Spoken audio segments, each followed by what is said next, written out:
Sorry. Sorry. Oh my god.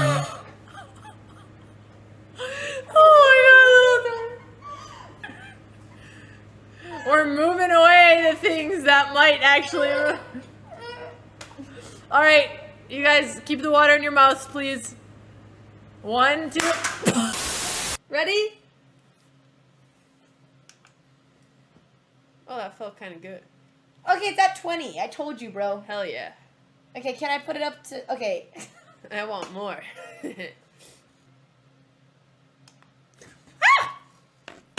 Oh, that's kind of nice. Oh, it woke me up. Take it off! Take it off! No! I'm turning this My film. collar! Alright, this is my collar! Pet dog! Fuck!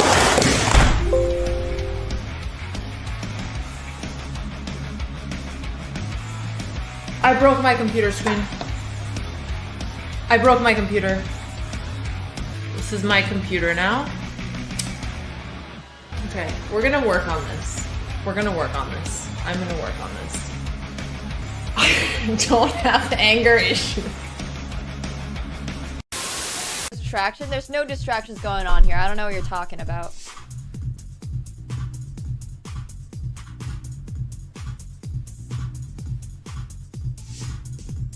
Wait, I got this. I got this.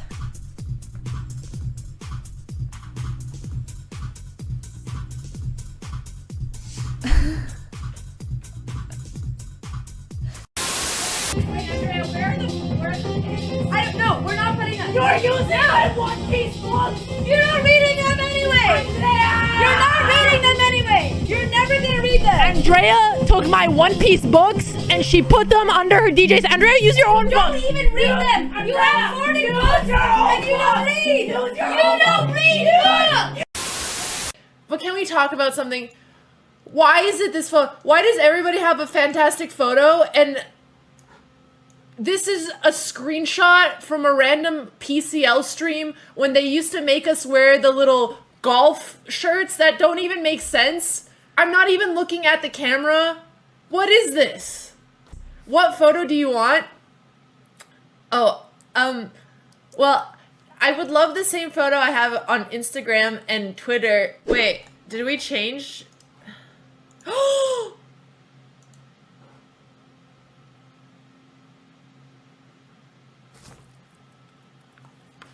did it! Hello, everyone, and welcome to the what round are we at? 5th round of the Sardinia Chess Festival, and we have some exciting games in store. 2 of the players with 4 points out of 4 are facing each other. That is Alexander Botez versus Alexander Becker. AB versus AB. And Andrea is facing a Norwegian. So good luck to her there. My name is Jon Ludvig Hammer. I'm here with Dina Belenkaya. And Dina, what are your expectations for this one? Man, this is gonna be an important round. Hello, everybody. Hello, Jon Ludvig Hammer. In this round, Andrea really needs to strike back from all the negative thoughts that she had. It's an important day for her. But so it is for Alexandra, because she is the sole leader. Well, she's not the sole leader, but she is one of very few players. I believe there are 3 players now who have 4 points out of 4. 2 of those are girls, and one of them is Alexandra. And here we go. Knight to f3. Sorry, that was knight to f3. This is Alexandra's board, right? Knight to f6. So all the prep has been ruined already on move 1. We prepared pawn to c4 because I found some games where he had done that. recently, and turns out we got that one wrong. Andrea Botez, on the other hand, she goes pawn to d4. And I wonder what move she's planning to go next, Dina. Oh, don't you think she's gonna put her standard London here? You expect this knight to c3. I see you highlighting it. I don't think the Jabalan is gonna be the case. You don't think so? No, Do you because think they broke up? no, they would never. How could you think of that? I would suggest that Andrea is trying to play the prep that she had recently, the thing that she remembers the most, which was the prep that she had for her sister Alexandra just a round before, which was not the knight to c3 line. Okay. I that's a bold prediction if you ask me, going against the Jabava London, but we'll see. Alexandra's opponent is playing quite passively, pawn to e3 against the King's Indian. White is locking in their own bishop. This bishop now does not have a future on this diagonal because of the pawn blocking its path. I guess White will go and try and fianchetto this bishop later on. But overall, I think Alexandra can already be quite happy with the opening, and she's just going to go bishop g7 and castle, and then try and build her pawns up in the middle of the board. We may have a very rare Alexandra Botez castling on move 4. Man, that would be a dream come true. But you know what? I have to say that Alexandra have been improving on my watch so far. She has been castling more and more often, earlier and earlier with every single game. Well, you can't get earlier than move 4. That is literally the earliest you can castle in the game of chess. Well, you see, everything has come to a progress. She doesn't leave a lot of room for improvement then, though. Maybe she would be perfect. Your student would be perfect.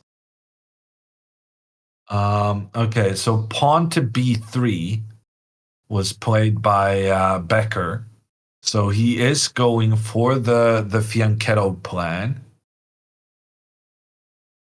But he's going with the fianchetto. So Alexandra has done some work on the fianchetto when White double fianchettos.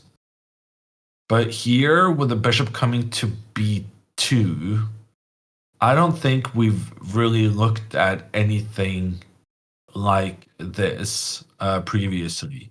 But castles, bishop b2, d6, bishop to e2, e5 is still this is a good way of playing for black.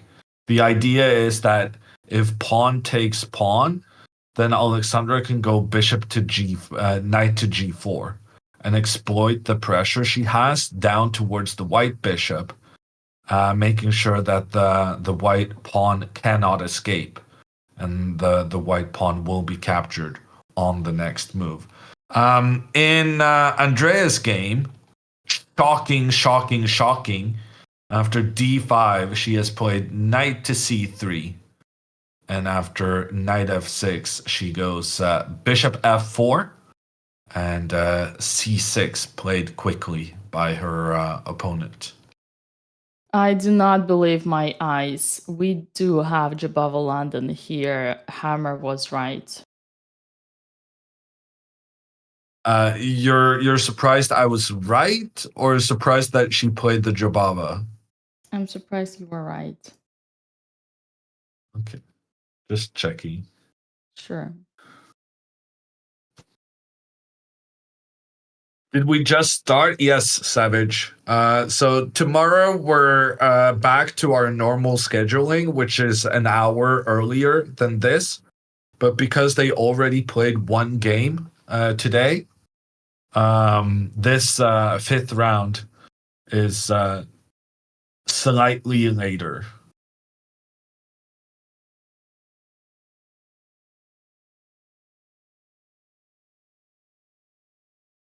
Did you get some sleep during the break, Dina?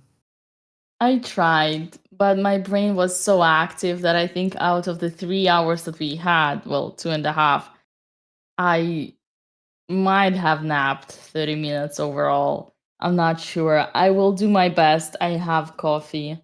I have lots of tea. Hopefully the games will be exciting so that I can wake up for real, but you do what you gotta do sometimes.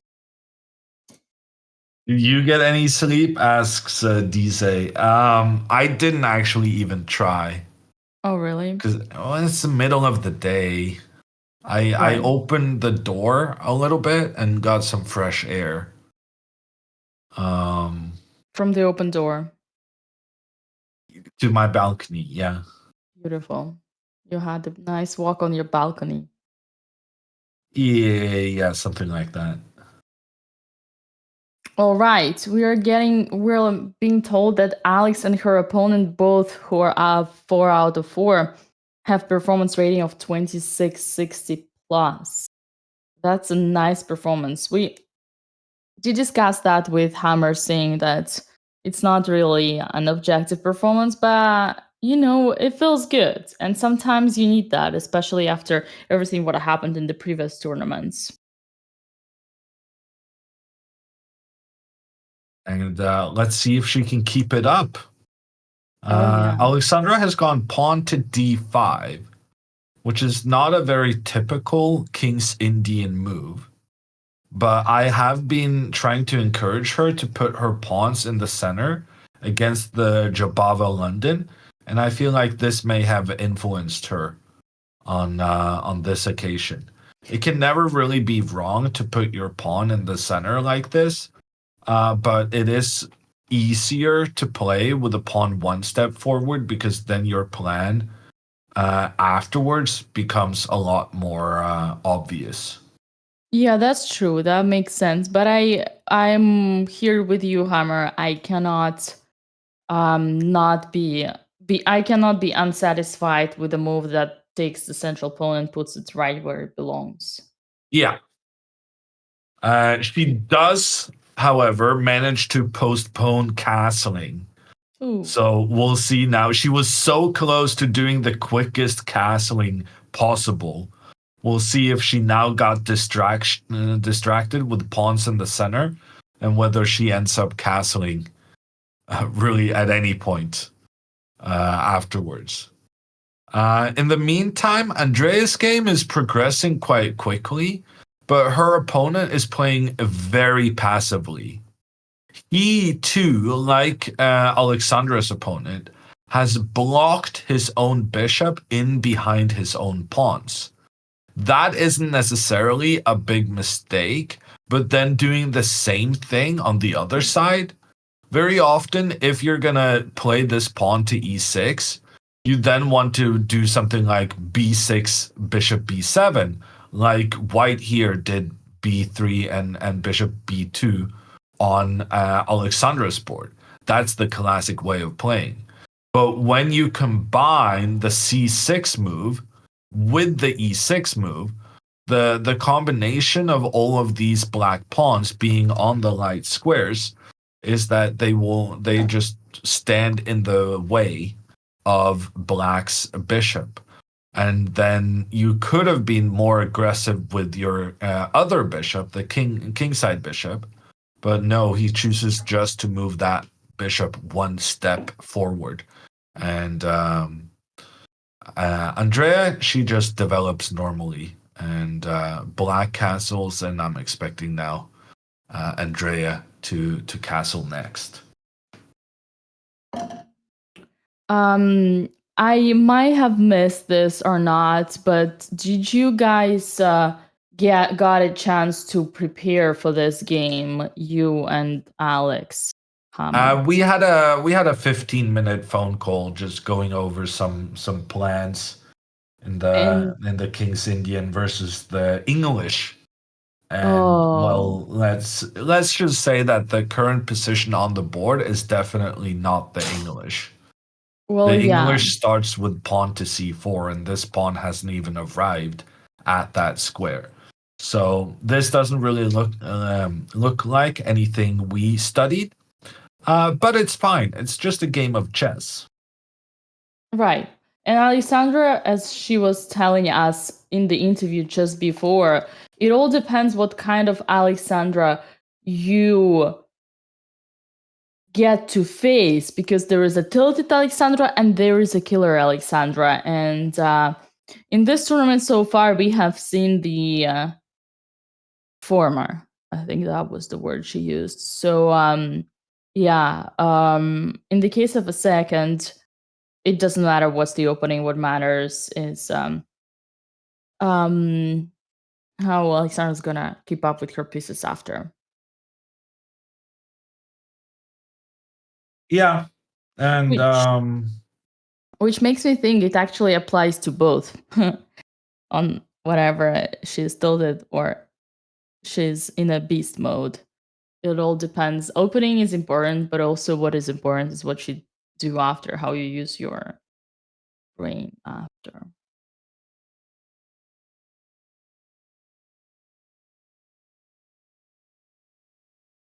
Andrea's opponent keeps playing these fairly sensible but somewhat passive moves.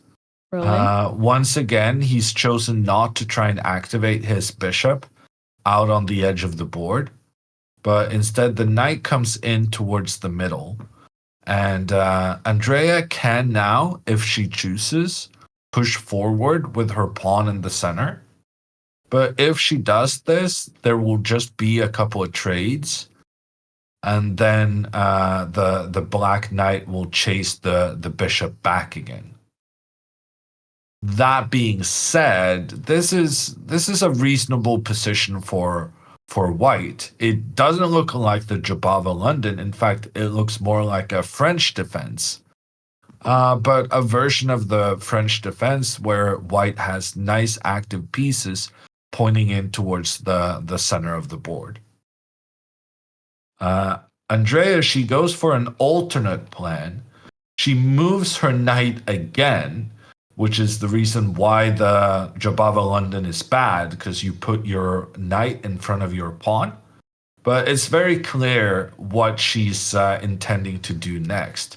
She moved the knight so that her pawn may now contribute in towards the center of the board.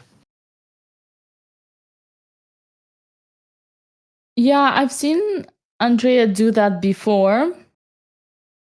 Not And her opponent is playing very quickly. That's interesting. And now he goes c5. And finally, black's position is starting to make sense. The playing that pawn one step forward was a waste of time, but he's corrected his mistake. And in the meantime, Andrea kind of wasted time with her maneuvering of the knight. Andrea very quickly goes c3. I'm so confused. Well, c3 is the right move, no? I assumed she wanted to go c4, no? I think no. This Andrea did this already before. This is her. Andrea plays Jabava London in order to get to normal Jabava setup. Normal Don't. London setup. Right Sorry, now, yeah, normal London setup. If the knight had been on d2, this would be quite a nice position for Andrea. So the only problem is that getting that knight to d2 is quite impossible. This would be very nice for her, because then the knight is controlling this e4 square, which is super important, and the knight would generally be well placed. But the knight on e2 is terribly placed, because where's this guy going? See, Hammer, for Andrea, the main strategy in Jabava London is to transpose to the main Jabava and she thinks What is that the main knight e2. Jabava? Okay. I'll tell it differently. For Andrea Botez, the Jabava London is an improved version of Jabava because, or thanks to this knight on e2 that can jump on g3, that can jump on h5, that can jump on f6 and deliver a mate on h7. I can guarantee you that this is how she understands this opening. I've seen her do this in other games before. One of the But games someone that she should won. tell her that this is not true then. Do you want to be that person? No. But we have Benzea for that. No.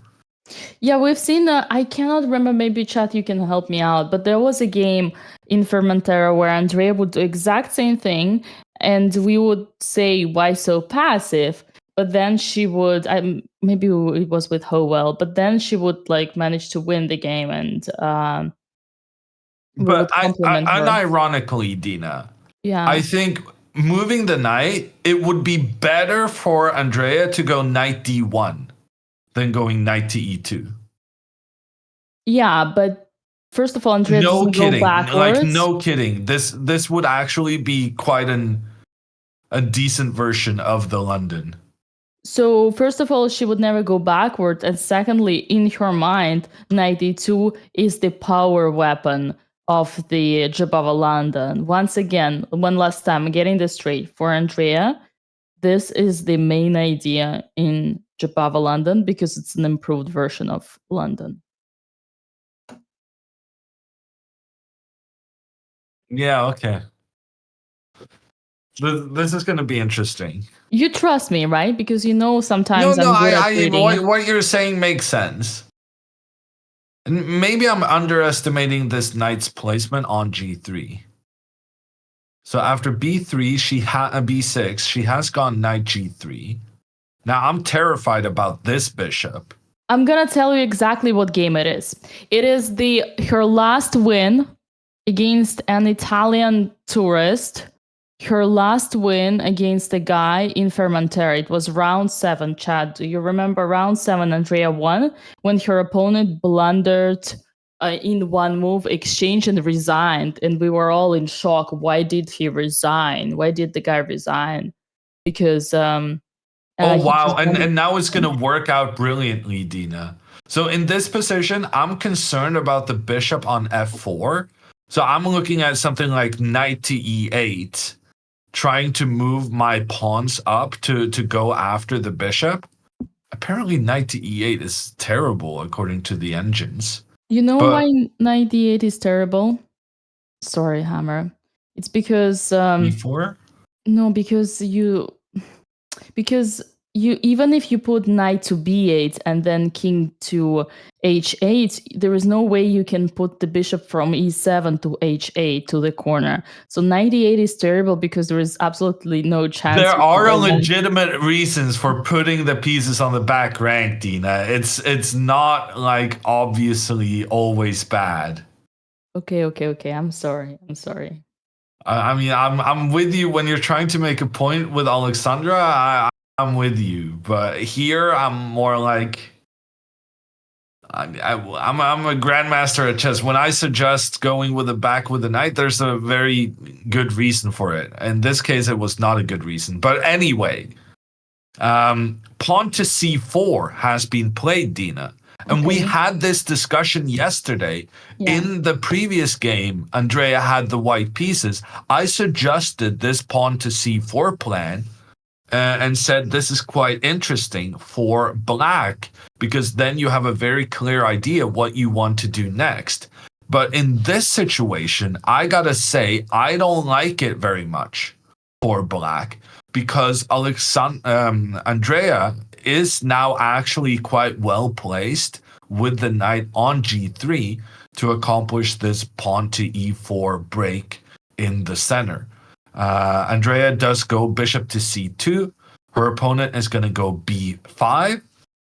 And now big decision for Andrea whether to play a3 or not. I'm going to say probably not. And you go e4, pushing up in the center. And if black continues on the queen side, we continue forward in the center. And these bishops and the knights in the general area of the Black King is going to be very, very scary to deal with. Yeah, no, that's very beautifully said. If I may highlight for beginners, I actually love this example. We studied this. Chad, do you remember the top of the hill? After c4, the problem is that now for black, the top of the hill is the c4 pawn. And it is on the queen side. So the indicator for all the threats is going to be pushing the B and the A pawns. Whereas for white now, the top of the hill is the D4. So it's the indicator for pushing pawns E, F, and G, and H. And luckily, every time one pushes C4, we've seen it so many times, there is no pressure anymore on the D4. So you are free to push E pawn because no one can capture on D4 and open lines. So it's a great example for many of you. And usually I'm very critical of these C4 moves unless they're really, really justified. I mean, I do think the benefit of this is that black has a very clear plan moving forward. But at the same time, Eyvind Jakobsen did not utilize this plan of pushing the pawn. And instead, he's trying to control in towards the middle with his bishop. But if that was his intention, then there was no need to shut down the position before doing that. And Andrea can now play. I like this move, queen to b1, because I would like to control this e4 square because I want to go pawn to e4. We can do that by playing queen to e2 and then try and push the pawn up. I feel like I had a reason. I wasn't that big of a fan of this, but now I don't remember. But I like queen to b1, which both controls the e4 square, but also kind of looks ahead or further towards the black pawn on h7 as well. So maybe it's because queen e2 does not control the e4 square, and you can put the knight there. Yeah, that's probably was what I was thinking, but on second thought, even if I do go queen to e2, knight to e4 is just not going to work for black because after the trade, white can do a double attack against the black pawns. So it wasn't even that important to prevent the black knight from moving forward. Yeah, because of the tactical follow-up. Understood. I mean, once again, this is also great for us because now Andrea has a clear plan on attacking the king. And even though Andrea is a grandmaster at openings, after all, her instincts always look in the direction of the king. Like, let's be honest. She threw the game because she thought she was checkmating the game, the king in the endgame. So, sometimes your weaknesses, you should embrace your weaknesses and make them your strength. So that's great for us. It's going to be a natural plan for Andrea. Dina. What? Andrea plays pawn to a4. Oh, that's because she's a strategical girl. Because she prevents her opponent's plan. The unfortunate circumstance here is that it actually only helps black because after a6 and then in the future, let's say you do something like this, b5, it helps open the files. That being said, she did that only because she kind of learned the crab and because it worked well against Alexandra. So you're to fault for this mistake. Yeah, I am to fault, but at the same time, I don't think I still think it's a personal growth here. Yes, unfortunately, but these circumstances, this is a little bit not the best moment.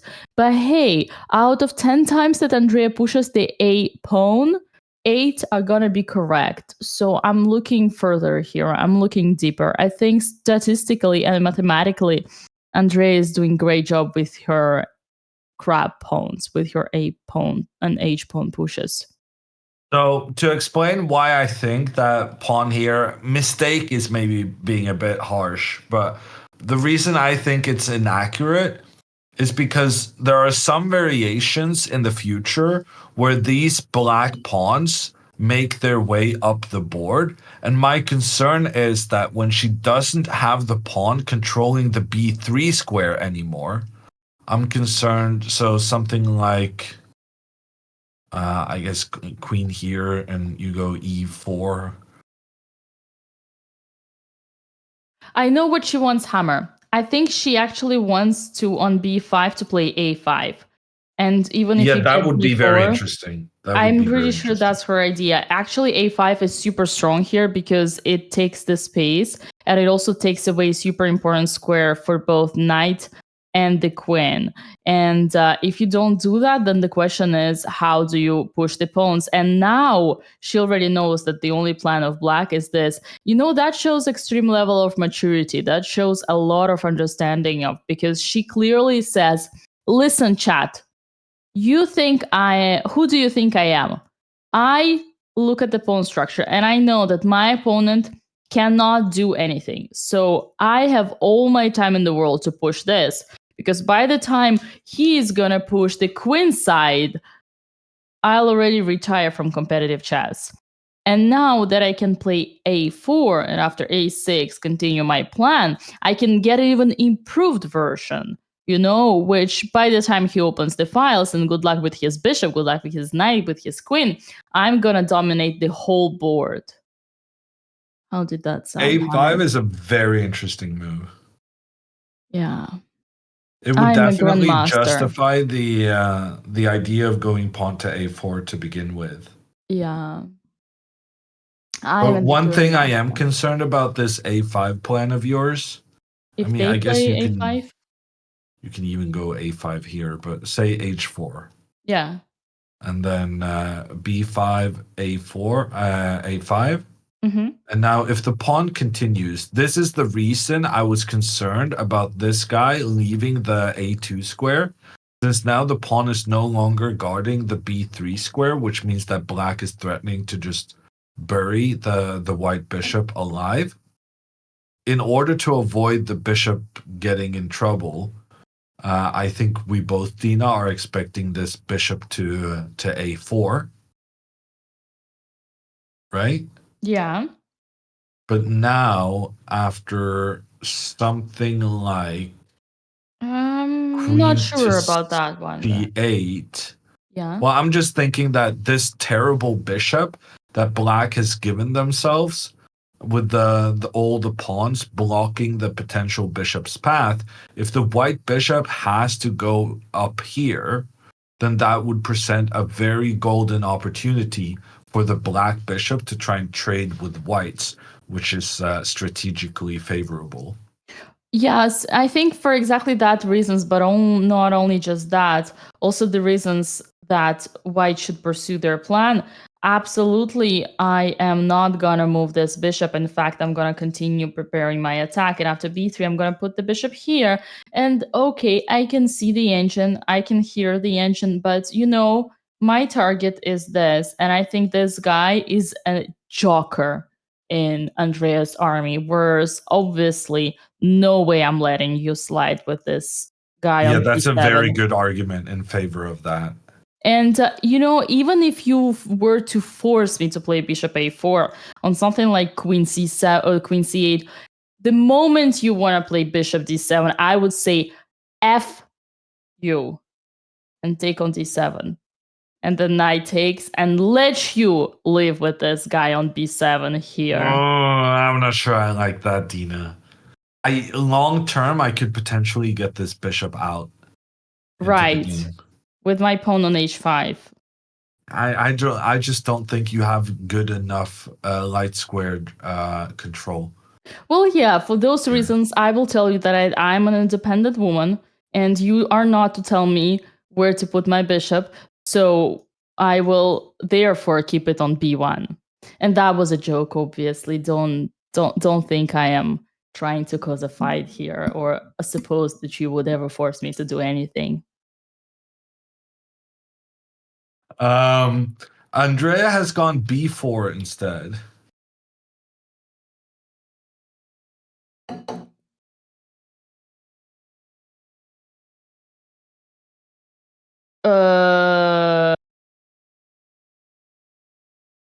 What?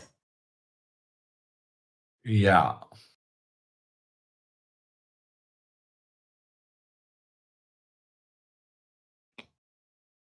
Oh no. Well, I mean, this could potentially be very, very good. If her opponent does not know the en passant rule, then Andrea's decision to place these pawns up in the center of the board will have prevented Black's main plan. If pawn to b5, pawn to a5, Black's position is miserable because he doesn't have this idea we were looking at earlier with the advancement of the black pawn further up White's queenside.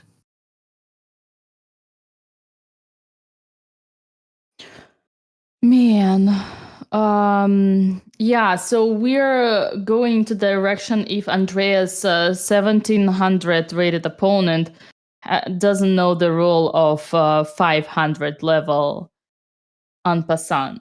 Okay, let's try. Well, to be fair, the rule of 500 level en passant is to always make en passant. And he didn't do it. He didn't take en passant, Dina. He went rook e8. Oh my god. Now Andrea is much better. That was a huge moment in the game. If Andrea's opponent had taken en passant, then after the recapture, the reason this is so problematic for Andrea is that it gives Black very easy access to the C file to put pressure down towards the white pawns. And this is why we were concerned. When Black then chooses to ignore the en passant rule, we are just very happy to have a blockade here.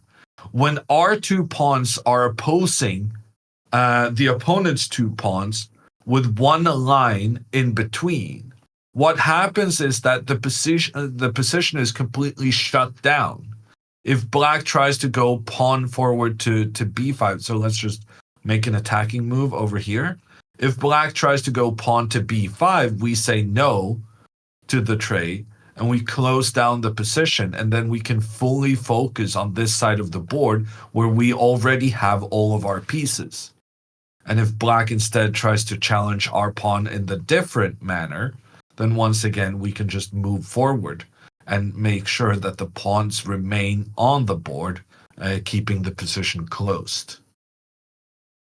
I mean, honestly, I'm so happy right now that I don't even want to ask you, Hammer, what on earth was she gonna do or no, but you know that after capturing. No, but there's a meme that perfectly explains this.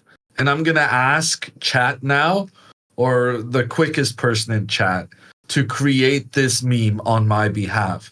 But you know that thing where it says like low IQ and you do this, and then medium IQ, you do that, and then high IQ, you do the same thing as the low IQ. It's one of those situations where, like, if you're just starting out in chess, anytime you can go en passant, you take en passant.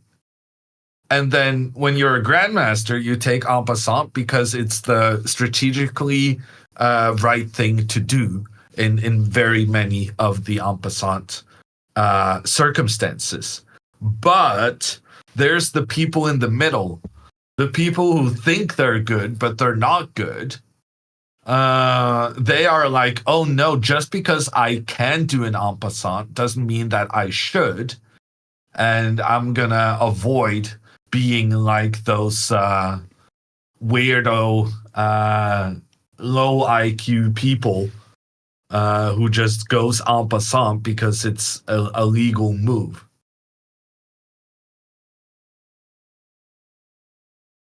Man, I'm just trying to understand if you meant someone who thinks they're good but not good, if you were talking towards Andrea or her opponent or both.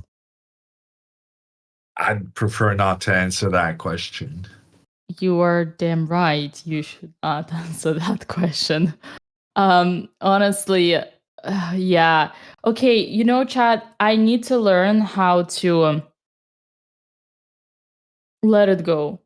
So I'll try my best to let it go and just focus on the fact that right now we have the best situation possible. And there is absolutely no way, unless Andrea opens the files on purpose, there's no way Black can have any plan in this position. Andrea should really focus all her attention into smashing the opponent's king on the king side right now.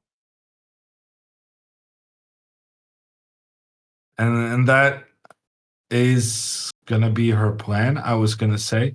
Dina, she goes b5.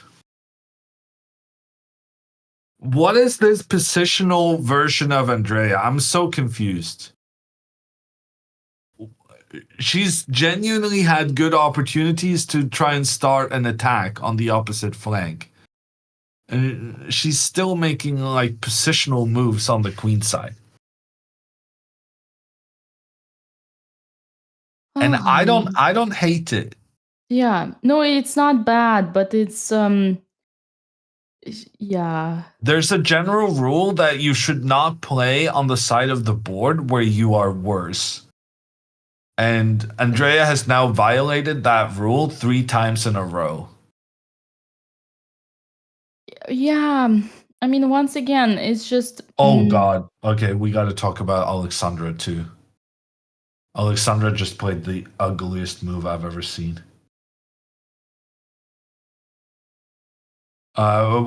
Say what you wanted to say about Andrea, and then we'll go to Alexandra. I mean, I would just repeat the same thing. Basically, this is why I truly, in my school, I always insist on basics. See, what is the most advanced pawn of Black? It's a c4 pawn. Which side is this pawn? Queen side. What does it mean? Black has the strongest chances to push here. Where is the most advanced pawn of White? d4. Even if it's like queen side, you can clearly see that the potential to move, because they have passive pawns here, is to push the pawn to e5. So therefore, this is just like many other games we've seen. This is the king side. So White should really be playing on that side. Now, technically, so far, after pushing the pawn to b5 for Andrea, this is still fine, but it's just one of those moments where you see the professor, oh my god, and he played, did he play a5? This is unreal. I think Hammer, I officially declare we're watching this is some surreal. We're looking at some analysis, Dina. Oh, okay, this is analysis. Okay. Yeah, no, he didn't play yet. Yeah, it's one of those moments when you have two professors who are just looking at what their students in the college do, and just there is this smoke out of their head, because it's like. Anyway, let's go to Alexandra. Okay, Alexandra played knight to e4. Her idea was to open up for her bishop to point down on the opposing bishop, and then Alexandra's opponent was like, "Oh, you're gonna move your knight into the center, move your knight a second time, even though you still have undeveloped pieces. Oh, you're so cool, Alexandra. I'll do the same thing. I'll just do whatever you do." And then Alexandra, instead of being a sensible person and moving pawns to attack in towards the center of the board, she played f6. Well, so this is the move you were referring to as really bad. Yeah. Okay, I can explain. I can explain hammer. Yes, the rule says don't move twice the piece when you didn't finish the volume. You still have other pieces. The reason why Alexandra neglects it is because she thinks the position is closed, so therefore she has a luxury of taking her time and wasting tempi. And then she will always have time later. Of course, that can backfire, but maybe not today. F6, Ben Feingold never play F6. But Alexandra says, see this guy? This is a thief that broke into my house. So what are we gonna do? We gotta kick him. We gotta call the police. We're gonna offer him some cookies so that he becomes kind and just goes away. We need to find a way either to trade him or to change him. And that's what she does. Plus, in the future, she has the plan to push E5. This is not the first time that we see some basic strategical principles being ignored. This is not the last time. I think on the positive side, the position is objectively still fine for black. But yeah, Hammer, that's why you might need to have a conversation later. Yeah. Yeah, no. This pawn is just blocking its own bishop. And anytime Alexandra wants that bishop to come back into the game, she has to go pawn to f5, but then she will have no pawns that can control the e5 square. So the knight just returns. But what if her plan is to prepare e5? I think f5 would be a tremendous mistake. Let's do something like this. Bishop to f7. I mean, bishop f7, c6. She doesn't even need to prepare it though, Dina, which is very e5. interesting. She can go e5 immediately. Yeah, I mean, just as a plan. Like, I wasn't going down the road calculating this sacrifice that's apparently working. But what if it's her plan? I would be very disgusted to see e5 with the knight on b8 and the bishop on c8. I think it's way too risky to open up where your pieces are still at home. But No, I kind of like it. What? I kind of like it. What did you say? You just... Yeah, no, I'm unpredictable. I keep everyone on their toes. No, okay, so I was not a fan of this f6 move, but if the idea is to go e5 immediately afterwards, she's kind of winning me over. Because this pawn cannot be captured, because after you capture back, you open up for your rook, and the knight is also putting pressure on the f2 square. So any capture here is just going to lead to some trades, and then the knight attacks both the rook and the queen, and the knight has the necessary protection of the rook down the f-file. Okay. And in general, I'm a big fan of putting pawns in the center, especially when your pawns are next to each other. That's the perfect placement for central pawns. And after castles, maybe she can go knight c6 to defend. That would be optimal. But even if she has to make the trade in the center, something like this should be very, very okay for black, because you just got your development easily. And if white tries to capture with a pawn in the center instead of the bishop, well, then you have a pawn that's blocking your bishop. And that's not great. Yeah.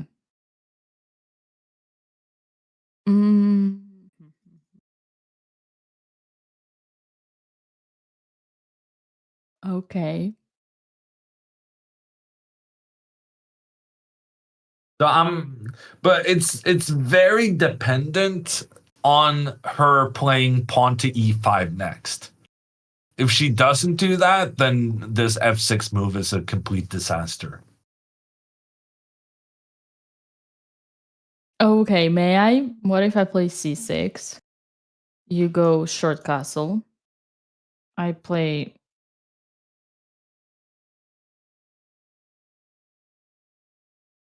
knight d7. Okay.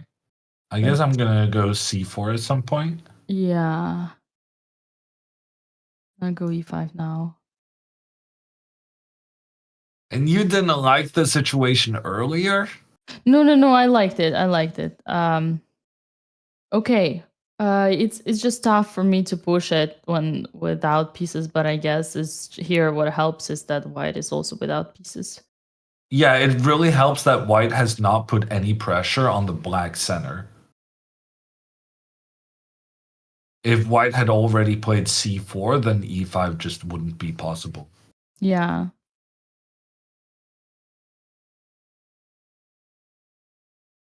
Oh boy. So basically, Alexander's playing like an age engine this tournament. Got it.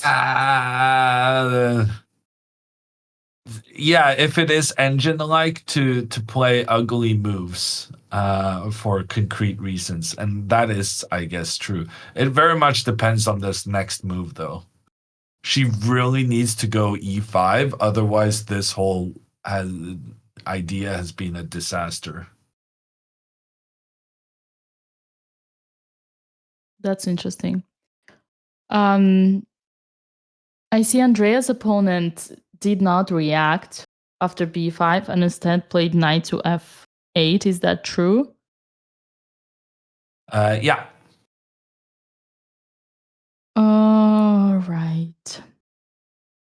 Well, she did get some space. We can acknowledge that on b5. She stopped the black's plan. Prophylactical thinking. You know, new Andrea Botez.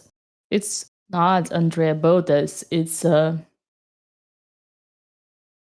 I still really like your plan, Dina, of pawn to h4. Thank you. It's a Strategia Botez. Strategia Botez is now showing that she watches not just one side, but both sides of the boards. Okay, Alexandra has played pawn to a5, so I'm officially a hater of this f6 thing. Now Alexandra plays the crab. What's going on? Apparently, you have a bigger influence than you thought, Dina. Right. I mean, a5, h5. No, but if she wanted to go a5, she could have done it here. There was no need to disturb. Like, a5 is not a bad move. It's just that the combination of moves is terrible. If she wanted to play f6, she needed to follow up with something very concrete afterwards. And if she wanted to go a5, then she could have just pushed this pawn first, and then you have all the time in the world to play pawn to f6 later on. But don't commit yourself that early. Yeah.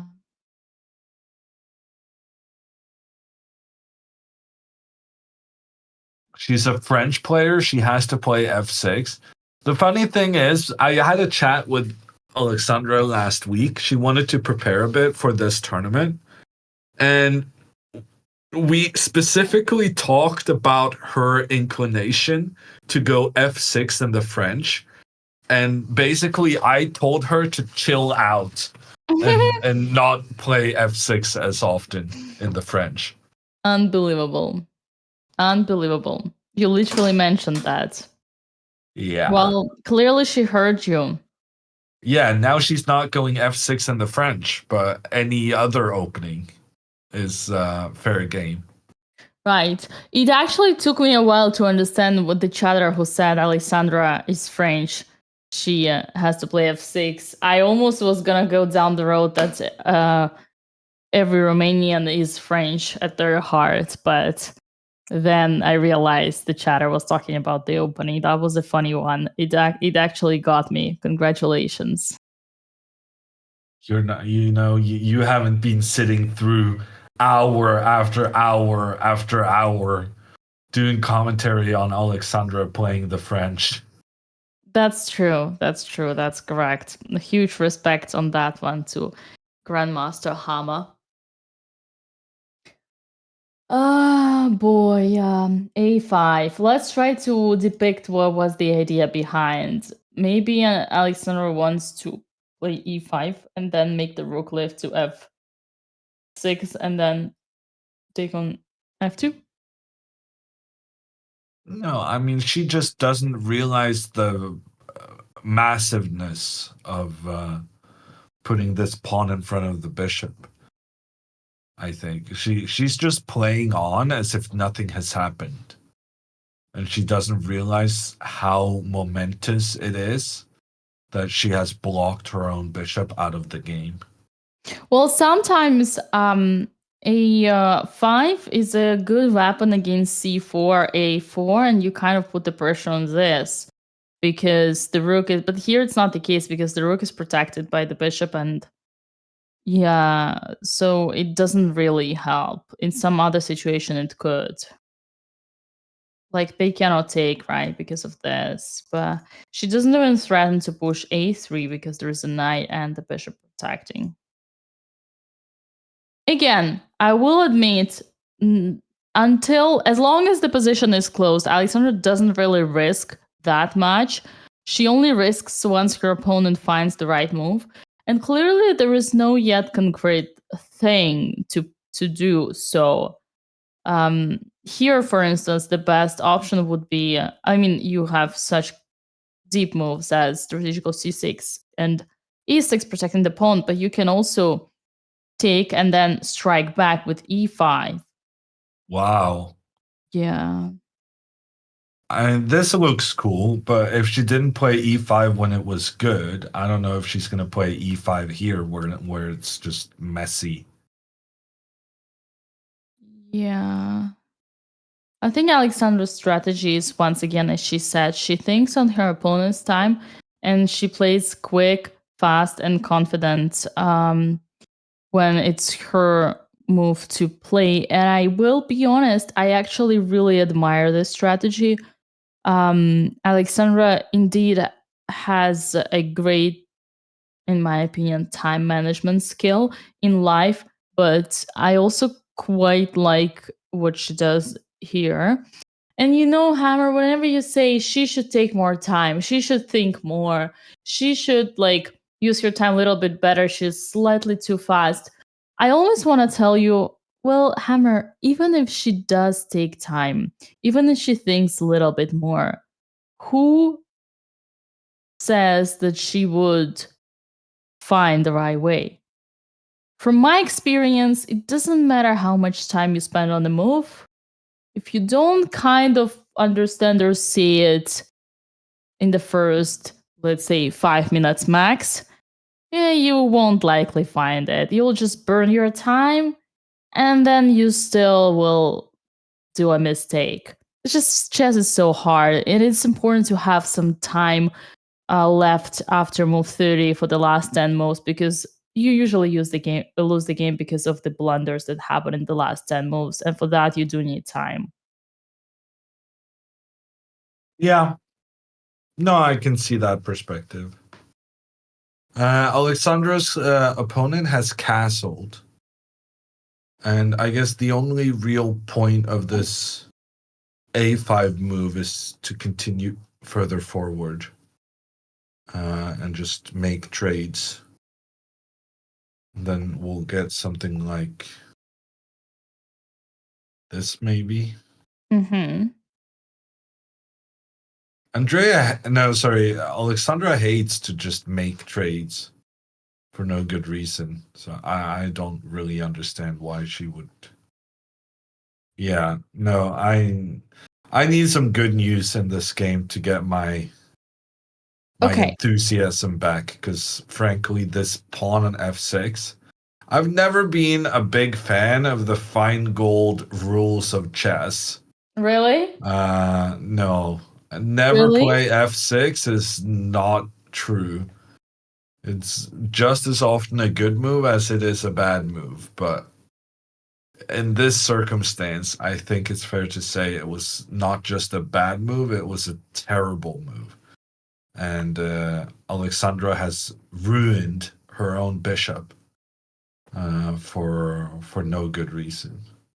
All right. Can someone clip it and ship it to Mr. Feingold? Would really appreciate. Would love to hear his striking back. Actually, replying to the previous comment of you, I I will try to bring you good news. I think Alexandra's plan is absolutely not to change. As you said, I think her plan is she's treating her opponent just as she was treating her little sweet sister. She wants to get into their head and scare them and pretend that she wants to do something when in fact she doesn't want to do much. Putting the pawn on a4 for Alexandra is a sign of showing dominance, showing her claiming her ambition to win this game. I think it's just a fake. It's kind of a bluff, like when she plays poker. Yeah, No, maybe. In the meantime, Andrea has played pawn to e4, and she has lost her pawn. What?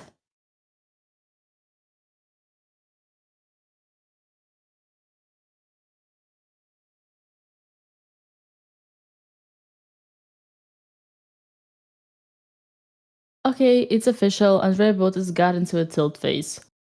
That explains why we could not understand or predict any of her last 5 moves.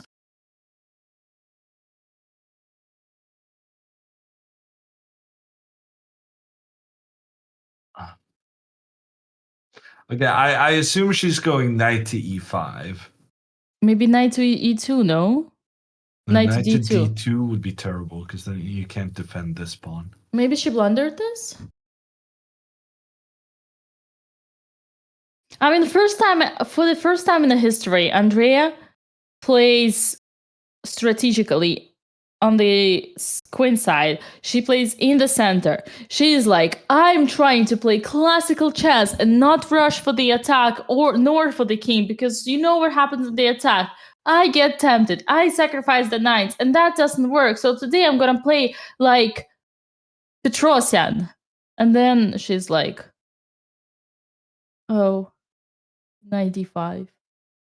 Maybe, yeah, she just tried to play like her great grandparents, Botvinnik and Petrosian and, you know, Spassky, Akiba Rubinstein, and just blundered this thing. Okay, imagine if you didn't have that, well, you would have many other options. Man, why is this so good? Because you pick, because you play even queen, like even doing nothing. This is so okay. I woke up. Sorry, Hammer. I'm very sorry. I woke up. I don't want to torture you. Okay, everybody.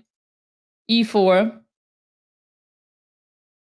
is a very big strategical mistake because you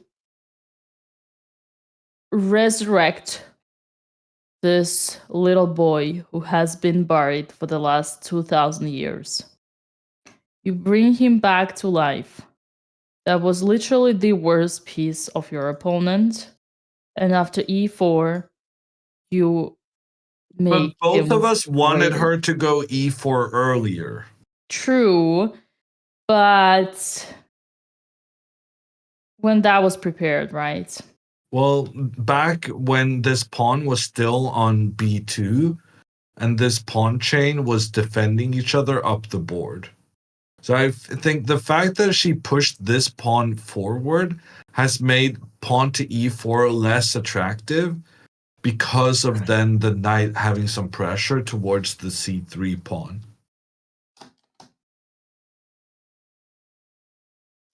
Yeah, it feels like slightly a little bit too rush, right? Just a little bit more patience, right?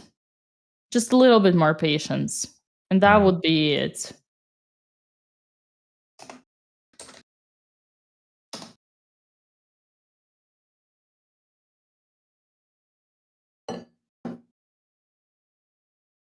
And now Andrea's down a pawn. She can go knight to e5.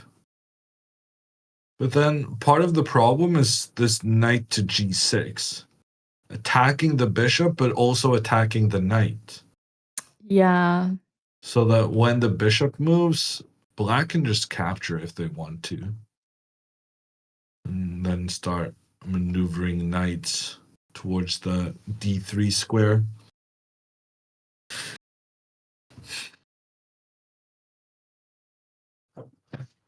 Yeah. It's not looking great.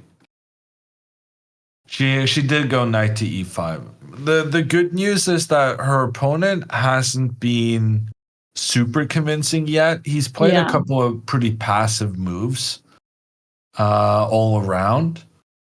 So it's going to be interesting now that Andrea has started some kind of a capture sequence, whether her opponent can keep up with all the captures available or if he's stuck in more of a maneuvering state of mind, which is clearly what he was when he moved his rook so that he gave space for his knight so that the knight can go to g6.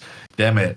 His plan of the maneuvering is to go with the knight to the square where the knight is well placed and making sure that it can capture either the white knight or the white bishop on the next move. So unfortunately, even if he's stuck in his maneuvering, he'll still go for the right move because that is the next logical step in black's position. Yeah, it's one of those moments where we discussed this many times. One of those moments where even if you're not having intentions, you were just forced to do the right move because of the position. Man, there is this comment that cracked me up. It's just so funny. But okay, not gonna say it. Listen, ladies and gentlemen, and Hammer, I have very, very good feeling that doesn't matter how weirdly Andrea plays here, she's still gonna win because she's gonna be more confident than her opponent. And as you said, Hammer, he hasn't been convincing. I'm pretty sure that he's gonna surprise us even more. So I'm still on very positive aura here. Okay. Well, let's see how it goes. Alexandra is under pressure now in the center. I think the only move that can justify her play is to try and get this bishop developed now with bishop to e6 and do the plan Dina mentioned earlier with putting the bishop to the f7 square, because then at least we're going to have some pressure in towards these opposing pawns. But anything like pawn to e6, for instance, feels very passive to me. And then we're kind of locking our own bishop in behind our own pawns. So I'm not a huge fan of that. I'd rather than have the bishop hide down to this f7 square.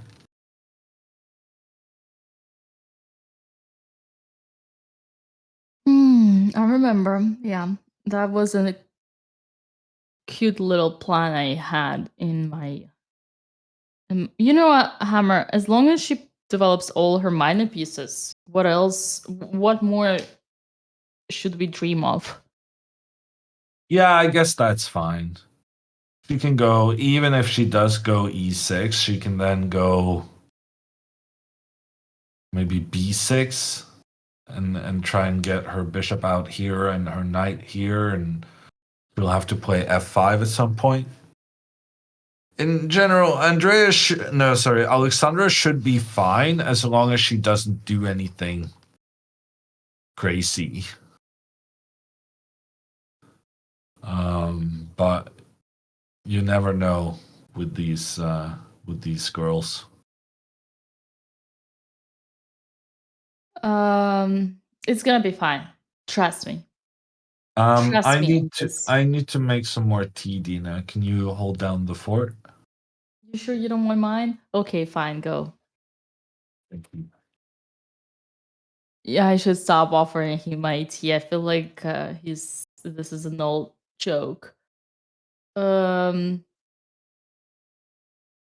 Okay. Chat. Hello. Welcome. I think it's actually a perfect moment for me to remind everybody the sponsor of our event. You guys might know it already by now, but this particular one, we have partnered with Coinbase. Coinbase is your best way to stock and trade crypto.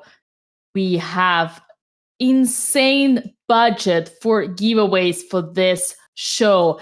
$20,000 in cryptocurrency are given away throughout the whole show. Every round, we have minimum $1,000 prize. But so far, Alexandra is on the winning strike, has been guaranteeing us extra 3 prizes of 500s each, meaning $2,500 are given away every round. Do please consider, actually, yes, consider using the command raffle and Coinbase and participate in the giveaway. All you need to know is to fill in the form in the Google Doc. Use the same email address you already have used when signing up.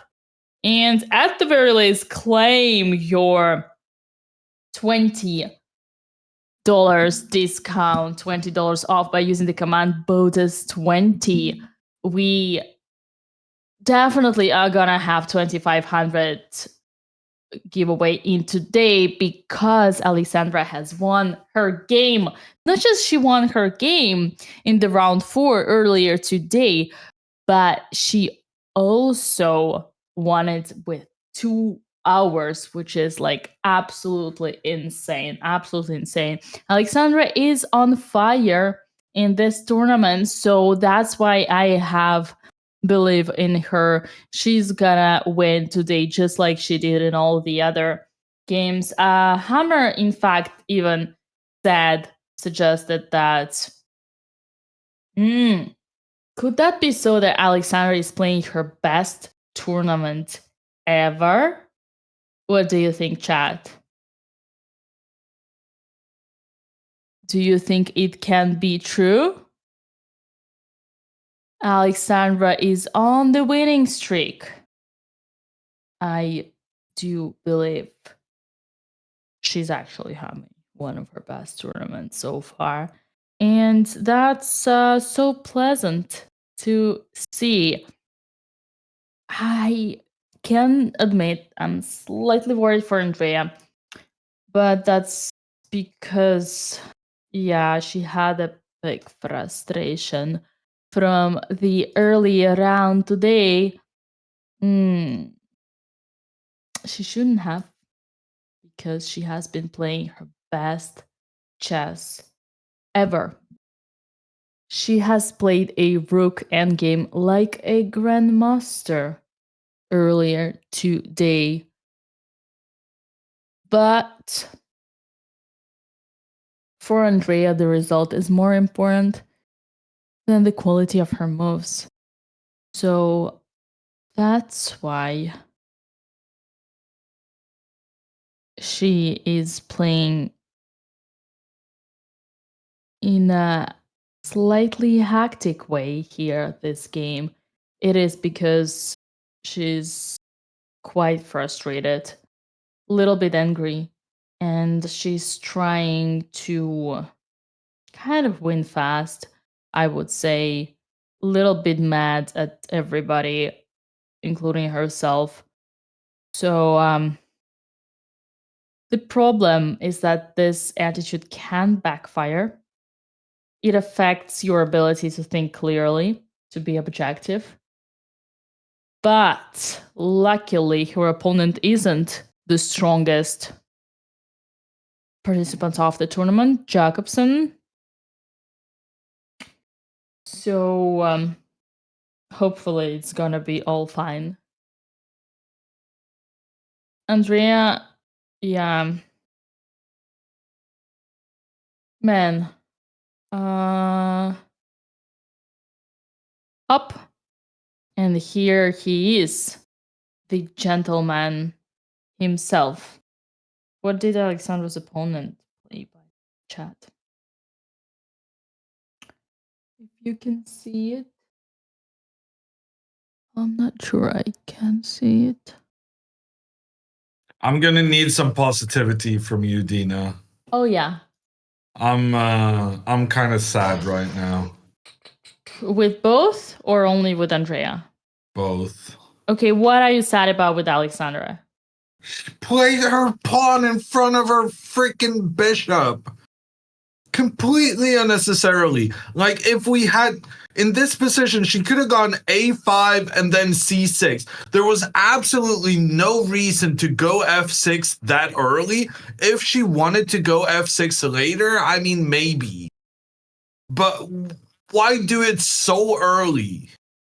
All these moves would have been fine to do first. And then if you decide I'm going to destroy my position afterwards, then, you know, you're fine to do that. But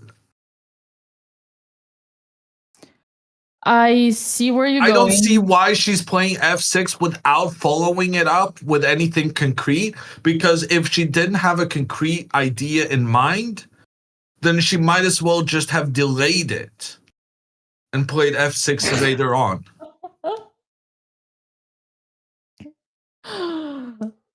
Yeah.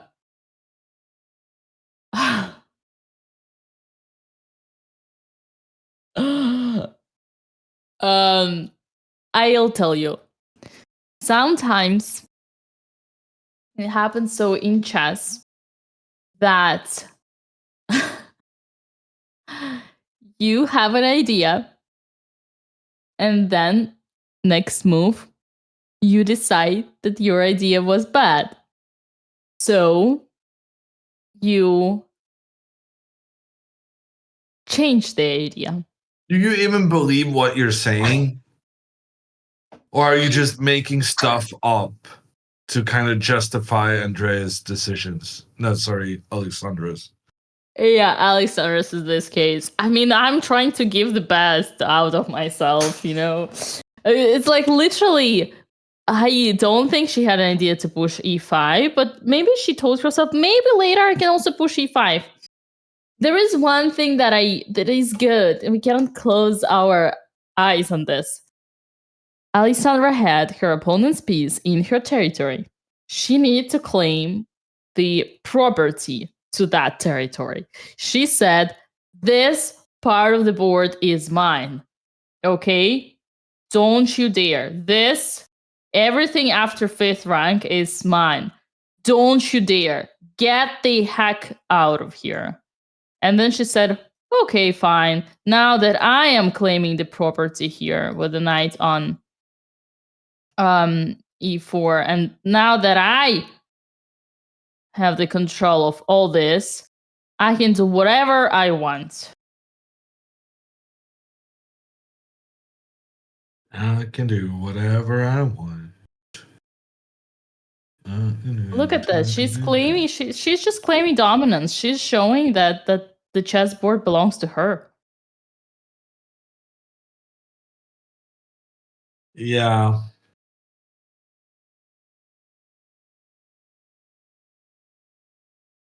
Yeah. I think there was a chatter who was spot on. There was a chatter who said, Hammers, like, why don't they just play winning chess? And I think that's my mood right now.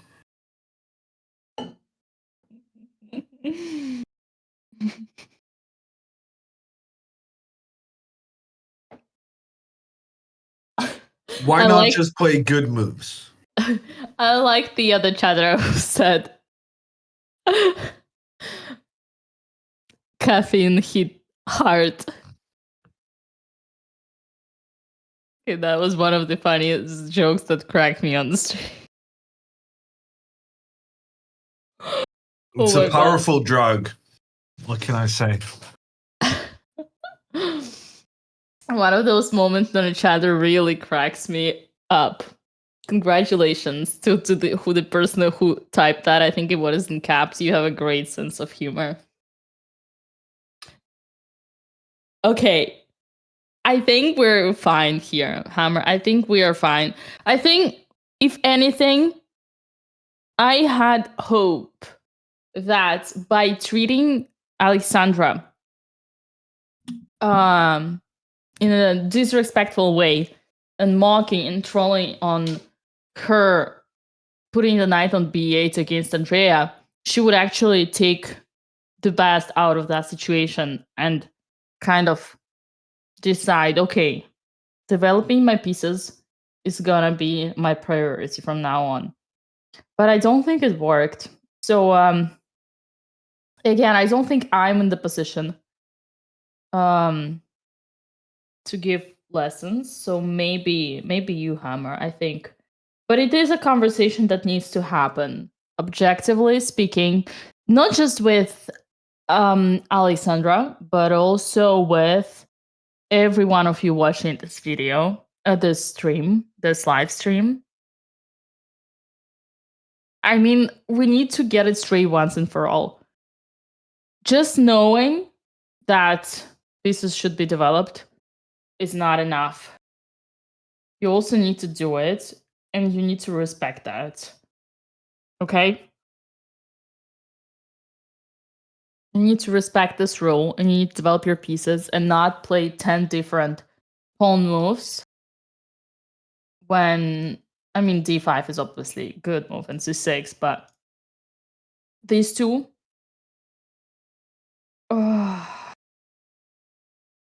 again, people do that on a higher level, right? Like sometimes you want to see maybe your knight can come to b4 or c7. The bishop is half developed piece, but position is still closed. So objectively, I don't even know why you, Hammer, are so pessimistic about this. I kind of do, but I also don't.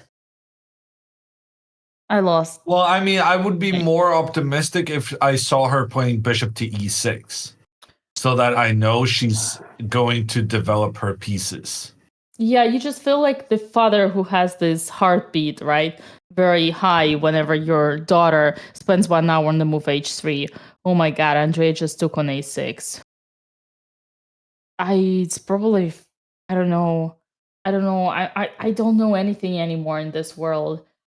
I thought the b5 pawn was strong, but at the same time now Andrea's plan is to fight back for the pawn. Man. Well, her idea is that if bishop takes, the bishop is no longer protecting the pawn on e4, right? Oh yeah, so then the rook has to take. Yeah. And then I'm not sure what the idea was. Probably next. something like takes, and bishop to g5, and then try to give away the bishop and take this. Yeah, but you could have done that without making the trade between the pawns. Okay, so fair enough. Andrea's b5 was super weird for us, but we were not like super negative about this because it's a strong space advantage here, and it takes control of the c6 square. So basically, it's like a piece in your opponent's territory. And now trading this strong b5 pawn against the a6 is definitely objectively in black's favor because you remove a super strong pawn, which you yourself with your own hands put right there. Why did you put it there?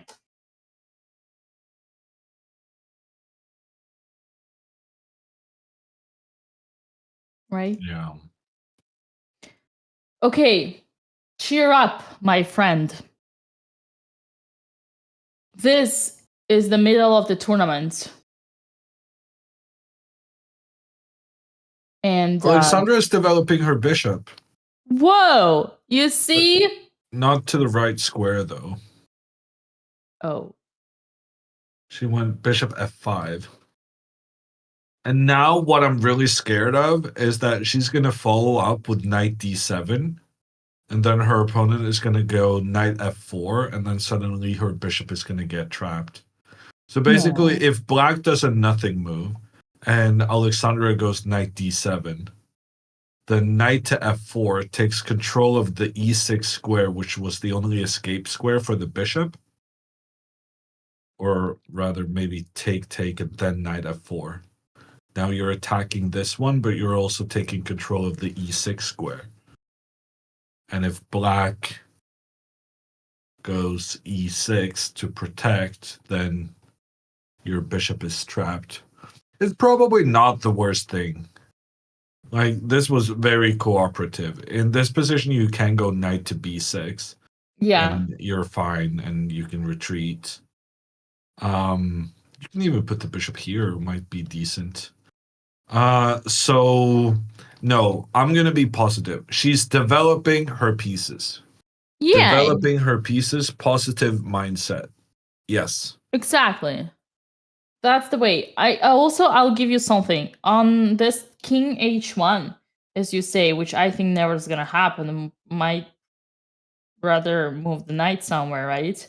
We always have this interesting g5 idea, but let's stick to king h1. There's g5 idea, and okay, it doesn't work, but still, you see what I'm saying?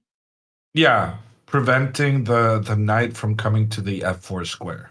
And getting an extra square for the bishop, since Alexander decided to keep the bishop on this diagonal, she might want at the same time secure the bishop. And yes, I know, never push the pawns in front of your king, but here we got a fianchetto bishop, which protects the bishop, and plus the pawn is already on g6, and plus we don't see yet the possibility for white to use that because the position is closed. Something happened, Yeah. right? No, I like the g5 move. I'm just not sure it's a Botez move. No, it's an interesting position. It's a tense position. What's the time situation? She's down 15 minutes. Uh-huh. Yeah. I'm not sure Alexandra has been down on time a single moment in this tournament so far. No, she hasn't. And man, you know what? I'm gonna go ahead and claim that I will take an example from Alexandra, because for the last 5 years, I have been severely struggling with time management and spending way too much time on the clock. But watching Alexandra every round being so effective, I'll be honest, I'm inspired. And I want to apply this strategy for my next tournament, which is, by the way, happening. Oh, God, I have to play chess next week. Next weekend. Not this weekend, but next weekend, I'm going to play classical chess. This is not going to be streamed because it's going to be a professional French team chess championship. And in my team, there's going to be the one and only Pia Kramling on the first board. So, yeah. I'm also seeing Pia coming next month. Look at us. We're both seeing Pia next month. That is a sign. I don't have a follow-up yet. I'll figure it out. But yeah. So I guarantee it's official. I'm making a statement. My big problem have been recently being in a time trouble and watching Alexandra for 2 tournaments in a row, having so much time ahead, playing so fast. Not even if it's not the most precise moves, but it always helps with the time and avoids blundering. I will be learning from that.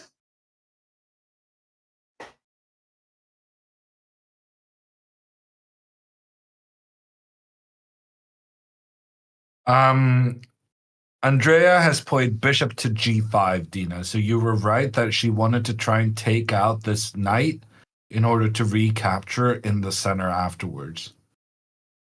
It looks kind of good to me, so I'm not sure why the computer is being such a negative Nancy. But there's hope. Andrea has pressure against 2 pawns at the same time. Right now, she's down a pawn, but one little inaccuracy from the opponent, and that's going to change everything. Right. Ooh. Ooh. Classic Andrea. One of those classic Andrea moments when she rushed a little bit with her idea. It's crazy how, again, we talked about this, how chess is a representation of your character in life. Your style of playing chess is a representation of your character in life. Both your strength and your flaws.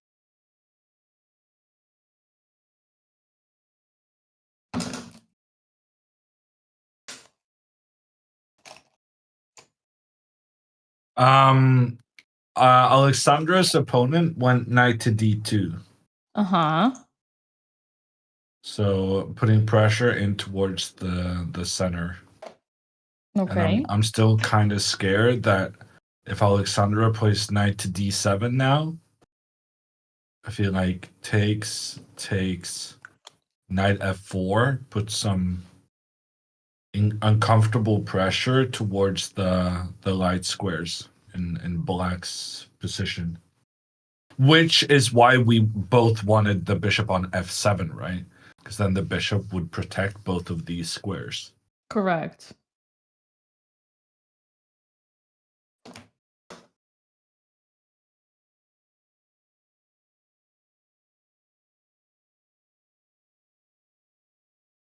Is Boris Becker German?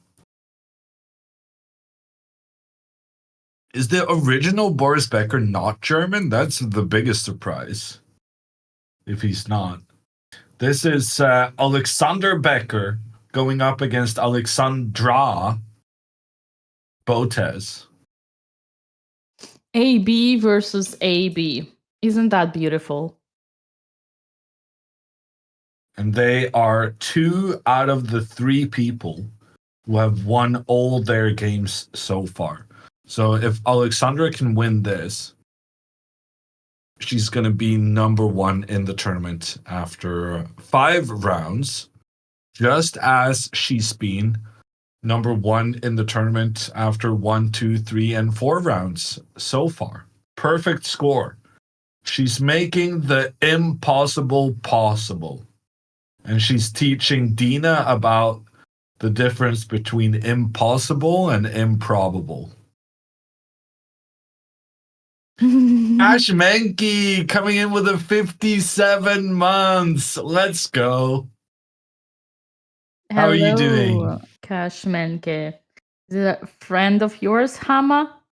Yeah. No, he was when Alexandra was living in New York, he was I was visiting her, and Cash Menke, he showed me around Chinatown and showed me a fancy bar, and yeah, he's a Wow. top guy.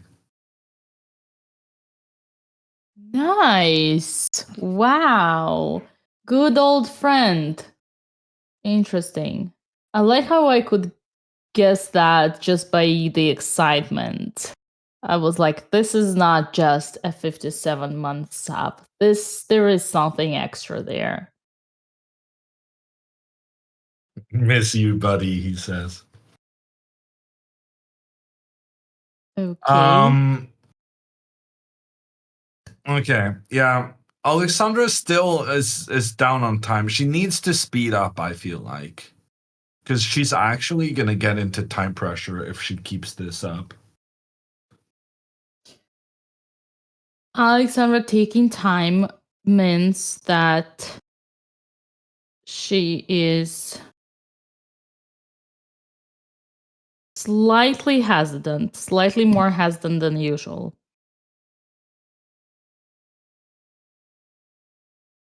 And even Jakobsen is looking somewhat pained where he's sitting, trying to figure out all these complications with Andrea putting pressure on his pawns.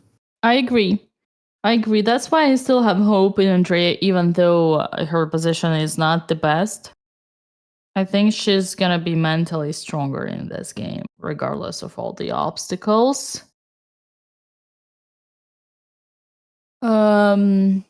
Yeah.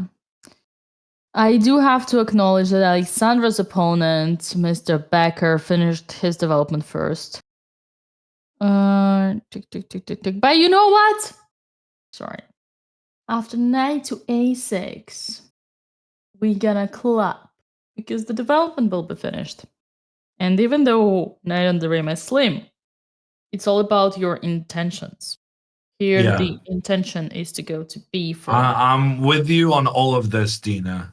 Or in the I'm worst very case, with you. b7. Like knight a6, great move. However, Alexandra has played bishop h6. Do what?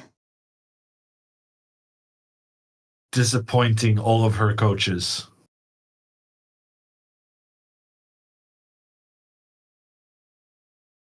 Oh.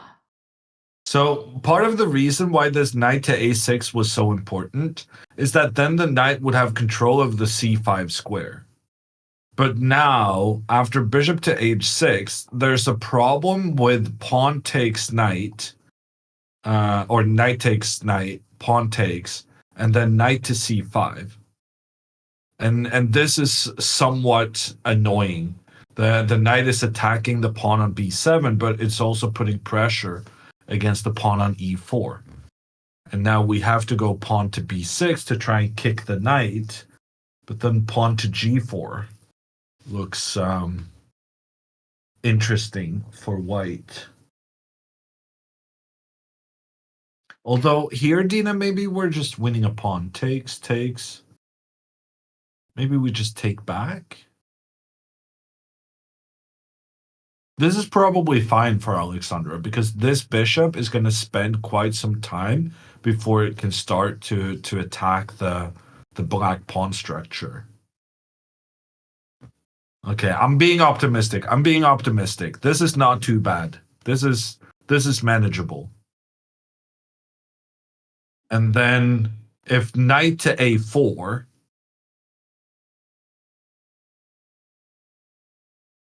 yeah, knight to a4 is actually brilliant because it turns out after knight to d7, white just goes knight c3, and you're putting pressure on the e pawn, and there's no way to stop pawn g4 afterwards.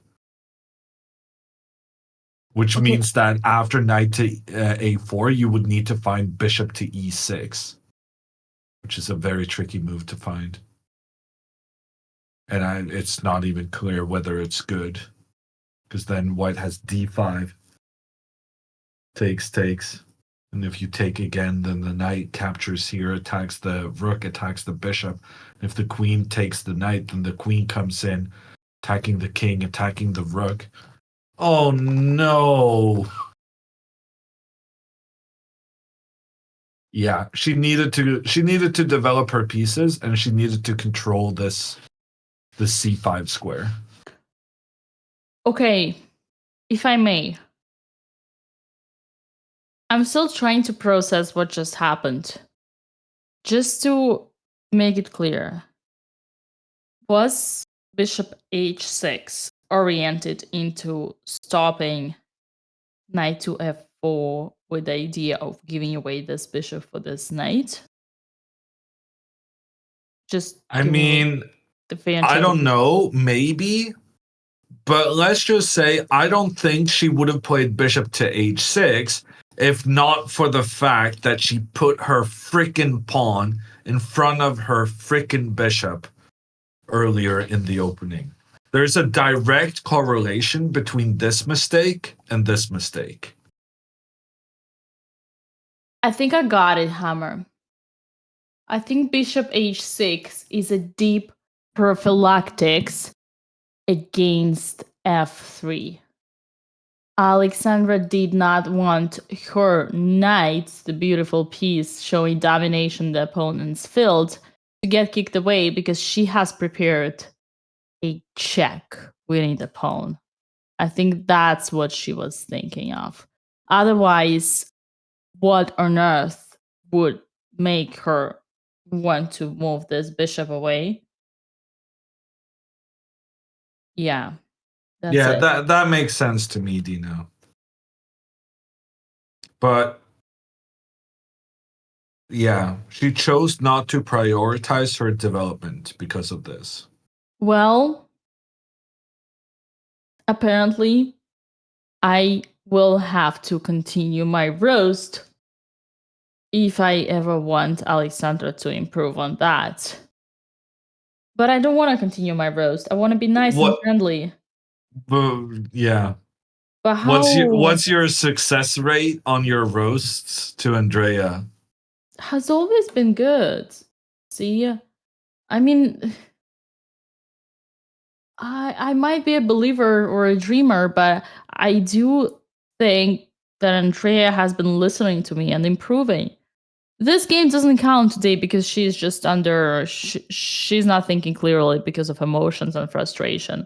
But she has shown that she digested every information I gave her just fine. She has been pushing the pawns on the side of the board in every game. Yeah. She played h5 this morning. She played h4 and a4 against Alexandra. All right, Chad, you know what? How about you tell Alexandra? How about No. you take the responsibility? No. No, no, no, no, no, no, no, no, no, no, no. Nothing that's said here. This is a safe place, Dina. Nothing said right now is ever to be heard by any of our employers slash sisters. Yeah, you're right. We discussed it and we agreed on this. I forgot. You know, my mama always taught me.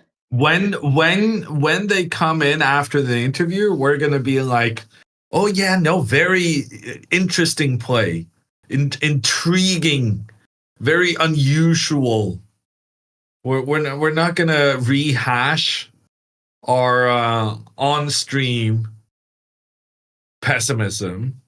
We're gonna be new people with joyous lives and optimism, like our yeah, optimism like we didn't play chess as kids Yeah. or something. First time I entered the classroom, um my I got employed by my local chess club as a young chess school teacher. I was 17. My mama gave me a lesson. The biggest mistake you can do as a coach is to want your students to learn and try actually to teach these kids. These kids who sit in front of you in this classroom, they do not want to learn. They just want to have a good time with wooden pieces. So please stop willing to teach them and just let them embrace the fun time they have right now, moving pieces randomly, even if it does not make any sense. And you know, 13 years later, I still haven't learned the lesson that my mama gave me. I'm still trying to teach, where instead I should just be encouraging and embracing. How many matches per day? There's today is the only day with 2 games. So from now on, no more Dina and Hammer being delirious, saying lots of very, very silly things we're surely gonna regret at some point. And we're gonna stick with a 1 game per day from now on. Yeah. No, I actually am okay. You pick the game. Alex or Andrea, and we go.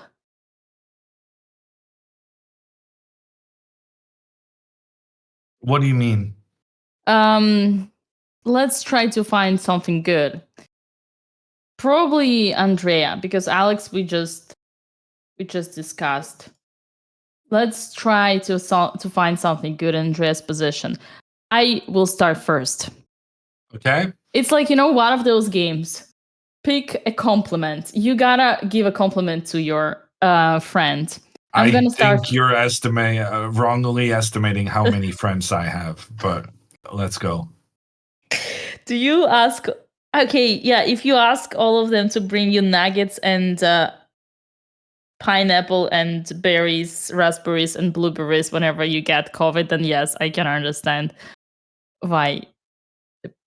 Well, let's just say that the friends that have brought me food while I was sick has never played any games with me. So it's a very limited relationship, solely dealing with the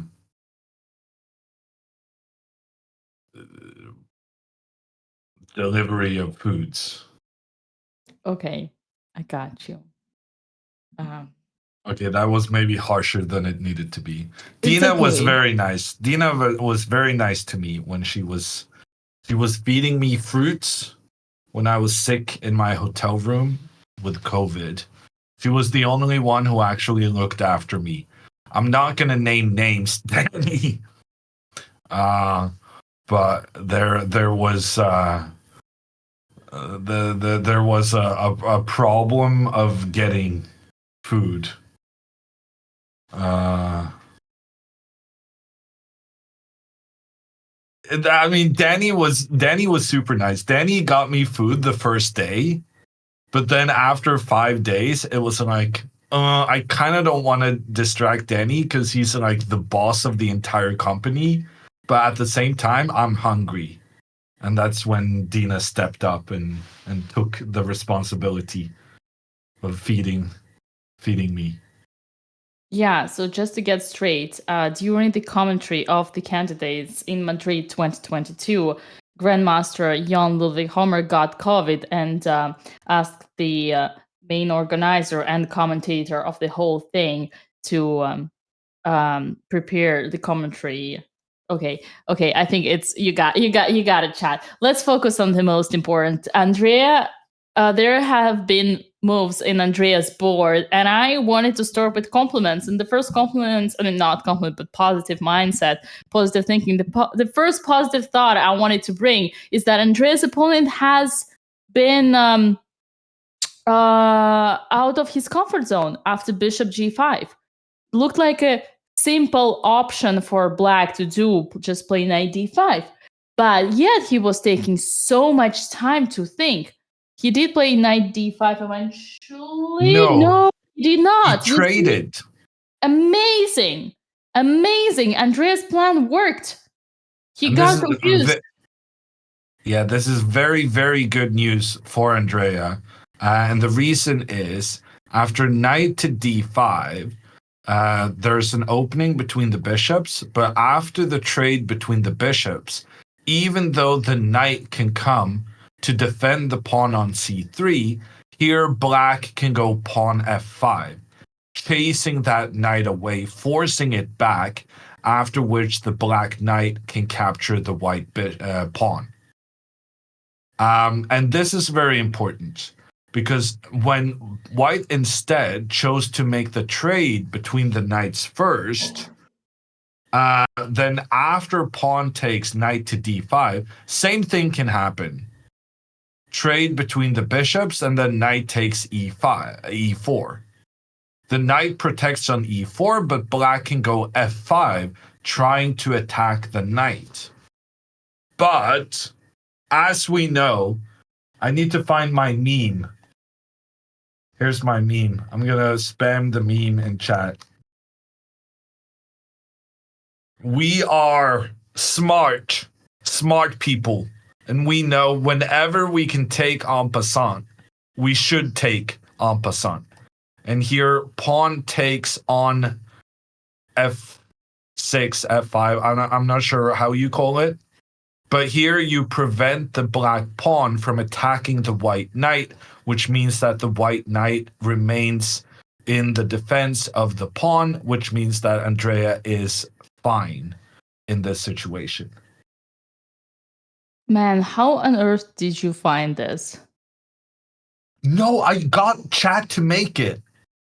This guy in really? chat made it because I asked him to. And then he His whispered name that was to you. Channel Points something. Oh boy. Okay, whatever that person is, that creativity, we need that for the team, all right? Gerber, I'm serial. Look up for this guy. You might wanna hire him. You don't know yet what's the position, but you don't let that talent slide away, okay? Don't let that talent slide away. We need these people. A true artist. I thought it was very good. Yeah. No. I agree. Who is Gerber? That's a bad question to ask, especially when you're not a subscriber. Gerber is a long-time moderator and a big-time team member in the BotezLive. Okay, getting back to the chessboard, I actually am because we super have more happy. news. Dina, we Yeah. have more news. Okay. In Alexandra's game, her opponent played f4.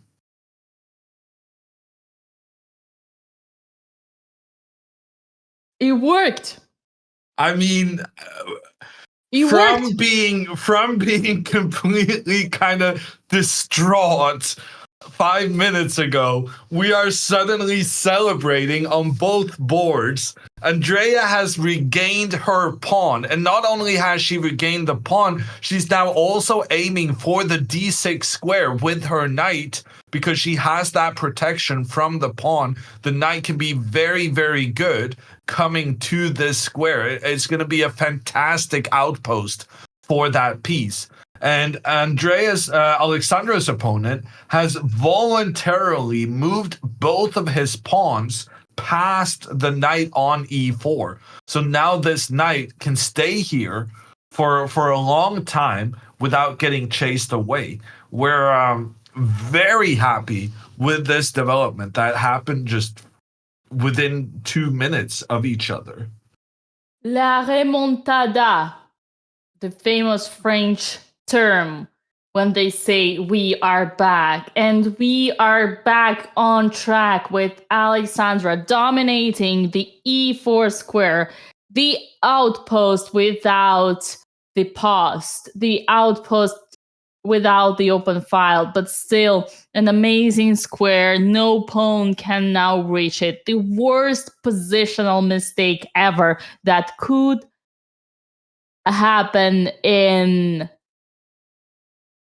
this game, because as you know already, pawns don't move backwards and no soldier can put themselves on f3 and kick the knight anymore.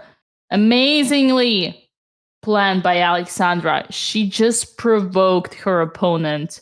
Not sure if she understood whatever happened or not, but that doesn't matter. What matters now is that we are hoping to see knight a6 or knight e7.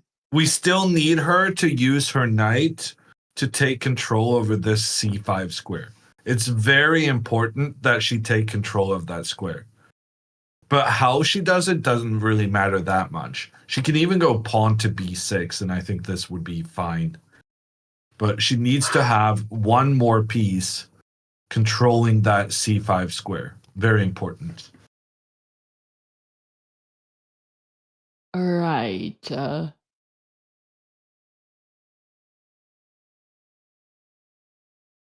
I'm slightly worried for g4 though.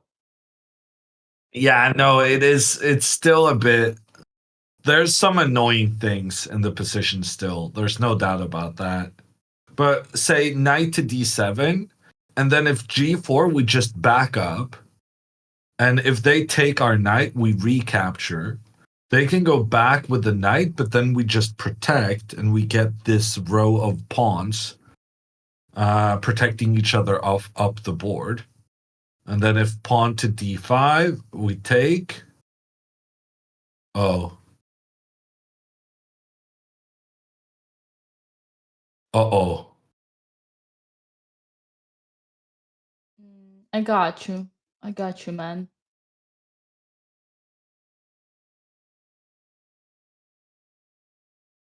Okay. Sacrificing the peas. This is some cool stuff. I have no clue what's going on here. I But like it, though. believe it or not, this is just fine. Because this guy over here has nowhere to go. Terrible knight. Man, I've never seen anything like that. And after this, and this, and this, position is completely equal. I don't believe my Wow. eyes. Check. Check. Take. Now we can go rook c2. Yeah, I was looking at rook here, but then you defend, so rook second. Man. You live and learn every day, chat. There's no way. I mean, now maybe even Alexandra's playing for a win, no? I mean, this would never happen because it was just way too deep.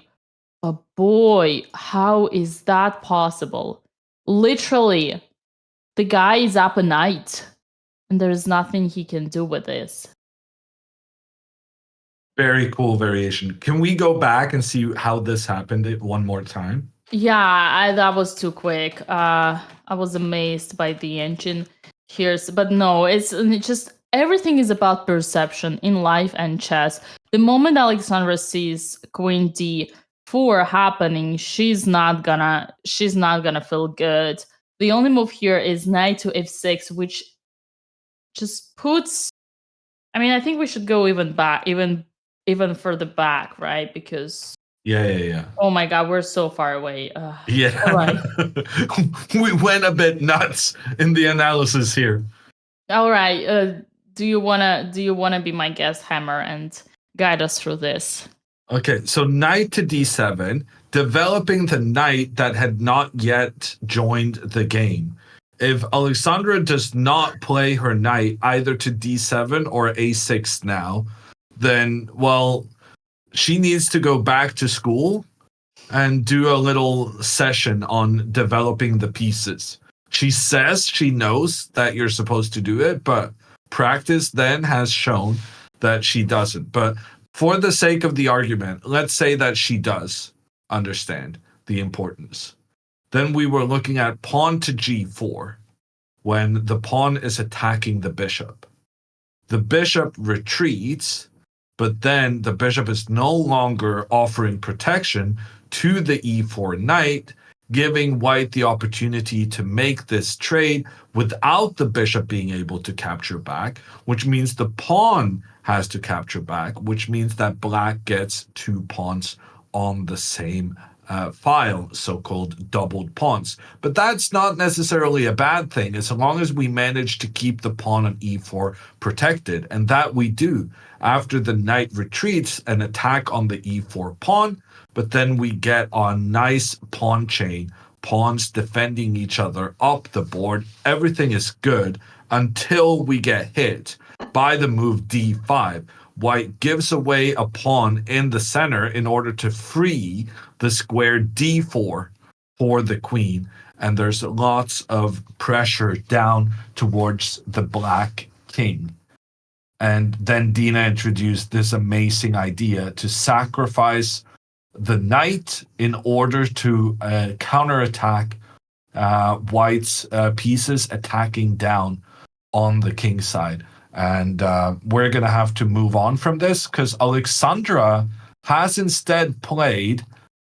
She has not moved her knight, and yet I kind of like what she's doing, Dina. So Okay, just to actually, get it maybe I straight. don't. Yeah, I'm one move away from liking what she's doing. So after knight takes on d2, Oh god. white recaptures. And here, Alexandra has captured the white knight on d3. Right. And then she could have done this later on, but let's not care. Let's not focus on that right now. Yes. She takes the knight, and after the bishop recaptures, she says, now your knight can no longer come to the c5 square, and I'm gonna close down the position with the bishops, and your bishops will not be able to do anything in a closed situation. However, there's something very, very important in this kind of position type. You need to recapture with the e pawn on d5 if possible, especially when you played this move a5. But so I kind of wanted to go pawn to e6, but then I'm starting to realize that that allows pawn to e4, and then white has very aggressive pawns. But maybe she should have done this anyway. Because what Alexandra did is she's trying to shut down the position. She's trying to prevent these white pawns from getting to a light square. And she played pawn to f5. And computer thinks it's fine, Dina. I was about to say, and this is a clear mistake, because now her opponent can capture on d5, and Alexandra cannot capture back with the queen, because then the queen and the king are on the same diagonal, so that's very bad news. He's going to have to take back with the pawn, but then she has no pawns that can control the b5 square. And white can go bishop to b5. This bishop can never be chased away. And then white will have easy pressure, doubling the rooks on the c file. But the computer thinks this is fine for Alexandra, so maybe I'm wrong. Dina, what's your opinion? All right. So I'll keep it short and sweet. Alexandra plays a grandmaster level strategy. She says, I am gonna, she's basically able to foresee what would happen if I remove the right pieces from the board and make the right pawn structure. She makes all the way from here. She wants to remove these guys away and close the position. She does knight d2, takes on d3, and plays f5 to say, you have two bishops, I have a bishop and a knight, clearly stating that she has studied the Russian school of chess and knows that knight is better than a bishop in a closed position. The only problem here, which can backfire for Alexandra, is that pawns cannot move backwards. If only in some ideal world, Alexandra could break the lamp, turn off the light, put the pawn back to a6, then put the ball back into the lamp and say this is how it was, and protect the a6. Unfortunately, in chess, as of today, such rule doesn't exist. Pawns do not go backwards. I don't think anyone knows the reference. It is Остап Бендер, 12 стульев. 12 Cheers, the famous Russian novel from the early 12th century happening back in Odessa. This is how Ostap Bender would give his simul. He would take all the money, pretend that he's a grandmaster, break the lamp, and just get away. And by the time they put the lamp back, he's no longer there, and he took the money. My grandfather, who was a huge fan of 19th century, Odessa would always tell me this is how you should play chess, Dina. Just break the lamp, put your pieces where you want, and turn the light back. Yeah, that was love that movie too. I can only say that chat has a middle school, if not worse, appreciation of Russian literature. Okay. I mean, there are people who got the reference. Anyway, my no, point I'm is, just saying, chat is complaining, and you're not listening. Chat. I have no idea about this 12th century Russian author either, but at least I'm learning something instead of complaining. I'm learning something. No, it's called 12 Cheers. There is a gangster. You know gangsters. They came to America later. The gangsters. This is how they would operate. I am Grandmaster. I'm gonna give a symbol. Take all the money and then break the lamp and then get away. The point is, I gave Alexander advice. This is advice. If only you were the gangster, you could put the pawn back. The position would be a dream come true. Just put the pawn back to a6, right? Control the b5. You got the knight. The position is closed. Only one file open is not enough. Your knight is stronger than the bishop. Alexandra would be a genius. All right? Here. My point is actually, she's almost there. Like, her plan is really good. It's just one little thing that she overlooked, but it's important. It's not clear, actually. It's not easy to spot. All that was actually to give Alexandra a compliment. I think she did a great thing. And yes, not all of us are Grandmasters Hammer who know that b5 is a weakness, and that's why we're doomed on the queen side. Once again, I state that the only reason why the only b5 square is the reason why black is lost on the queen side. But you need to be a grandmaster to understand that, number one. And number two, you need to be a grandmaster to exploit that. So we gotta see a win here from Alexandra. That's my conclusion. Why? No, What's it's so just funny? a comment from chat. Pain Chess says, "Thank you for clarifying. It was a compliment."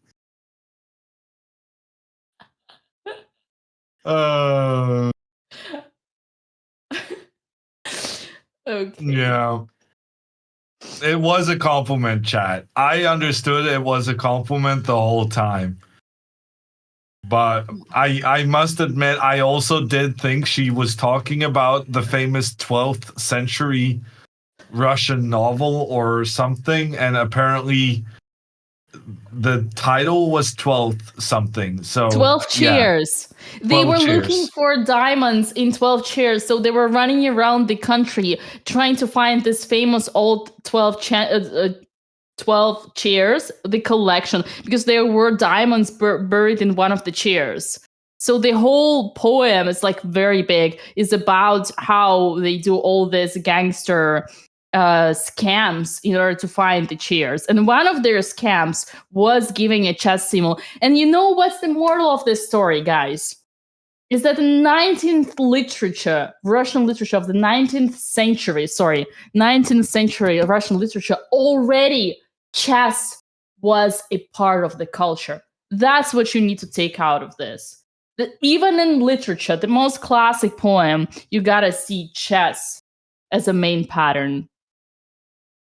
That has a very important question. Chairs as in Nazdrovia, or chairs as in the physical thing you sit on? Not cheers. Chairs. Cheers, Okay. yes. Yeah. Yes. Okay. Yeah. I didn't know I could be famous writing books about inanimate objects, but that's nice. Yeah, I think it's time for us to remind everybody the sponsor of our event, which is Coinbase. And this tournament is very special because we have 20,000 in giveaway. And today we already have 2,500 guaranteed. 4 winners are going to be declared today because Alexandra already brought 1 point to the family. And to participate, you need to use the command raffle and the command Coinbase. If you want to know more about it, use the command raffle. You're going to get the link. You need to sign in that link to fill in the form, Google Doc form. Use the same email address that you already have for your account on Coinbase. And at the very least, you can already claim $20 off on your account created by using the promo code BotezLive. And on that note, I have seen some very nice, I have seen moves going on. Bring them on, Hammer. Rook to C1. And now I was going to say, Dina, that this is a huge moment for Alexandra. I was going to build the excitement in Alexandra's game, and I was going to make a big argument about why pawn to e6 is absolutely necessary in this position. But she didn't play it, did she? She played it almost instantly. E6? Wait, we gotta wait for Avila to. Well, it's okay. Everybody can calculate in the in blindfolded. Don't worry about Vila. Okay. So, did she? She did play e6. Yay! And what's very, very good about this move is that now, whenever white tries to trade with the black pawn, Alexandra doesn't need to use the c pawn to recapture. Instead, she can take with the e pawn. And this is super good for like 5 different reasons. Number 1, we can put pressure down towards the white pawn. Number 2, white is unable to put pressure down on the queen side because there's a white pawn protected by another pawn that's standing in the rook's path. And number 3, there's no more access to the b5 square for the white bishop. So this is just a tremendous development for Alexandra. Her opponent did not understand the importance of making this trade between the pawns in the center before this e-pawn could join. And now Alexandra, I dare say, is even better in this position, and she has a very clear plan on how to continue moving forward, trying to bring her knight into the game, maybe move the rook over so that the bishop can come back. Something like takes, I don't know, like h3. Okay, we got to be a bit careful about this g4 attack on this side, but it's in general, it's very exciting now. And I think in practical play, Alexandra has the much easier position to deal with because it's very frustrating for white to have these bishops, and these bishops are like, this one's being stopped by that pawn. There's a white pawn blocking the other one. Here there's a white pawn blocking. There's a reason why we say that knights are better than bishops in situation with lots of pawns still on the board. The pawns, both the black and the white, are standing in the path of the bishops to really fulfill their potential. And for that reason, if I had to pick white or black in this position, I would pick black in Alexandra's game. Yeah. I do want to also introduce you guys to the idea that Hammer pointed out. We gonna go to e4, right? And one of, like, while some of you might think, but we say the position is closed and we don't want to trade the knight versus the bishop. You can correct me, Hammer, if you already mentioned that and I misheard, but I just wanted to highlight that even if we change our mind and give away our so-to-be-better knight for their bishop, we have another instructive moment where we always have to ask ourselves, it's not just about the pieces that we trade, but also about the pieces that are left on the board. And here we would be witnessing a second school moment from Alexandra taking her opponent back to school of strategy and telling them, first of all, I'm going to give you a lesson how a knight is better than the bishop in close positions. And secondly, I'm going to teach you what is a good bishop versus a bad bishop. And here, Black's bishop forever is a good bishop because the White's bishop is a bad bishop because it's surrounded by its own pawns on the same color. So we're liking Alexandra's position, and if I'm honest with you, Dina, I'm liking Andrea's position too. You do? And Andrea now has her bishop and her queen pointing in towards the Black King. This is very uncomfortable for Black to have to deal with.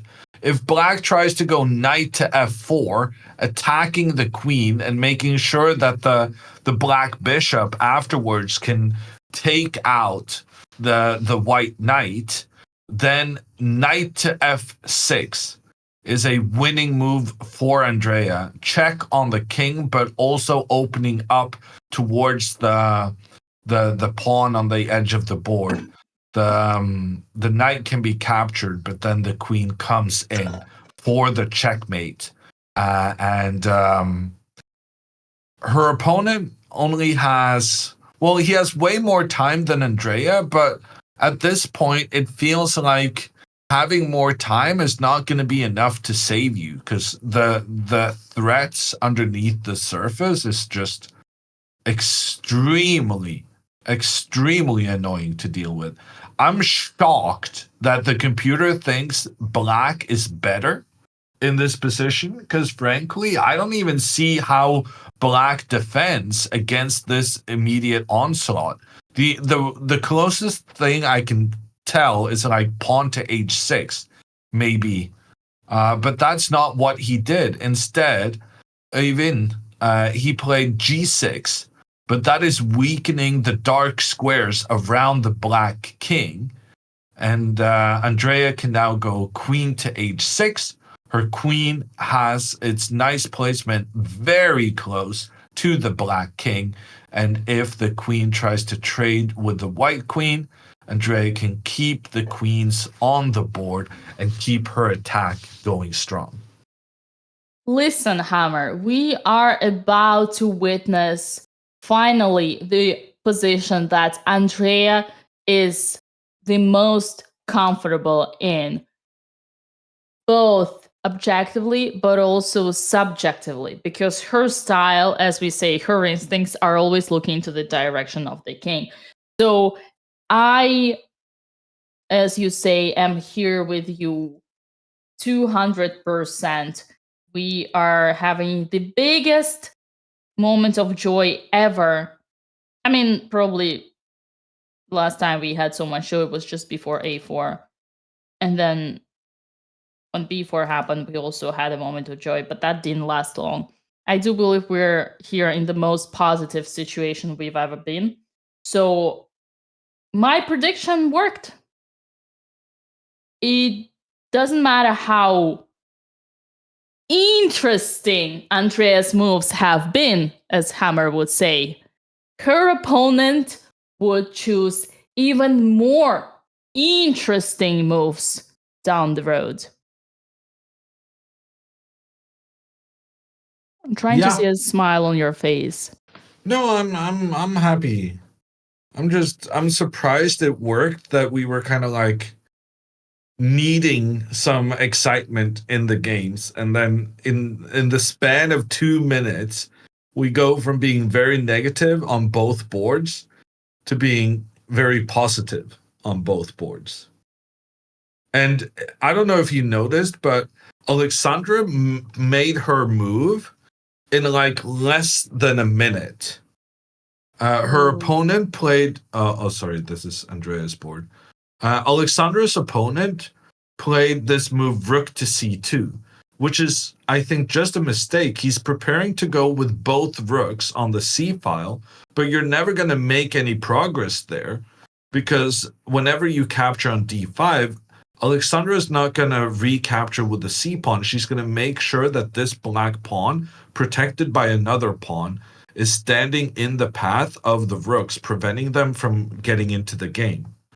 Alexandra played rook to f7, which was very interesting because now she's preparing to go bishop f8 and trying to activate her bishop.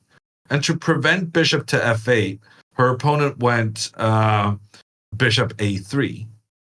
And then it turns out this didn't really prevent bishop f8 at all, because Alexandra said, I don't mind trading the bishops, because then you no longer have the bishop pair. And once again, Alexandra is making her moves in less than a minute. So she's feeling quite confident in this position. And her opponent is spending a lot more time than her at this stage.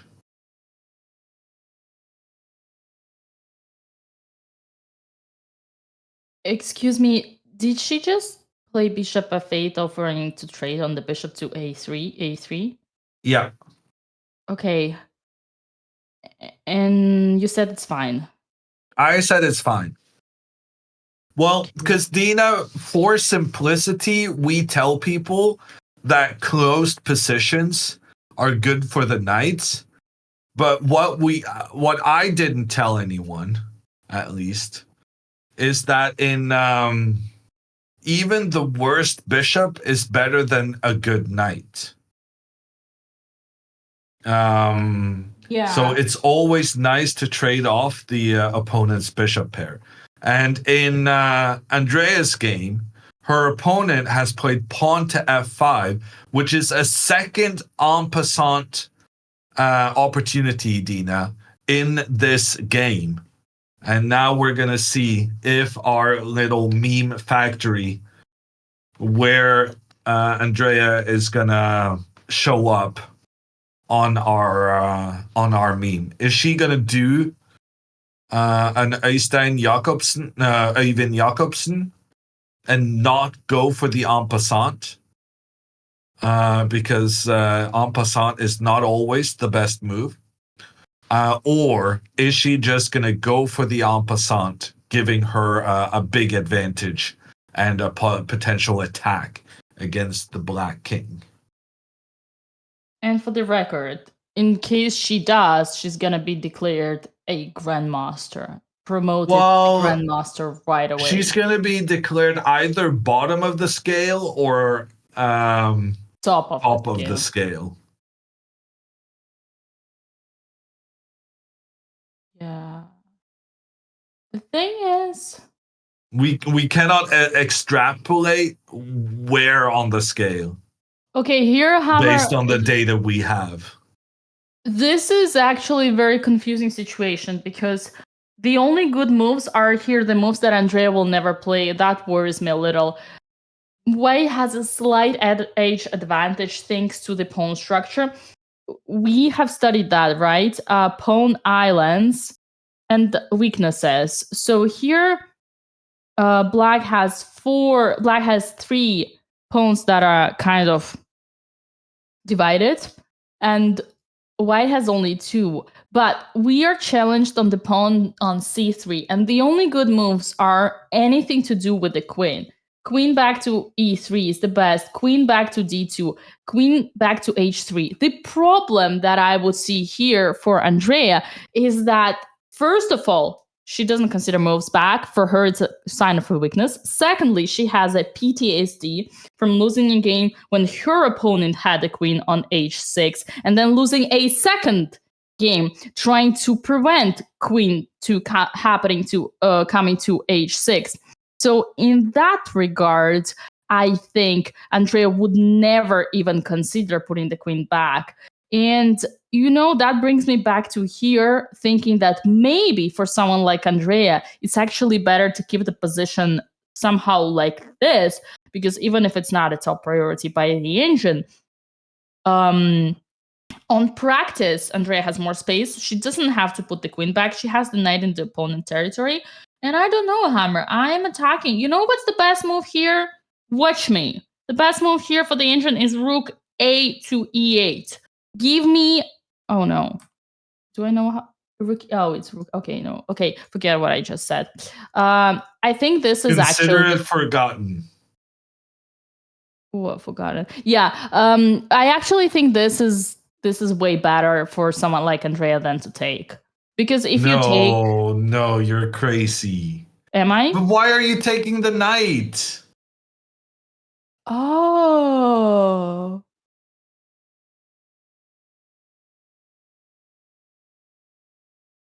Wow, is this good for black? Yeah. But this is complicated. Oh, rook a5. I didn't see rook a5. It's okay, don't worry. I got you. I mean, yeah, okay. Or at the very least, go rook e1. Okay, this is one of those moments that this is actually complicated. I think Hammer here, capture has its own pluses and minuses. The plus is that chat, we create an extra island of pawns. We break this structure. We create a weakness on e6. The minus is that actually e5 is extremely strong because we always have a potential outpost on both. I mean, f6 kind of like challenging the king, and d6 complete outpost. The problem is that we cannot get rid of this knight, which is also... Yeah, this knight is also strong. So then we get into a super huge philosophical debate whose knight is stronger, even though the knight of white is on d6. You know what? I give up. This is too complicated. Hammer, you're a grandmaster. Break this down for us. Ha ha ha ha. Can do en passant. Oh, I'm so fancy. Just because you can play en passant doesn't mean it's the best move. Grandmaster. Take en passant. And Andrea took en passant. Are you proud right now that you got your meme used? Yeah. You're proud of yourself, right? Yeah. I just wanted to... I'm going to post that meme on Twitter tonight. Okay, great. Did you already get the credit from the artist? I mean, I don't think I'm the first one to suggest this for that specific meme. I'm sure. Okay, good. All right. Andrea made Coach Hammer, commentator Hammer, proud by taking the en passant. And we're gonna see next knight to f6. As we were saying, this move has its own strength.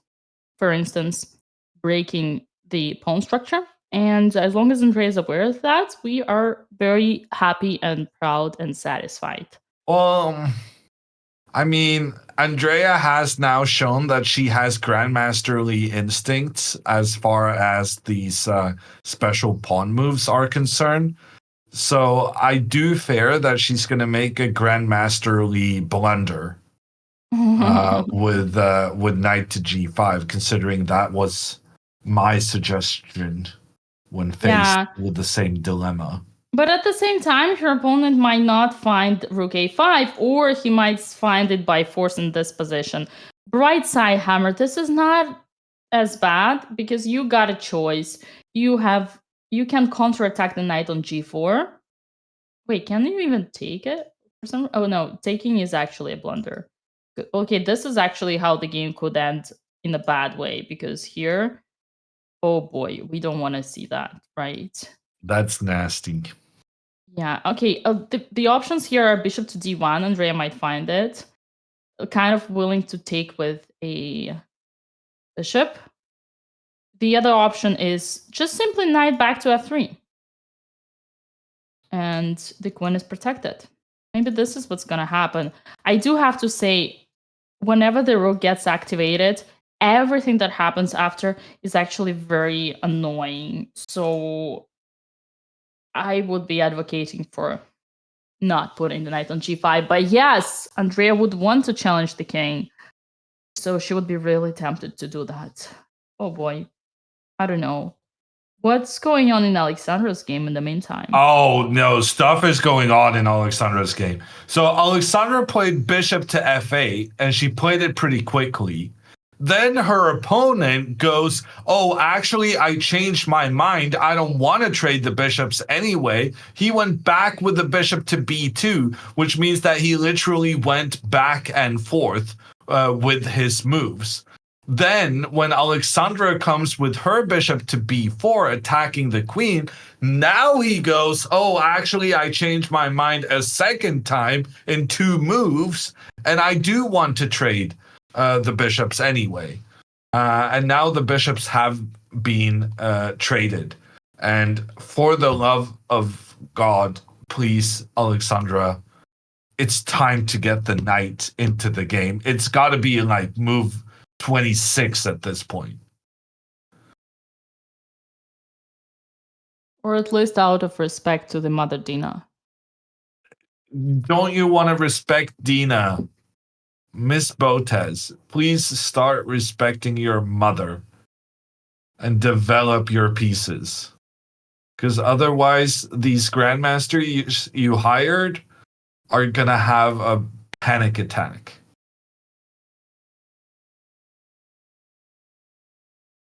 I mean, watching Botez games is already stressful enough.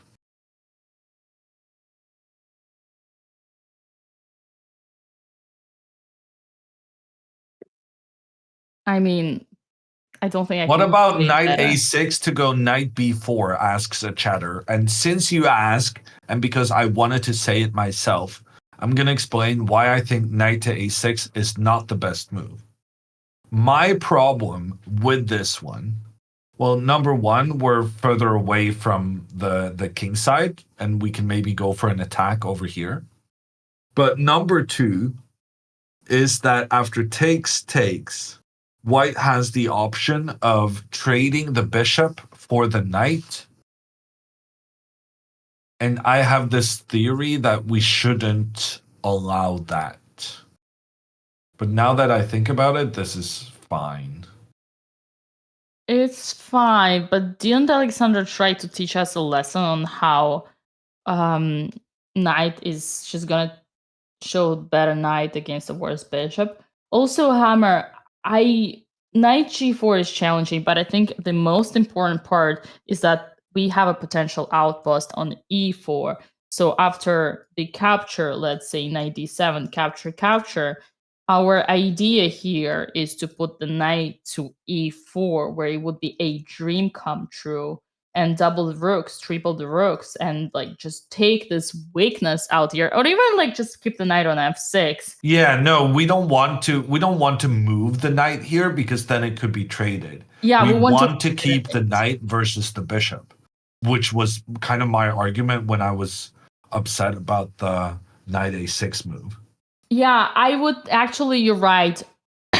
I would say it better. We want to threaten, put the knight to f6 and threaten to play knight e4 whenever the chance occurs.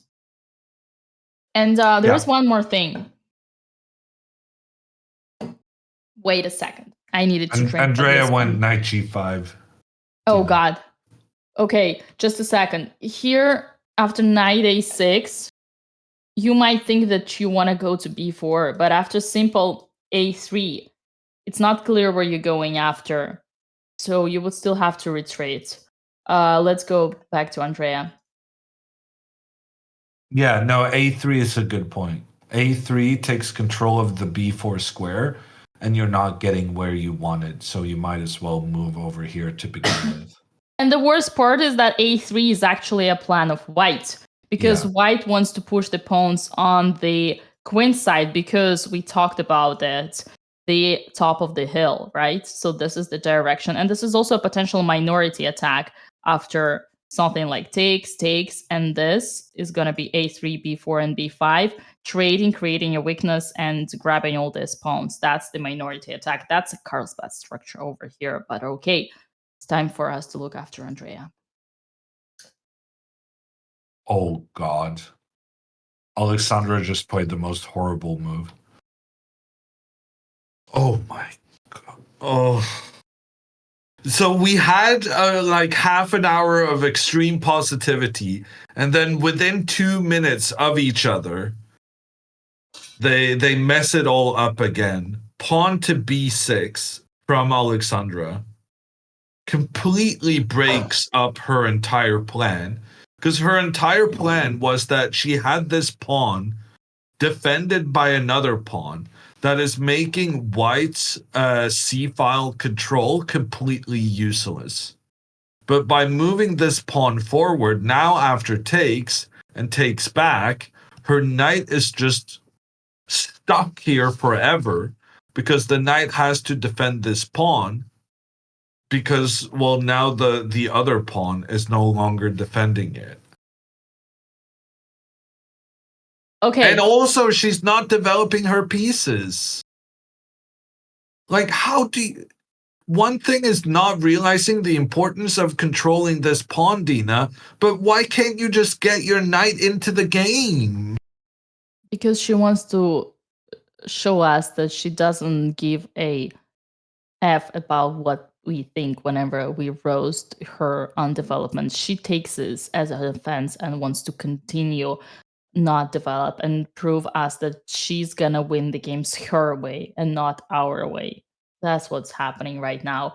Honestly, Hammer, I know what she's doing. She thinks that she's a 5-head or 4-head, a smart head, that she's gonna make a Petrosian Botvinnik Steinitz, call it whatever you want, rook lift development. She doesn't need a knight to develop her rook. She's gonna do the smartest rook a7, and whenever they do something, she's gonna bring it here. And when they do something and something and something, I mean, she's basically gonna have this, but right. And if you're gonna have to kind of, let's say, defend or whatever, she's gonna triple, and she's not gonna need the knight. I mean, if it all works out, honestly, Hammer, she will have time to treat the knight later. But this is one of those examples, chat, above all mentioned by Hammer, above weakening the fact, using the fact that pawns don't go backwards. There is no way we can defend the c6 by the pawn.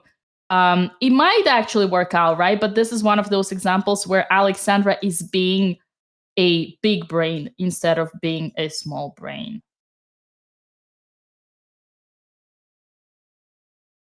One of those situations when you have a simple, easy solution, you think it's too good to be true, and you are trying to look for a complicated one. And after b6, her opponent responds instantly, because now he has his plan going with pushing the pawn forward on the queen side. And the momentum shifts from Alexandra to Becker, just like that.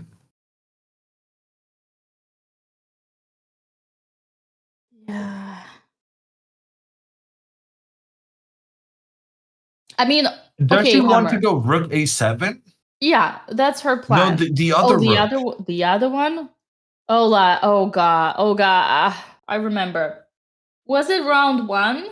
Hammer, when we saw Alexandra doubling her queen and rook in front of a completely closed file, saying to her opponent, I want you to push, and when you push, I'm gonna be ready. And her opponent is like, yes, sir, I'm gonna do this just because you want me to.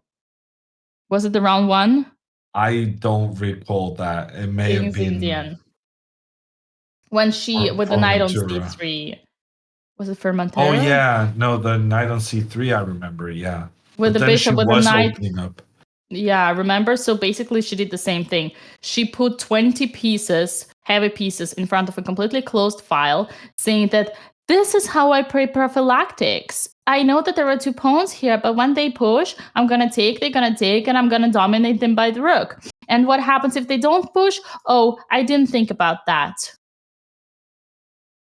I don't recall being very critical to her approach in that first round game, but I do agree with the general sentiment of your Botez voice, in that when she's making this much effort into preventing pawn to b4, her opponent is just going to not play pawn to b4, and then that may be an issue as well. Although after takes and something like g4, Dina, Alexandra would have like queen e7. Okay, computer is Yeah. loving this for white because all the black pieces got stuck over here on the queen side, while white has a free reign to attack on the opposite flank. But at least there's some trickery going on. Yeah. Well, this would be definitely the right approach. And to understand that, you just need to follow simple rule of whenever you see a clear pattern, your opponent bringing all their pieces to one side, you might actually focus on the other side because this is where they are gonna be the most vulnerable. And that's why g4 is gonna work here. At the same time, so far, Alexandra has proven us that she has an immense ability, a skill, superhuman skill of telepathy. Whenever she makes prophylactics against something, her opponent listens to those, inner voices of the Botez, and he does exactly what Alexandra wants them. So I actually believe if that were to happen, her opponent would still continue playing on the queen side. On that note, Alexandra hasn't yet played rook f to a7, and who knows, maybe she was actually that genius grandmaster big brain that I told you, willing to bring to this beautiful lift up. What? Okay. Yeah. Okay. Listen, one thing is good, Hammer, is that I am able to read their minds and decrypt to Grandmaster Botez School of Chess. Translate from Botez to Grandmaster. And you can now explain why she went rook b7? Yeah, she went rook to b7 because she knows that putting the rook in front of two pawns is the basic rule of strategy that we study in the Russian School of Chess. Okay, actually, I was saying about it. I was like, oh boy. Okay, chat, that was the meanest thing I've ever said. It stays between us. Please, for the love of Lord, rooks should never be put in front of the pawns. Well, I do have some good news, Dina. So the thing I'm the most scared of when Alexandra is just making a bed of her pieces in the corner of the board, completely abandoning her king. What I'm afraid of is takes, and then pawn to g4, starting a big attack on this other side of the board, trying to activate the rooks, get the pieces in here, open up in front of the black king, while the black pieces are distracted elsewhere.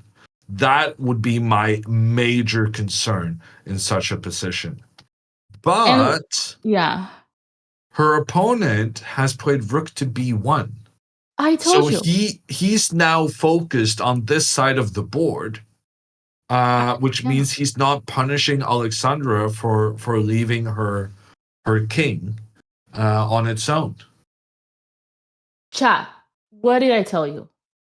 Alexandra is a superwoman. She has this unique ability of hypnotizing, exactly, of telepathy. And she makes her opponents believe that what she wants is actually the right thing to do, what she tries to prevent from. She's trying to prevent the thing that should not happen, but her opponent sees that and they follow. Yes, sir. Once again, highlighting Hammer's point. How to understand what everybody asks me, Dina, how do I get better in middle game? Watch the pawns, watch what your opponent does.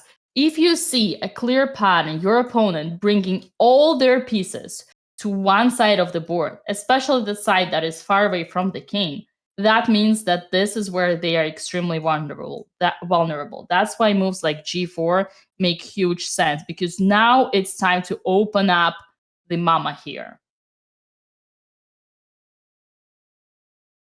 But we are safe. Rook b1 happened. For now, though. For now. Yeah. I still... Because now she can never get the knight into play now. The knight has to remain on this b8 square now forever and ever. Because anytime she moves it, then the trade will happen. And the white queen will enter in through this c6 square. And Tina, now she goes rook a7. At least she's making moves. And you know, Dina, the best thing that could happen now is if c5, she could go b5, because then she would be allowed to bring her knight over. Yeah. So it's very important for white to keep this tension. You know, and what also white doesn't really want to trade here now, because then suddenly Alexandra can actually do something useful with her rooks. Whereas now, right now, she's just pointing them into her own pawns. Yeah. She has to move fast, by the way, because she's actually lower on time than her opponents. So, yeah, this is good. This is good stuff. You know, Hammer, it makes me think that you and me, we are boomers. We're part of the old generation. The new generation of players like Alexandra and Andrea, it's crazy to see how good one can become reaching a title player, like getting to expert like Andrea without any basic respect or like chipped. He knows where I'm going, right? I understood where you were going a while ago. Yeah, I deduced that a compliment was not coming. Your amazement was not gonna be positive. I actually saw that one coming. Yes. Yeah. I don't know if I should finish this or not. If you chat guys, I think you've made your point. We all understand where you were going, even if we didn't get to the clippable moment. Well, again, how good players can become now without all that blah, blah, blah, strategy, development. Don't put your rooks in front of pawns, put your rooks in open files, develop your pieces, castle. Come on, all that bullshit. It's another generation. It doesn't matter anymore. Just by playing bullet and blitz and getting better at tactic, you can get to the expert level to become a title player. And sisters are not the only ones. Like, it's just all kids of nowadays, you know, all these new players. I guess it's a good thing for you guys. I guess it gives you more hope, honestly. But at the same time, imagine how higher one could have gotten or could go if they were to just a little bit of respect for strategy, and then 200 points up guaranteed. That is asking, how old are you? Me? Yeah. I'm old. She's old, chat. Boomer. Yeah, I'm old. She's almost as old as I was a couple of years ago. Yeah. But age is just a number. So how is Andrea doing? Andrea's not doing great. Her opponent found this rook a5 move, putting pressure on Andrea's knight. On the other hand, Alexandra is doing great, because now after queen to e7, she's threatening the pawn on a3, And it's very difficult for white to have a convenient way of protecting that pawn. So it's a good news, bad news kind of situation.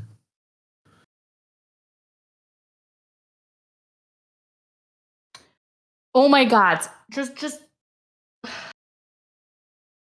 okay. Hold it.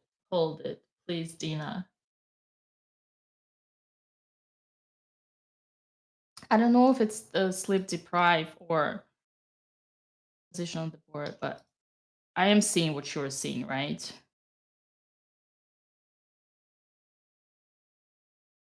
Just making the point straight, right? I'm seeing exact thing that you're seeing, right? You're there watching. I'm not sure I followed all of that, but I'm assuming he's gonna go rook a2 and then queen c1 or something, because it's kind of annoying for him to keep this pawn protected, and he can't have the pawn on the a file because Alexandra's there. I wonder, Dina, at what point do you play h5 here? Never. You know why? Because all what matters is not just to double in front of two pawns, but to triple in front of two pawns.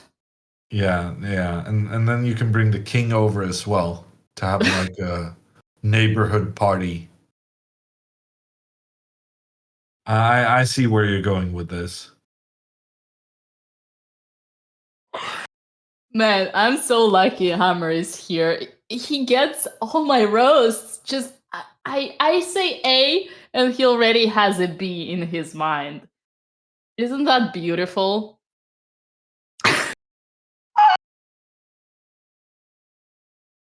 I have this hysterical laughs that you have when you're sleep deprived, as one chatter would say.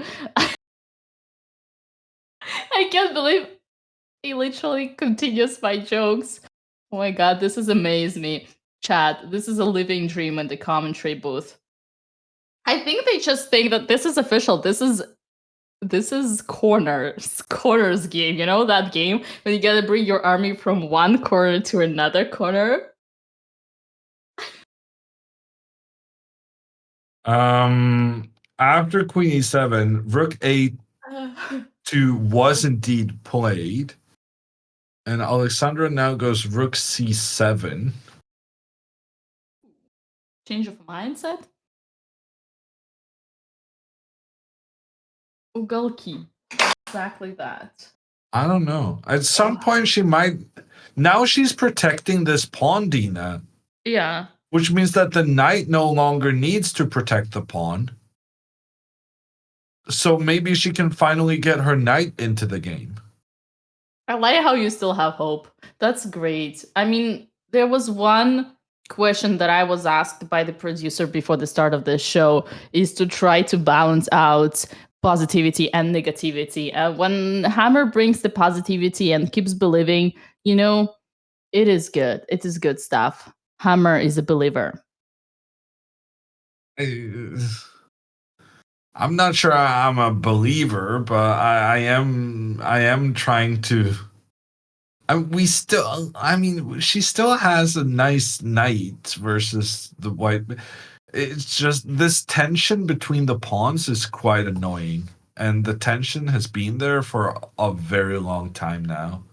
Yeah. But once white makes a mistakes and releases the tension, Alexandra is going to be all over this with her knight jumping into the game.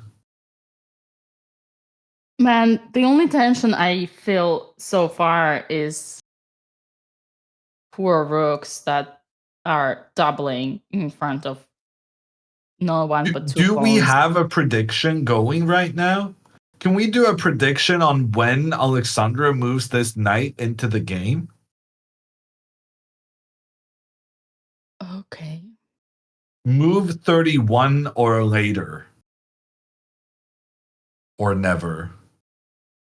Also, Hammer, I look at Andrea's board, and it's not as bad as I would thought it was, because her opponent played first rook to a5 and not knight g4. So now Andrea has intermezzo stuff, something like f3 or h3. I mean, f3 would be a blunder. h3, f3 is a blunder due to queen c5 double attack, but maybe h3 or something like that.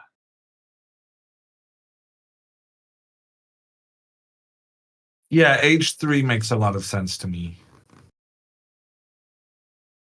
Yeah, so That's kind of what I'm I hoping actually for. think this is a good news. This is great news. Because rook Well, it would have a5. been greater if he hadn't found the idea altogether. True. Maybe there was a fly that was flying around and sat on the rook on a6, and he was like, "Oh, I got the rook." That's true. Completely forgot about it. Oh, I was watching the feeds and I saw pawn to h3 being played, and I was like, "Oh, pawn to h3, that's such a good move." Now he's Yeah. preparing to go g4, but it was actually Andrea who played pawn to h3 on her move, on her board, Oh, right. Yeah. which No, is it's all, great. which is good news. Yeah, this is great news. This is great news. Both white players have an opportunity here to play h3, and it's quite good. Okay, Hammer, I think we're approaching the most excite me part of the game, which is gonna be time travel before move 40. I feel like I need to run for supplies before. What are you getting? I'm getting oil change, if that can work. Okay, I'll be right back. Hammer doesn't know what's oil change because he never drove, did he? He did not know. Yeah, because professional chess players, grandmasters don't know how to drive cars. They don't need to. Well, I'm just trying to understand what the metaphor is.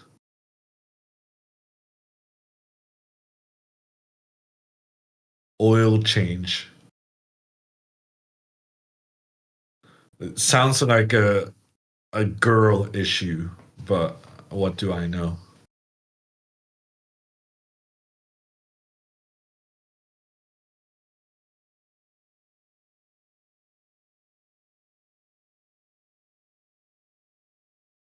We're aboard. Yeah, no, I shouldn't be speaking about things I have no idea about. Okay, let's talk about chess instead. He played b4? Wow, he did play b4. Why is that not on the live board? Did the live boards crash? Oh no, Vila, the live board crashed. We're not getting the moves. Okay, then we got to start paying attention to the videos.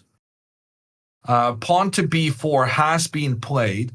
Alexandra captures the pawn to try and open up for her rooks along the side of the board. White is now going to recapture with, I guess he's going to capture with a rook, attacking the pawn on b6. But then Alexandra will go knight to d7, and she's keeping this pawn defended. Her opponent will go pawn to a4, pushing the pawn forward, trying to get as far forward as possible. And this is when we need to start looking out for spicy ideas. Like, can Alexandra go pawn to c5?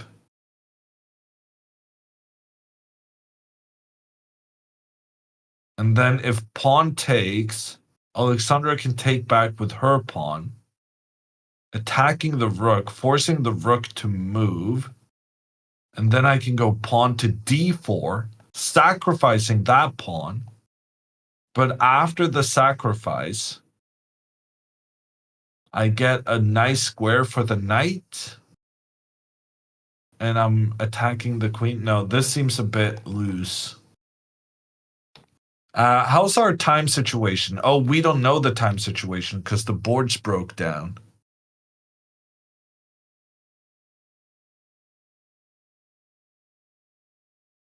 We're several moves late. Well, give me the moves then.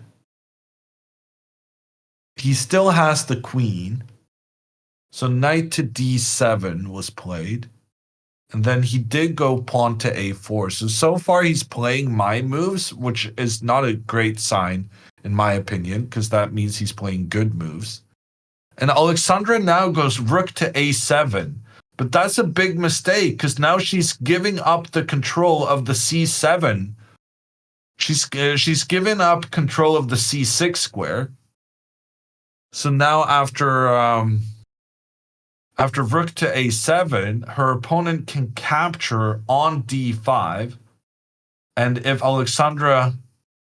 Ooh, but Alexandra can still capture back with the e-pawn, because even though her pawn is now undefended, she'll be able to start capturing in towards the white king with a double attack on the king and on the bishop.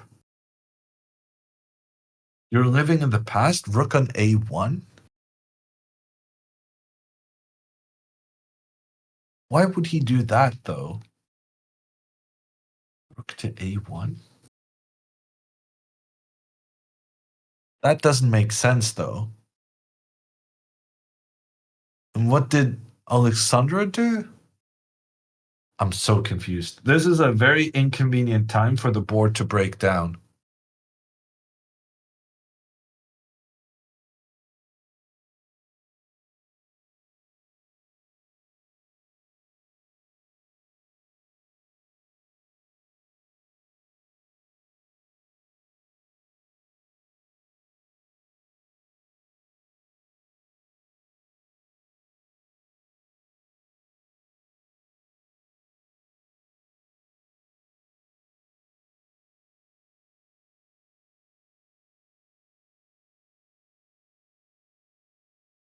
Okay. Rook takes b4 never happened. Of course rook takes b4 happened. What are you talking about? Let me maximize this. Oh, rook takes b4 never happened. What was the position then? How did he manage to recapture with his pawn when this rook is undefended? So he must have gone rook back first. Oh, okay, so this happened. He played rook a1, the knight to d7, pawn to b4, takes, and then rook a7. Okay. Are you with me now, chat? Am I okay? I got very confused there. It's a very inconvenient time for Dina to leave me. With the boards breaking down and everything?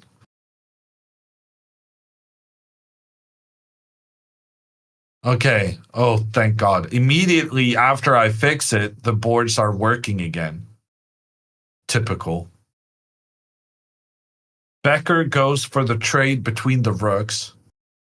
And Alexandra recaptures quickly. I want to give a little shout out, and I'm sorry I haven't done this previously, but I only noticed that Alexandra sent me a message straight before the game. To some intel on the opponent, and we want to give a shout out to the Øyvind Jakobsen fan club. Andrea says, Alexandra says, Andrea's opponent's kids and wife will watch the stream. So this is a shout out to Martin, Sofia, and Sondre.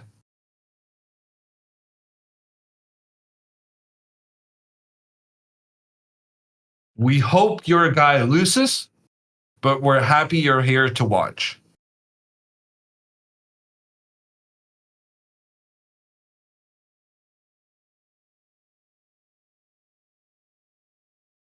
I think that's fair. Like, I don't think that's crossing any lines.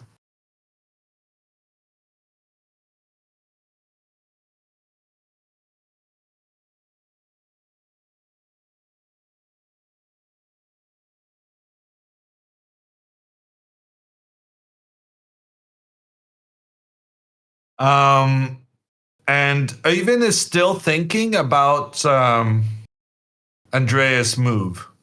So Andreas pawn to h3, that was a really good move. It was very important to stop this knight from attacking the white queen. And that has posed some problems to deal with. And if black gets too optimistic here, knight to d5, trying to get the knight to f4, that I was going to say that's going to be a massive mistake because if bishop takes g6. But then I realized that my plan in this variation was to capture the rook, but turns out that rook is actually defended by the bishop. So the sacrifice doesn't work, which means knight to d5 is a potential move for black here, trying to open up the pressure from the queen and then have the knight come into the f4 square afterwards.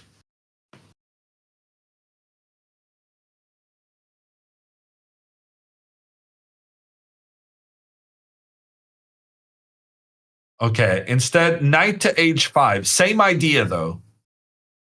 Same idea. Wanting to open up the pressure against the knight, but also trying to get the knight forward to the f4 square. But now, Andrea can go knight to e4, and her knight is very nicely centralized, and it's blocking the bishop's path towards the white king. So this is fine. Andrea will have a nice centralized knight. Did you just say that you welcome the opponent's family and rooting against them? Yes. Chad, and then you say that I am the most cancelable material here. I said it nicely. You did say nicely. I was listening. I was just teasing you. I like that. Shout out to Andrea's opponent's family. I actually was thinking about it, especially when girls would be facing kids. And I was realizing, man, what if the parents would be watching? They would not be happy with all this cheerleading out there from my own self and my co-host. You're only realizing that now, Dina? Yeah, and I feel bad. Yeah, You were harsh on the kids yesterday. I agree. No, this morning, sorry. And I mean yesterday, I don't remember when it was. It's all the same day. Oh my god. I want to apologize officially, and if the opponent's family and parents and friends and kids and wives and husbands are watching this, please, this commentary is biased, but it's by no means, we don't take it personally.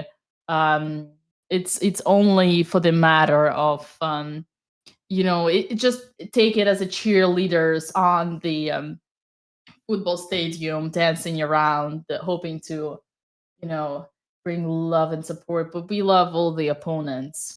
I see Papa Bodes in chat. On another note, this was always the case. For example, at the end, the Russian School of Chess believed that bullet and blitz chess is ruining the correct formation of a chess player, and then Nakamura just published a bullet chess book and played better and better. Actually, Papa Bodes is a great point. I actually wanted to point it out. All these guys like Gucci Reza, Pragnananda, Gukesh, all of them, they literally became 2750s, like the elite of chess, by being raised by playing online bullets. So yeah, that's why I say me and Hammer boomers, the chess has changed, and you can become good and strong just by just playing online and just screw all the principles. Just don't mind us playing ugalki corners, me and Hammer putting our rooks and queens in front of 3 pawns. Okay, I have a correction to make. Please do. I called one of Ivan's kids Sondre because I believed Alexandra had misspelled and misunderstood the Norwegian name. But actually, I was wrong. Alexandra was right. And the shout out goes to Martin, Sophia, and Sonde.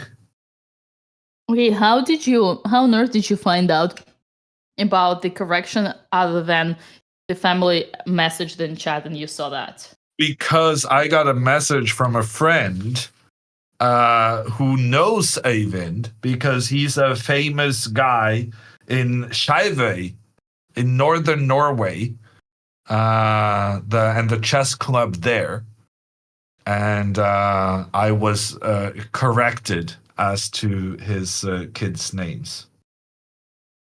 Wow. So, damn, Norway must be a small country when it only takes one opponent, so the grandmaster already knows you.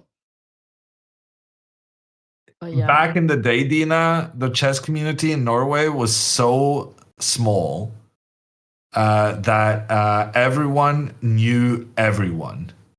But now, after televised chess and Magnus's rise to the world championship throne, that is no longer the case. Chess has outgrown what we were used to.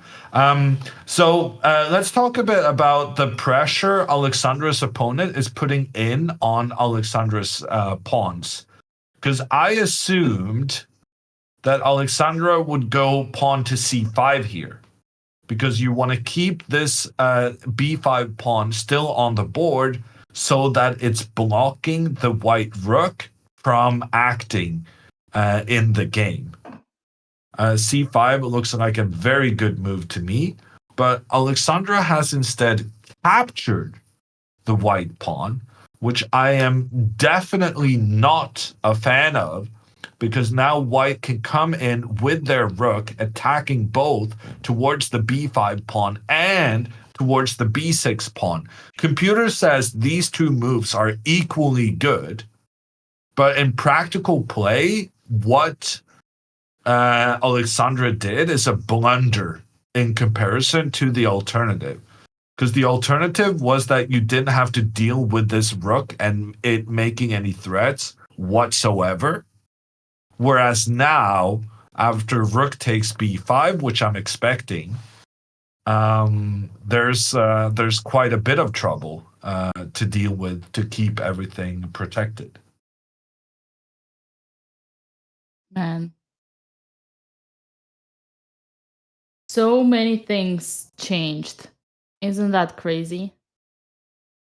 Ever since I went away. But that's a rhetorical question. You don't have to answer this one. Oh boy. Did you guys clap when I was away? Did you guys clap? What should we be clapping? Let's fill hammer in. We are clapping whenever we see Alex or Andrea completing their development. No, we did not do that. And that's okay if it wasn't move 24 or 25. It happened. So we need to praise that. Hammer, do you breathe now that the knight is on d7? No, I mean, I was happy and then I became unhappy after the latest move. Oh. On the other hand, I'm very happy after the latest moves on Andrea's board. Because her opponent captured the knight in the center, allowing Andrea to get a very nice bishop in the middle of the board. And this bishop is really working its ass off in multiple directions. And then afterwards, black went queen to g5, going for a queen trade. But now the computer believes Andrea is winning this game because after the queen trade, Andrea can now go rook to b1, attack the pawn on b6, and if that pawn is protected by the black rook, that will allow the white rook to point down towards the black rook. The white pawn will continue forward on the edge of the board, making an additional threat against the black pawn. The black pawn can escape, but then the white pawn, supported by this new amazing bishop in the center of the board, this pawn is just cruising in to become a new queen. And Andrea is officially winning this game as long as she finds this rook to b1 move. She has 6 minutes and 30 seconds left, but I think it's a fairly obvious plan of trying to attack the opponent's pawns, and I think she's going to win this game. Ladies and gentlemen, it is official. Andrea Botez has been proven us that she became a grandmaster in endgames. Previous game showed that, and so did this. She will find rook b1 because that's the only logical move here. Just like her opponent found rook a5. What else is she gonna play? Of course she's gonna find that. The only reason she's taking time to think is because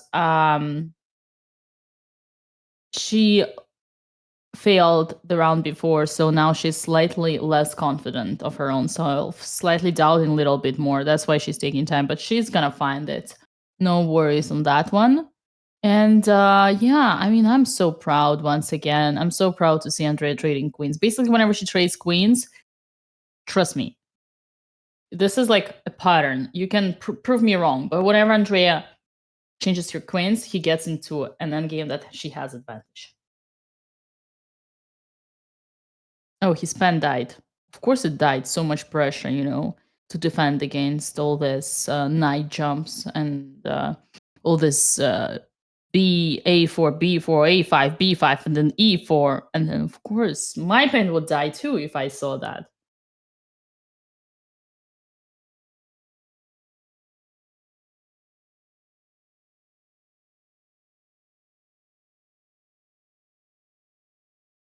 What do you think, Hammer? Would your pen die? Probably yes. No, I always have a backup pen, Dina. Of course, because you are paranoid, just as I am. I carry at least 4 pens in my purse. I literally carry more pens than lipsticks. Because I always imagine, never in my life did my pen stop working during the game, and I still all my life have been carrying at least 4 pens in my backpack. Am I right or am I right, Hammer? How many pens You're are you right. carrying? Well, I mean, I don't know about carrying, but in my close vicinity of where I'm sitting right now, I have approximately 15 pens. But let's say you're going to the game. You always carry many pens. No. Oh, Andrea didn't find rook b1, Dina. What? She played rook e1. So she didn't find a5. No, but like rook b1 was obvious even so, right? Because if you don't find a5, you can still find this move, and then you can find this move, and you're just increasing the pressure on the black pawns. Yeah, I mean, maybe she's just a little bit tired. Yeah, I think so. And Alexandra's opponent spent a ton of time before recapturing with the rook. I have no idea why he spent so much time, because that was a completely obvious move. And Alexandra is under some uncomfortable pressure here. I really think her decision to capture on b5, I think was horrible, even though the computer thinks it was completely fine. I just think you're supposed to try and stop this rook from having a good positioning into the game. And after takes, Alexandra now plays queen a3. This I like. Dina, this I'm a fan of. Yeah, me too. She's activating by force her rook once the queens get trade off. And still the position is... Okay, rook b3. Never mind, queen a1. Actually, I was gonna say the position... I mean, she definitely doesn't have an advantage, but she's not worse either. I don't know. She might be better. She just... It's really important she needs to take on c4. So that she... Basically, she wants her weak pawn, the pawn that the white bishop is pointing in towards, she wants that pawn to be as close to her king as possible. Because here the king can step forward and protect the pawn. And then if white tries to offer another trade, then she can go and say, like, no, I don't want to trade. I want to try and beat you. There are some situations here where black getting the king into play much faster than white can actually lead to an advantage. Oh God, she didn't go queen a1. What? She went queen a2. What is this move? Queen a2? What are you doing? Why are you allowing pawn takes on d5? Is she just going to take back, Dina? She's giving herself 3 pawn islands against the one white. Oh my God, I'm tingling in my grandmaster veins, Dina. 3 pawn islands? I hate that. That is not okay. And on Andrea's board, she gets another opportunity to go after this b6 pawn. Yeah. Hammer's pawn structuritis is acting up. Good one, Willie. I like that. I do feel bad. I do feel bad about it. I don't know what to say here. I don't want to be self-promoting and stuff and yapping around. Of course not, Dina. Yeah, yapping around the basics that the videos that I make about pawn islands and pawn structures. We've said it up. We've said enough about this. Oh. Okay, Dina goes. Yeah. No, sorry. Andrea does go after the b6 pawn, but she uses the wrong rook. Give me a second. So after rook a to b1, she should have used the other rook, because then black would not be able to protect the pawn, because the white pawn would be able to progress along the side of the board, supported by the bishop in the center. In Andrea's game, Alexandra's game, after the trade in the center, Alexandra's opponent has given a check on the king with his queen, but that's a mistake, surely. That cannot be a good move, because now after king to g7, the rook is under attack. The white queen went into an attacking position, but it feels a bit rash for white to attack this soon. He should have tried to secure his king positioning first, moving his king out on the edge of the board, in my opinion. But instead, he's gone for the immediate queen up, check on the king. King moves up. Then now the rook comes, and that's a blunder. Computer gives winning advantage for Alexandra after this move. That's a blunder. I don't know why that is a blunder, but it's a blunder according to the computer. Alexandra can win the game. I'm still not understanding how. Is it knight to c5? Knight to c5?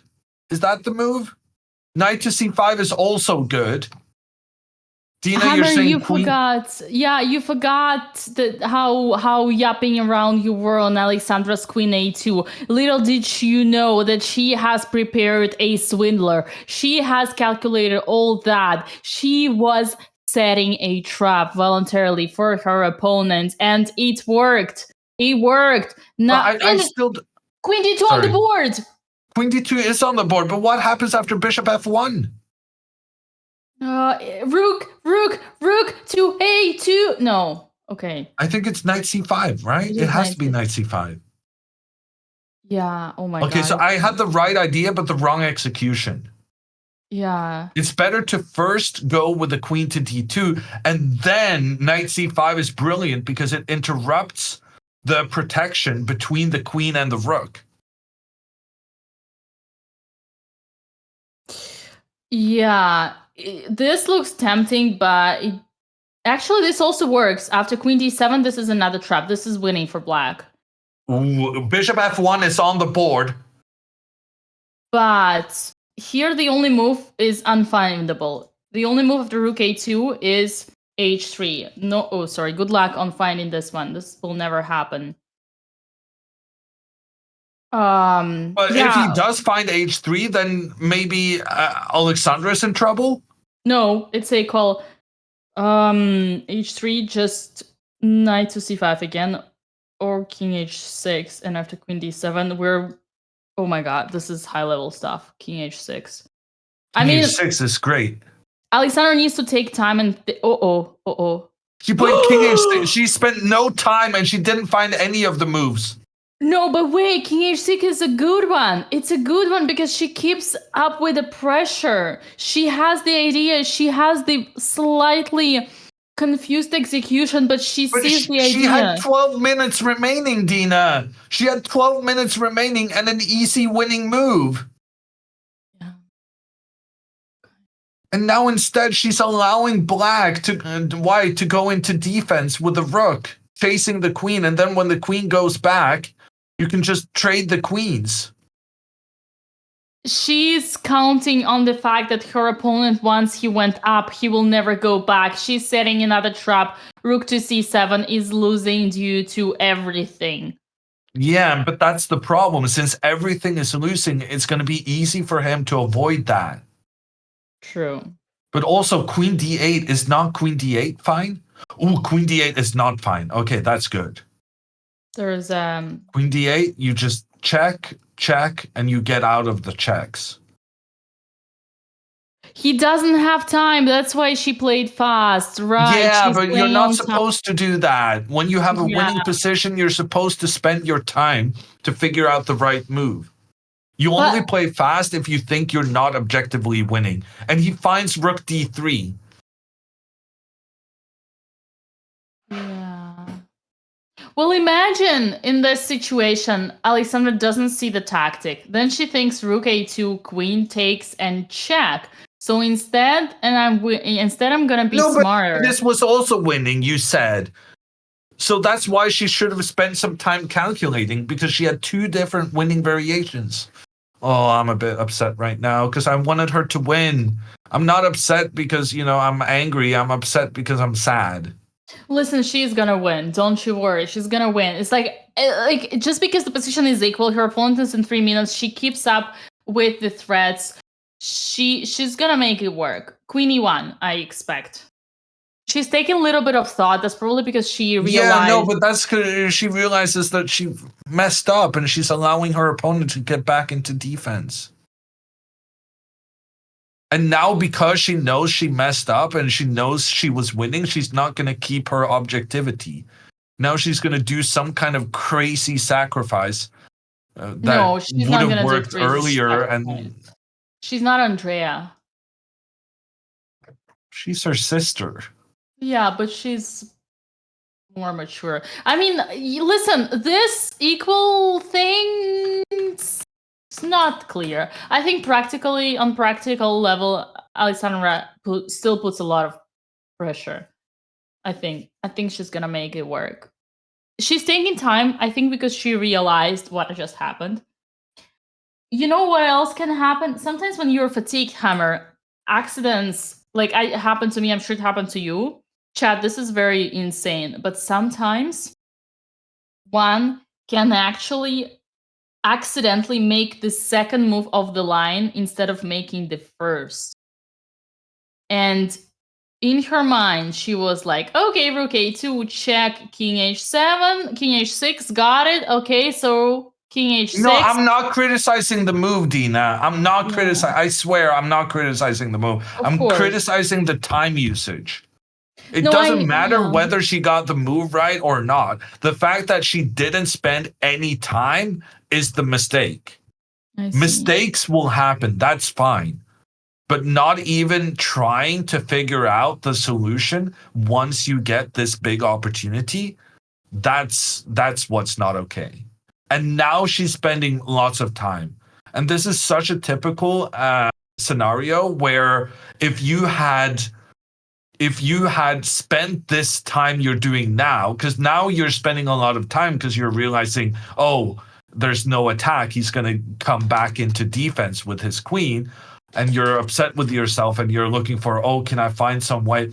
That this time she wouldn't have needed to spend this time if not for the fact that she had rushed the previous move. So it's better sometimes to take your time in the important moments so that you don't have to stress out after you've kind of missed your opportunity. Yeah. To be fair, it's so hard to know when you have an opportunity. This is true, and that is a chess skill, but that is also a chess skill Alexandra possesses. Alexandra knew that something was up. She was moving her queen in towards a white king that didn't have the queen in defense. Alexandra is plenty good enough to know that she had a moment, and I think she kind of knew because she moved the king out here, right? Yeah. King out to h6 is not something you play in a standard position. It's because you think something is up.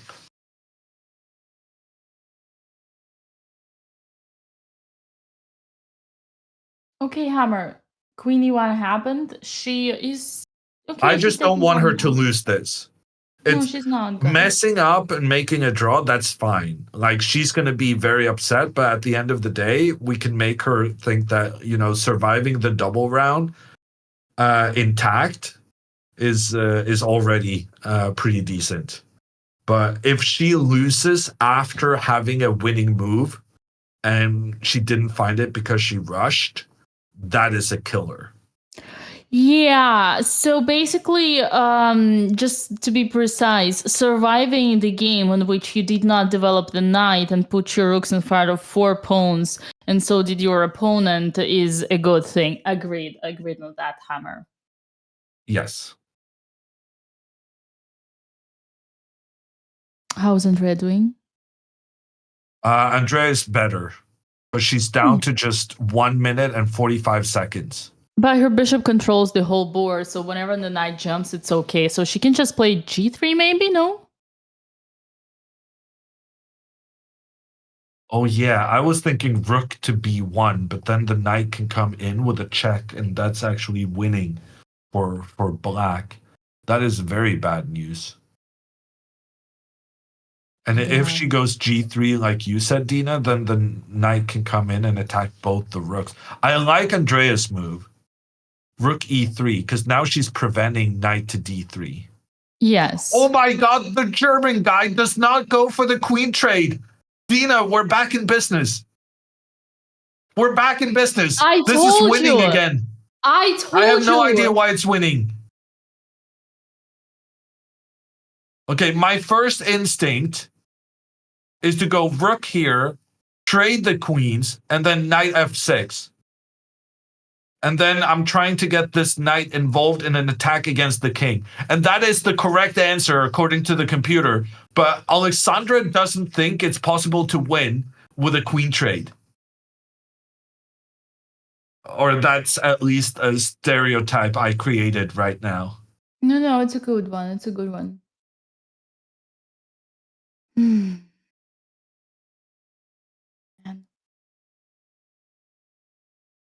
This is getting excite me. For those who are asking, this is the second day of the double round, and we have a very nice giveaway going on for this tournament. Make sure you are participating by using the command raffle, filling in the Google Doc, using the email address that you have already used affiliated in your account, Coinbase. Claim at the very least $20 for free using the code BotezLive20, and we're gonna have 4 winners today. $2,500 actually today is gonna be played out, ruffled. So yeah, lots of exciting news. Knight d5 on the board for Andrea. It is a fork. Is Andrea gonna lose one of her rooks? No, she will not, because her bishop is out there to save the rooks. But now she did lose her nicely placed bishop in the center of the board. Yeah, Computer and is another giving. Go ahead. Computer's giving Andrea a big advantage here, but I guess it's because of rook to e1 and moving the rook back to attack the pawn on b6. And rook to e1 is an incredibly difficult move to find because she just played rook to e3 2 moves ago. But the circumstances have changed, and now getting your rook back towards this pressure is good again. And she finds it. Rook e1 played. Wow, man. Good move by Andrea. Impressive stuff. That's such an impressive stuff.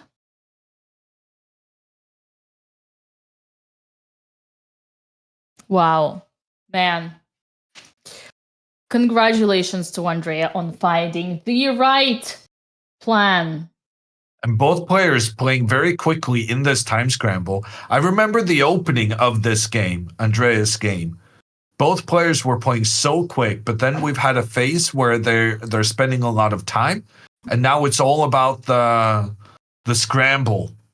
They're currently on move 36. Andrea needs to make an additional 4 moves. And that should be fine, actually. 4 more moves, but she has a minute left. She also gets 30 seconds extra per move that's made. And on Alexandra's board, Alexandra is on move 37. Alexandra needs to make an additional 4 moves. And she needs to trade the queens to win. Did Alexandra play rook a1? Not yet. She has 4 minutes to think about this. See, Hammer, she is taking her time. Well, now she is, but now it's not obvious that the queen trade is winning.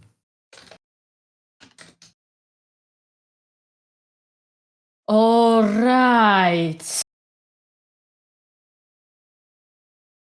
Dring, dring, dring. What's that, chat?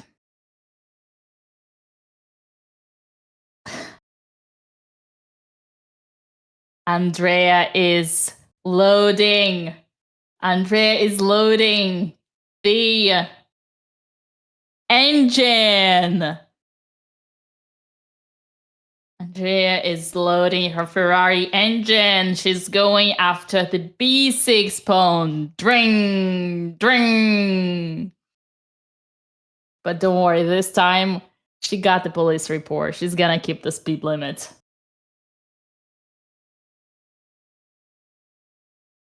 What a tense end to this round. Who would have thought, right? Yeah, this is the 7th hour of gameplay today. They already played a morning round. And they've got to be tired. Everyone's tired at this point. But if you allow yourself to trade the queens, Alexandra, you will win this game. And Andrea, using her rooks, she is going to put a lot of pressure on her opponent as well. Andrea, actually, after rook a5 now, Andrea should go f3 and then bring her rook to d4. This is a nice plan. Maybe she should go rook b1 and then f3 and bring the king. Getting the king towards the d4 square is very nice for her. Man, if that was happening, I would just come straight there into that playing hole and give Andrea the biggest hug I've ever had and kiss her in the forehead. Had the king. He goes rook e5 instead, which kind of suggests that she's struggling with her plan of action because she first went back and then went forward. Alexandra does not find rook to a1. She plays knight f6. But this is also better for her. The problem is that now white can go for the queen trade under favorable circumstances, as opposed to the queen trade on the f2 square, after which this knight becomes very annoying.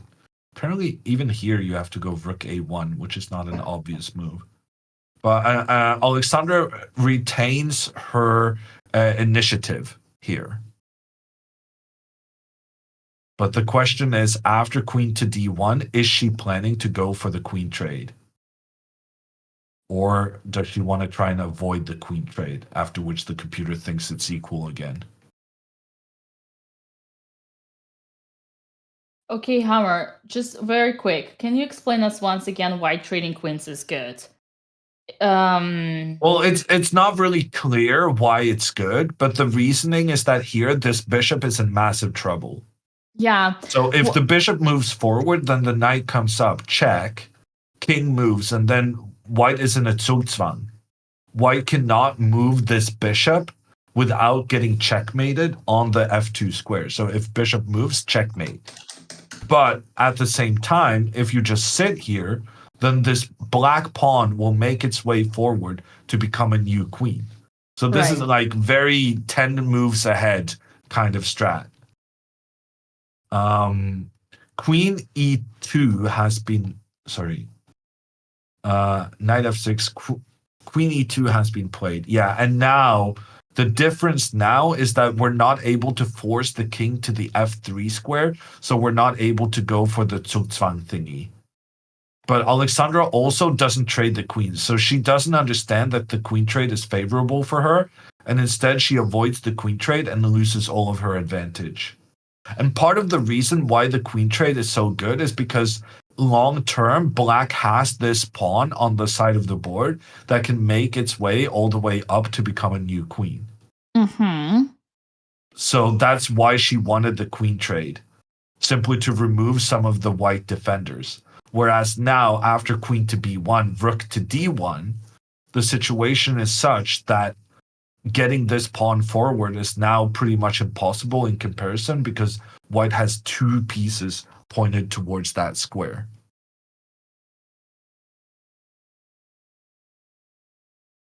I'm still positive here. I still expect Alexandra to find a way to make it right. Well, I don't know about Ooh. winning, but I'm expecting her to still manage to put some pressure on her opponent. And look And at it would what help. Yeah. It would help if she could get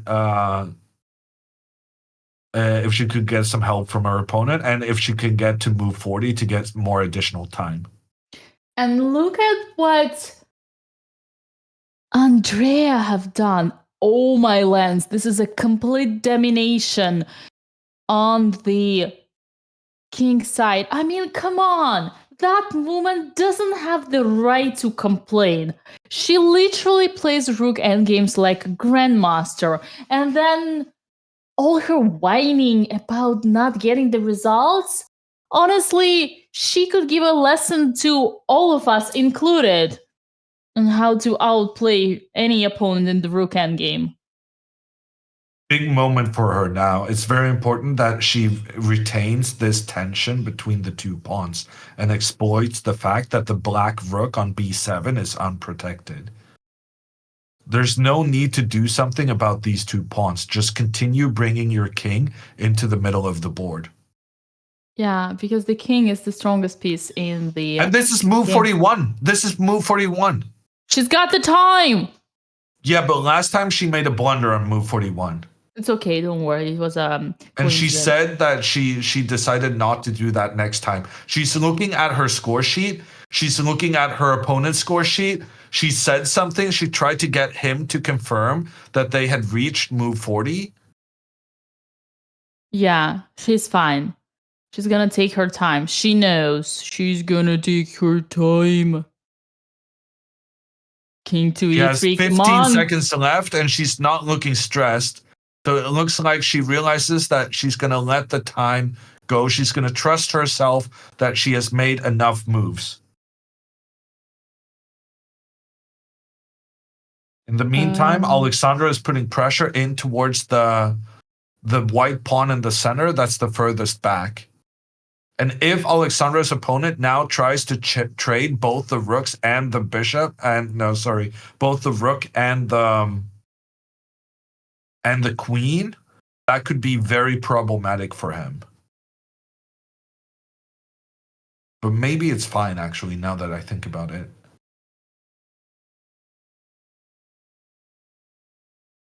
It's very risky to trade a lot of pieces when you know your opponent has this guy potentially rushing forward. Oh, Alexandra's opponent lets his time run out because they also made move 40. Right. Okay. Move 40. Both games still in play. Andrea only has to find the king centralizing idea to win her game, while Alexandra is going to try to squeeze this endgame. Dina, let's check what happens if rook to d3. So after rook to d3, takes, knight to e4. I think the only defensive move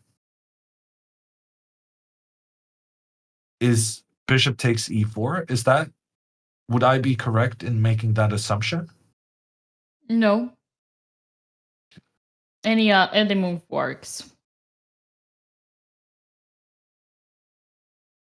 It feels very risky for white to go into the endgame with this pawn still alive. Had this pawn been on the b4 square already, then this would have been game over. Speaking of game over, king e3 on the board in Andrea's game. And she runs away to take a breath. That's my girl. That's the way to play. So proud. Impressive move. Impressive run of the king towards the center. We are witnessing right now the mastery, the true mastery, the domination of white. Ladies and gentlemen, this is the Petrosian in a skirt. Tigran Petrosian in a skirt, confirmed. The old one, not the PP and the Pampers one. All right. Anatoly Karpov in the skirt, confirmed. Alexandra's opponent did not dare going for the trade of the rooks, and now Alexandra can go pawn to b5, Dina. This is a big moment for Alexandra. She can sacrifice the pawn on b5, but then if it's captured, white's entire defensive structure is ruined. And Alexandra would be able to pick up all the white pawns afterwards. Wow. She's gonna find it. She's gonna find it. Maybe queen to d2. No, but then the pawn just continues. Same idea. And the queen takes b4. Takes. And you give me your grandmaster title. Damn it. It's okay, don't worry. You thought you would win a rook. That's fine. Checkmated one. No, actually, yeah, here this is all good. Just don't rush with the b4. Actually, anything. What the frick am I doing? Am I doing king h5? No, just anything. What? Rook b3 is not anything. That's a really awkward placement of. Okay. I agree. Yeah. Other freaks are queen e8 and queen e7. Queen e7 actually makes sense because you want to do that, right? But then, oh god, they just take. How is this okay? It's okay, but black doesn't have anything after 94.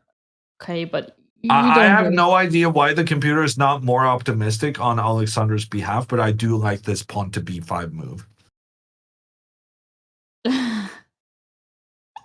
Just get that pawn as far up as possible. That's how you win the game.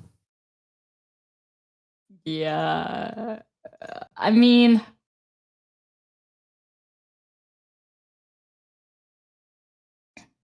I still believe in Alexandra here. I think it's easier. Okay, chat. I don't know if we highlighted this enough or not, but this thing on e3, this is not a pawn. Okay? This is only half a pawn because there is no way that this could move. Imagine how much this is not a pawn that black, even if they give away this thing on their past pawn, the passer, even if black gives away the passer, position is still equal because so much this thing doesn't matter here. Which brings us back 100 years ago. I mean, 20 moves ago, when white played f4, we should have put not 2, but 5 question marks to that move, because that was a big mistake, creating this backwards pawn. This is a backward pawn.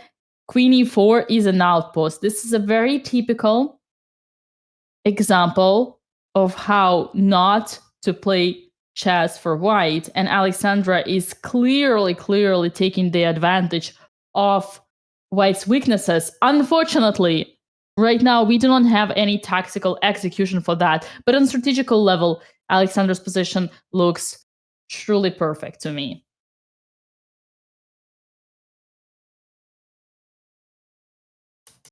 I mean, perfect is a bit of a stretch, but it looks good. All right, a little bit light on that, but But Dina, let me ask you this question. Yeah. I just realized after b5, what about g4? Yeah, that's the first line. Good one. Because it's very logical. You're threatening both pawn to g5, and to use the bishop to kick the queen out. Oh yeah. Man, I don't think he will find it. I don't think he will think of it, but if he were to find it, if white were to find it, then I would clap. Because it's like, it's not obvious. It's not your first instinct thinking about pushing the pawn in front of your king. If you do so, yeah. Oh god. G5. I need dark square control, Dina. You do.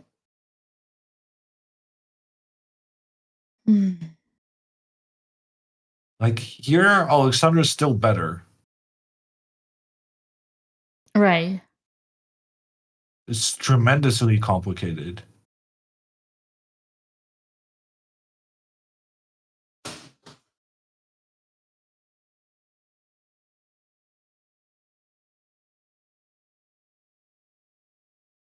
I have no idea what's going on here. But computer is saying I played half decent moves at least. Now I'm kind of scared that black is losing because I don't see how to defend this one. Yeah, this will unlikely happen.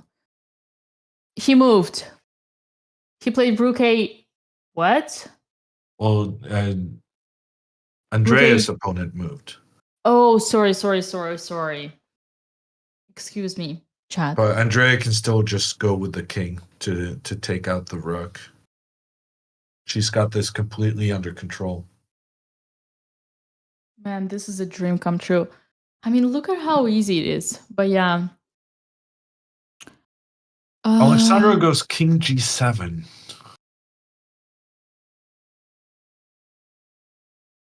Did she see the g4 move? Because if she did, that's high level.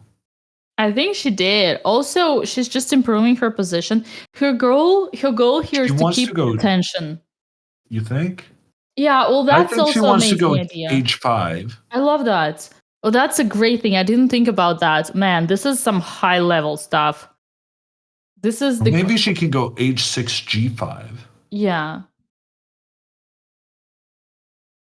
She's got some definite pressure here. I did like the more immediate pressure with the pawn, because I think white can still go g4 here. But now it's less obvious because there's no threat of a fork. Yes, agreed. And it's also like, what if it's both prophylactics and also the idea of pushing the h pawn? Man, if Alex pushes her pawn to h4 and it brings the knight to g3, oh my god, I'm gonna give my WGM title to her. Honestly. No, but she had a game. She had a game in Iceland that is very reminiscent of this. Or maybe it was Prague.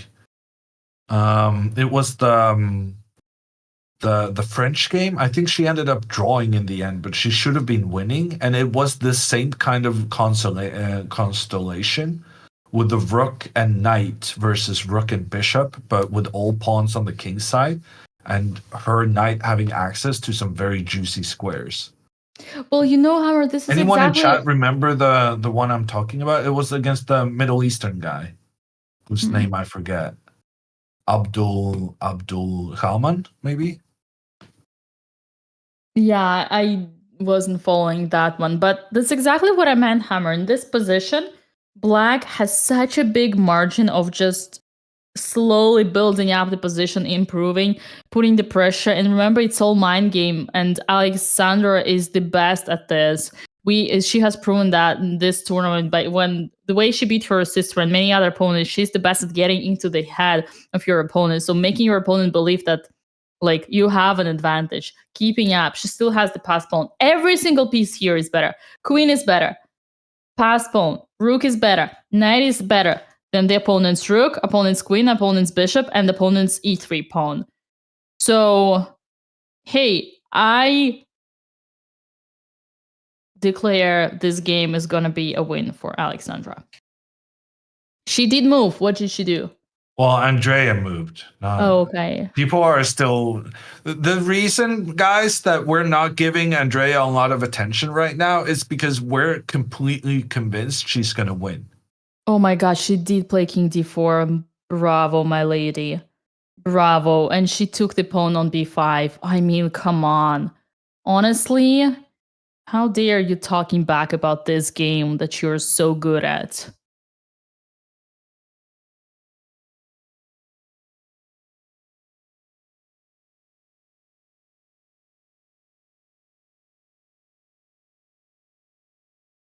That was a compliment, okay?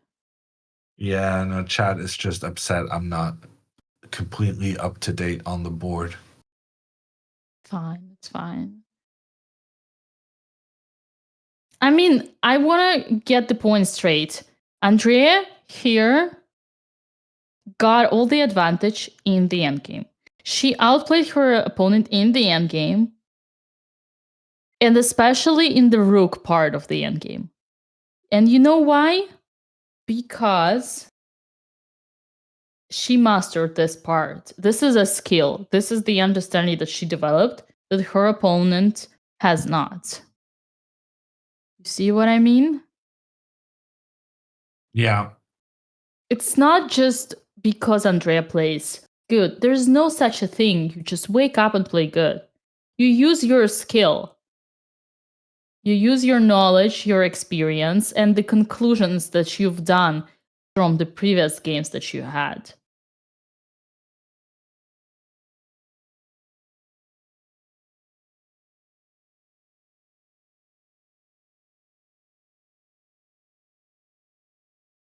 And I'm also positive with Alexandra here. Yeah, I'm not as convinced as you are, Dina, but I think she you definitely were. has some very uncomfortable pressure on her opponent. Yeah, I would yeah. feel a lot better if I could see her play h5 though. We're gonna see that. We're gonna see that. And see she's using the opponent's time to figure things out. Yeah. Or maybe she can just go b5 next, Dina. Like if pawn to g3, trying to get the bishop to attack the queen, that makes a lot of sense. Mm-hmm. Can we just return to the b5 plan? Yeah. Bishop attacks queen. I'm not even sure we need to retreat the queen. We can even go for the queen trade.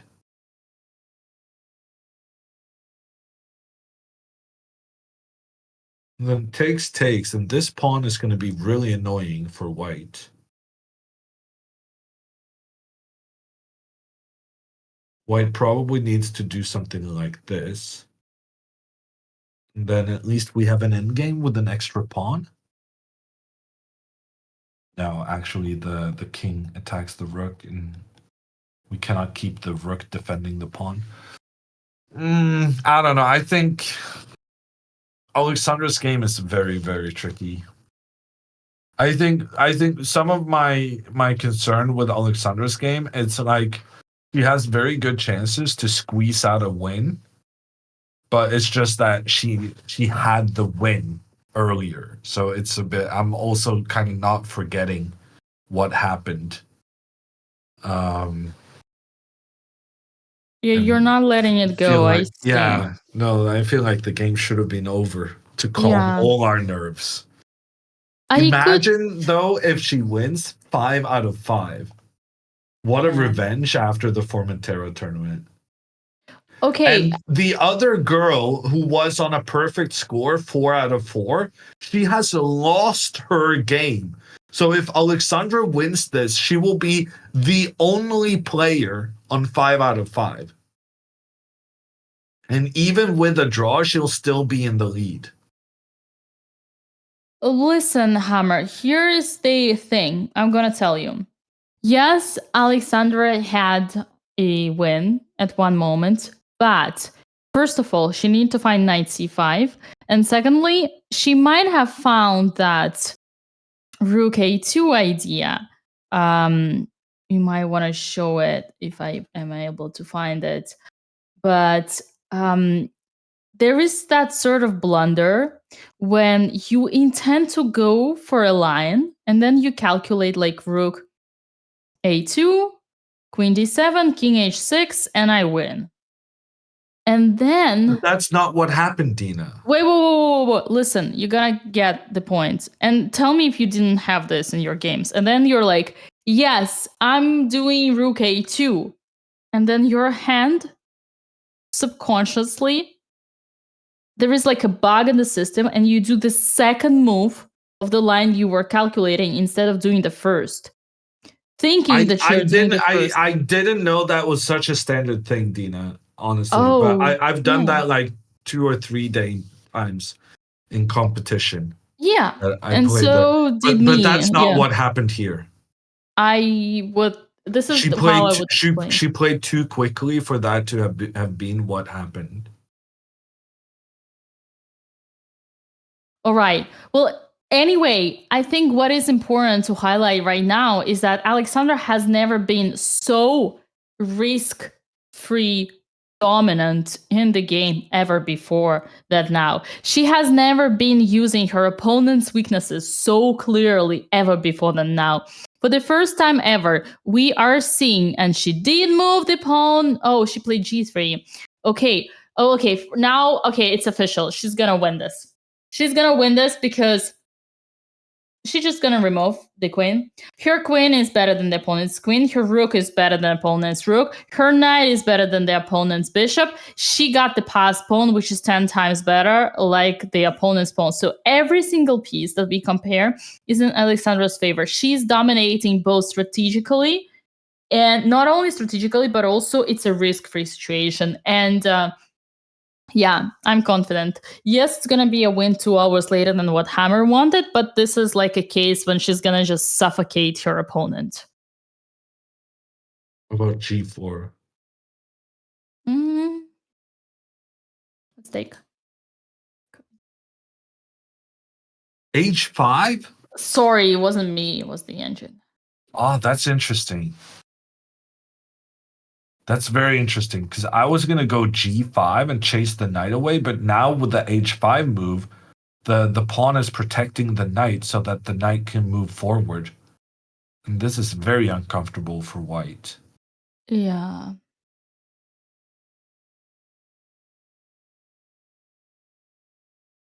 Okay, I like this h5 move. I like it a lot. What about queen e7? Can she go queen e7 instead of queen e8? Also works. Also, queen e6 works. Okay, so just anything keeping the queens on the board. Yeah, because I mean, not blundering the queen. That is her go-to. Yeah, no, Oh yeah. that's her go-to. Because okay, this is Then just we go important. into this. Yeah, highlight that this is always going to be winning for. Oh, not this. Not She this. has knight h5. Yeah. She has knight h5. Oh my, this that's is actually a big move. Yeah, that's hard to spot, right? Yeah, From that's far. a big move. It's hard to spot from afar, but that also means he might blunder into it. Oh, right. Absolutely. She might find it. Because here takes on d4. It's The king gets stuck. I mean, it's hard. It's also hard. He wouldn't go here because, I mean, he would never. No one would ever. This is a beautiful way. There is no way. On e7, he would go, maybe. I don't know what's happening right now. For some reason, this why are you not taking the pawn? Because that line also works. I don't know why. I was just curious. Something happened. You have to Oh, go no. like knight e4, but here you have some chances. But I Chief. think if white goes queen e7 instead, then there's no way to protect against the checks. Because now knight e4, you can just give checks here. Yeah. Okay. In the meantime, Andrea is mopping up with her opponent. Andrea is 100% sure gonna win, and Alexandra has played queen to e7. That's a great move. Great move. That means she saw that knight to h5 idea. And I'm not sure her opponent is going to see it. I guess he's going to see it. He has a lot of time. Both of them are moving very quickly after the time scramble.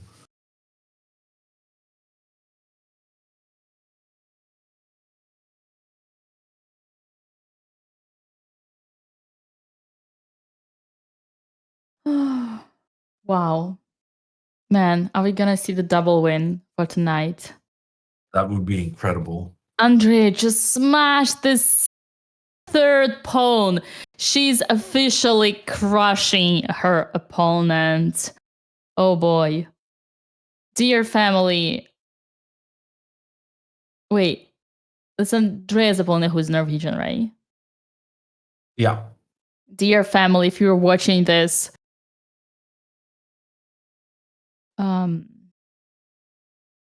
your hero played really well. Just did the few mistakes entering the endgame and dealing with the endgame. But middle game was great. I think there was even like a clear way to get advantage somewhere, like knight to d5, right? That middle game. Knight g4 followed by rook a5. If he'd gone with the knight to attack Andrea's queen and then gone with the rook, it would have been very, very good for him. Right. And also I was trying to remember that earlier when Andrea just gave away a pawn when in the middle game. But okay, let's follow up. We'll see that in the analysis. For now, what matters is that Andrea is winning. King to d7. Now king to c5. Let's go. King will protect the rook, and then this other rook will come in to chase the black king away. And it's all very much under control. Yeah.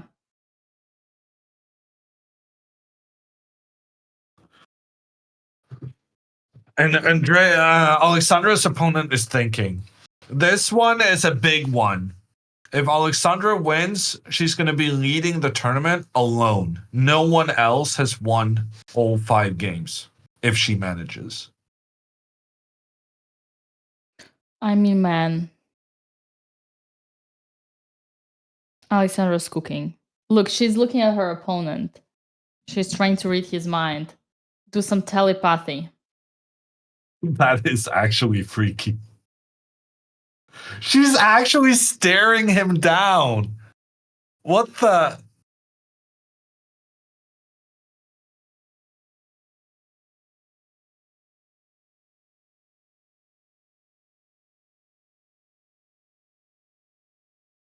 I mean, I would not be comfortable having a person with vampire tendencies staring at me like that.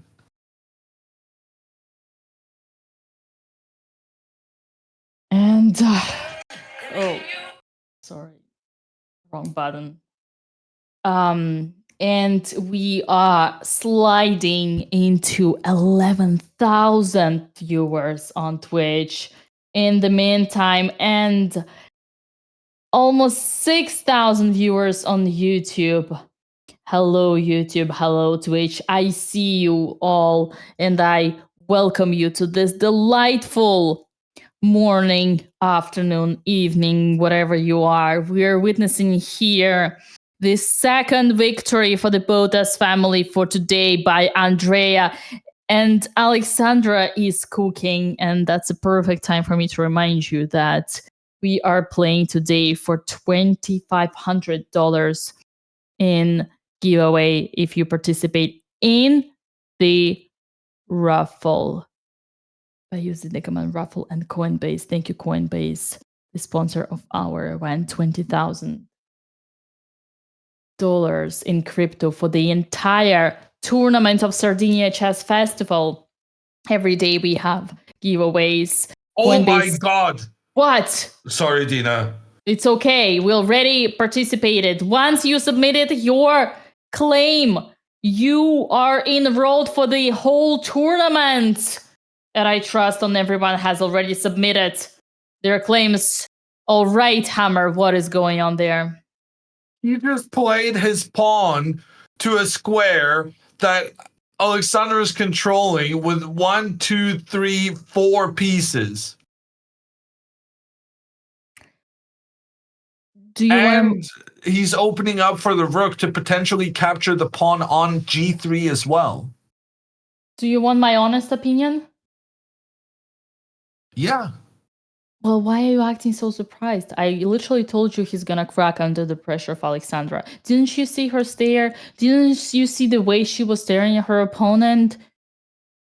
She did stare quite intently, but I didn't have the imagination to predict such a move.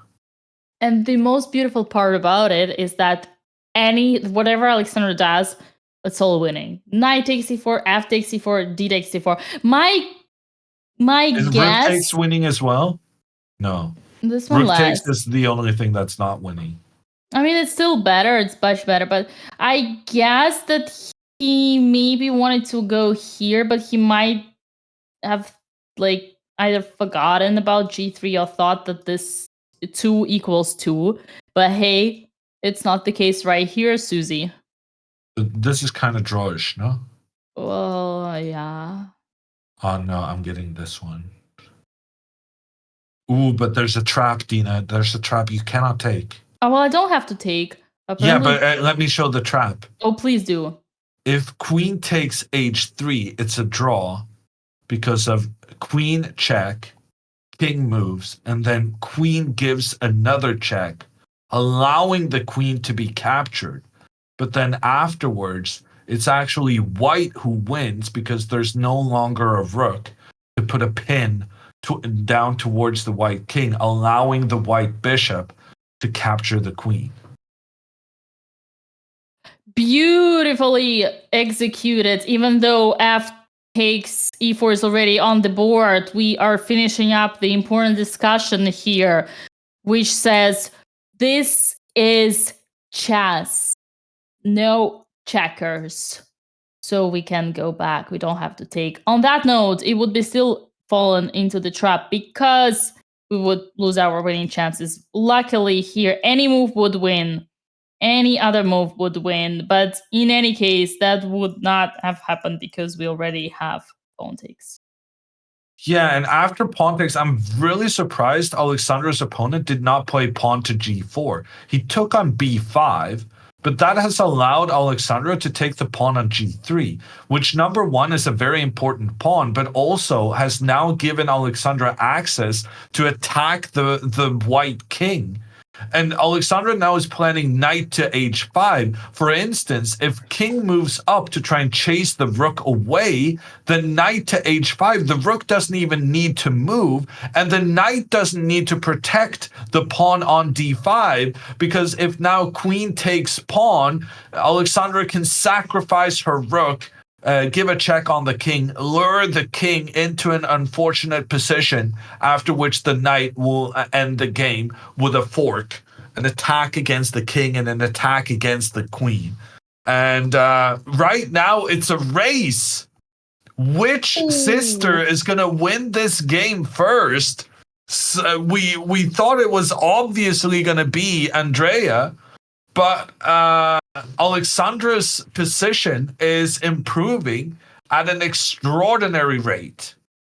I mean, the worst part about it, Hammer, is that there was a moment we thought both of the sisters were gonna lose, and that was not such a long time ago, if I were to remind you. So honestly, little does it matter who wins first, as long as they both win, which is already a huge achievement if you looked at the game earlier on. And I do want to highlight that I can bet anything you want that e4 happened because Alexandra's opponent got a bit tired and brain fogged. It actually blundered that the g3 would be hanging because of the pawn. He forgot. That's an easy blunder. And the proof to my theory here is that rook g3 is the only move to claim advantage. So, okay, the other it's like a knight. Yeah, he wouldn't see knight to g3 because it would be the queen would be pinned. So that's how I would explain his decision making. And that's a typical blunder. You know, you forgot that this was hiding and now it's not hiding, and that's like a kind of a discovered attack pattern. Hammer? Yeah, I agree. He must have missed something, and I guess the pawn on g3 is the most likely candidate. Yes.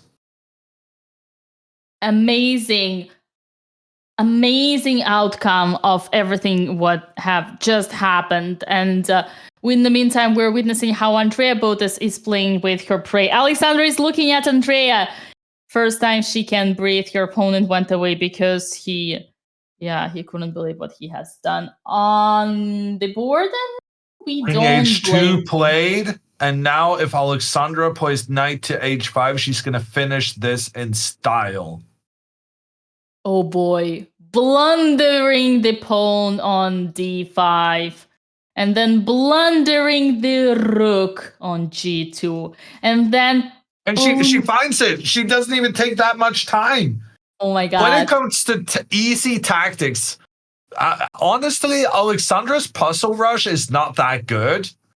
Her record, but it is kind of a specialty of hers. These kind of 2-3 move tactics. And she saw that pretty much instantly. Well, probably she had prepared it, having thought on her opponent's time. She didn't really make any suspense, though, in our commentary, because we thought we were going to milk this moment a little bit, but she's already gone ahead and moved more pieces into the attack against the white king. What can I say?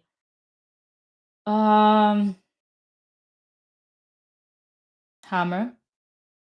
I'm just happy that you approved the theory that I was suggesting, that Alexandra is not rushing. She is being effective with the time management and spending the most time effectively when her opponent is thinking. Not that it's relevant here. I mean, crazy. Who would have thought? What a crazy outcome. Oh no, my queen on d5 would get under a huge pressure. Was it to be blundered? I mean, he probably saw it now. Yeah, he's not going to take on d5. He's not going to give us the pleasure of a nice finish. He's going to play rook to f1 instead. And then after rook f1, I would probably go... No, you still have to be accurate here. I think I would probably go e3, and then queen takes... Now the queen is protecting, but then you go e2, attacking the rook. And once the rook moves, then you can take on f4, and you have this double attack. So we should be fine. Emphasis on should. We're not taking anything for granted. Yeah. But this could be a 5th win in a row. And with this win, Alexandra's going to score another 9.5 rating points, which means Alexandra is already gaining more than 35 points on this tournament so far.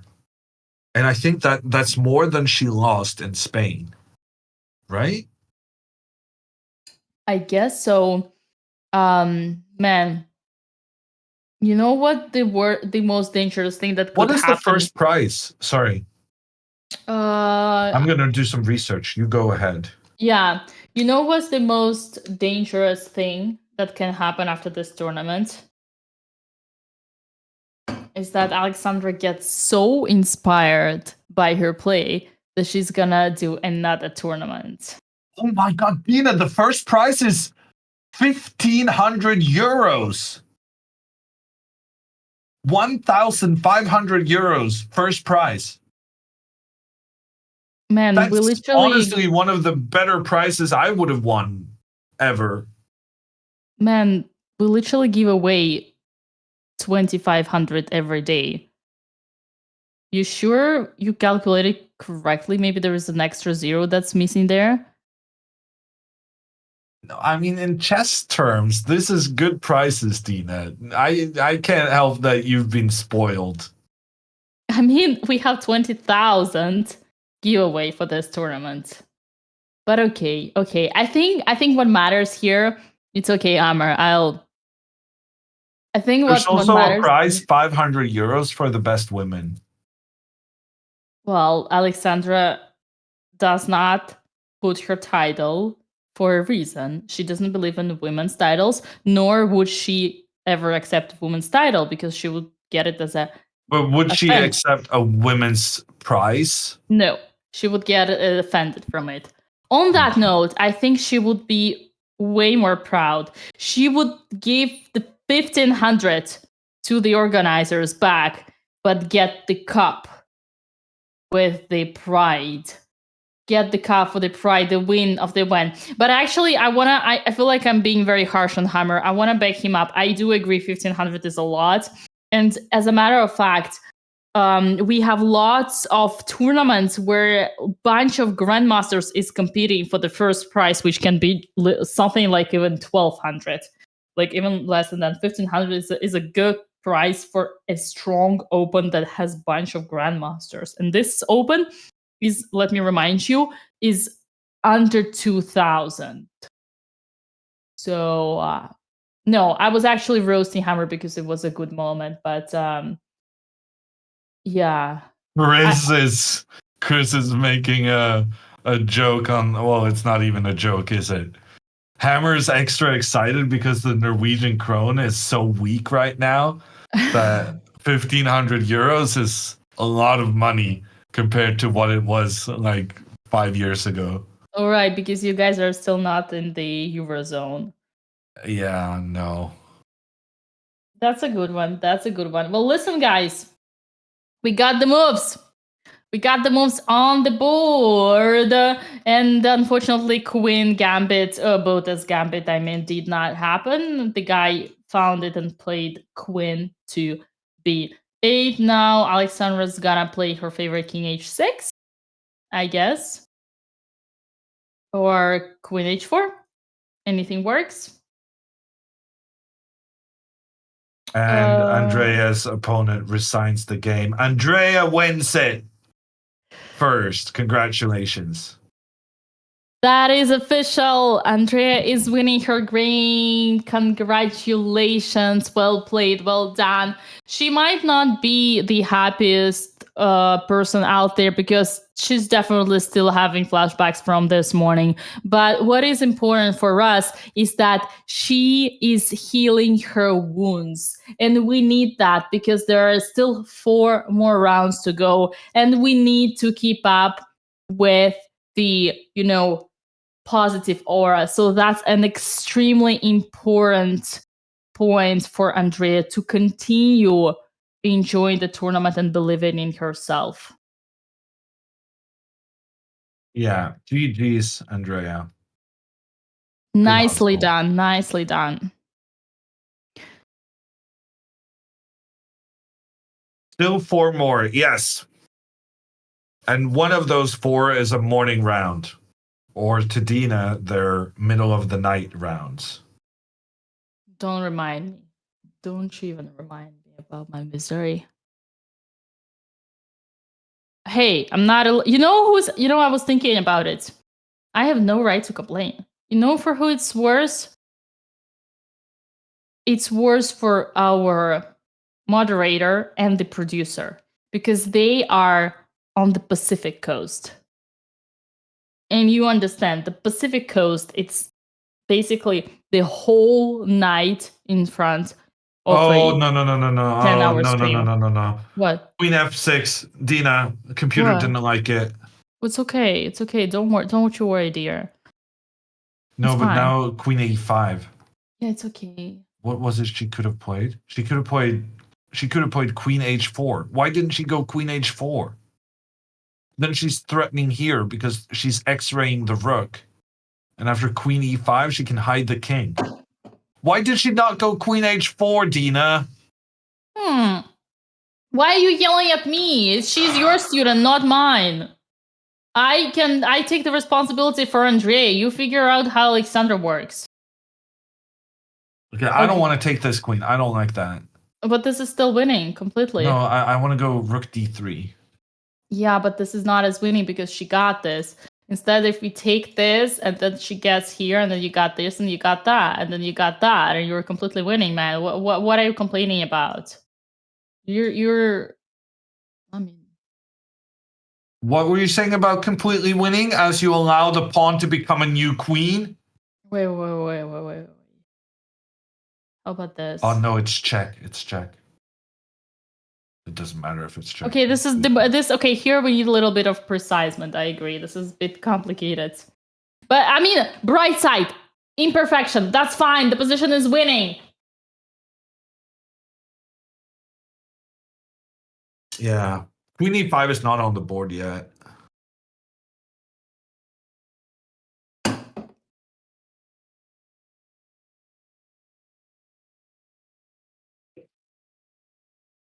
Maybe after Queen E5, she can go G5.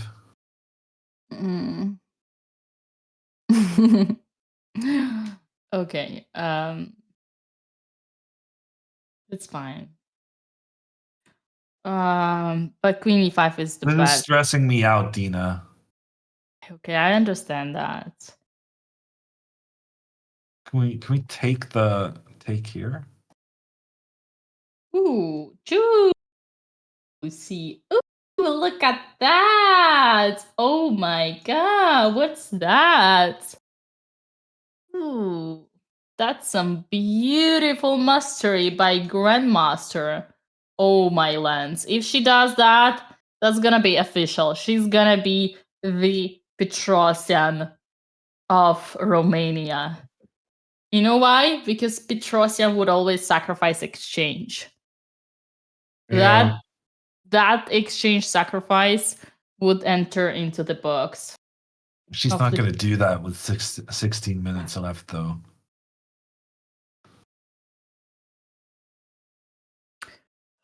Too much stress for a King Hammer. I love that. He didn't do that. Queen to B8. He didn't. Nope.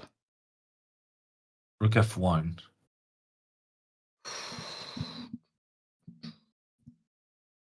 So I guess we take the pawn. Yeah. Then F5.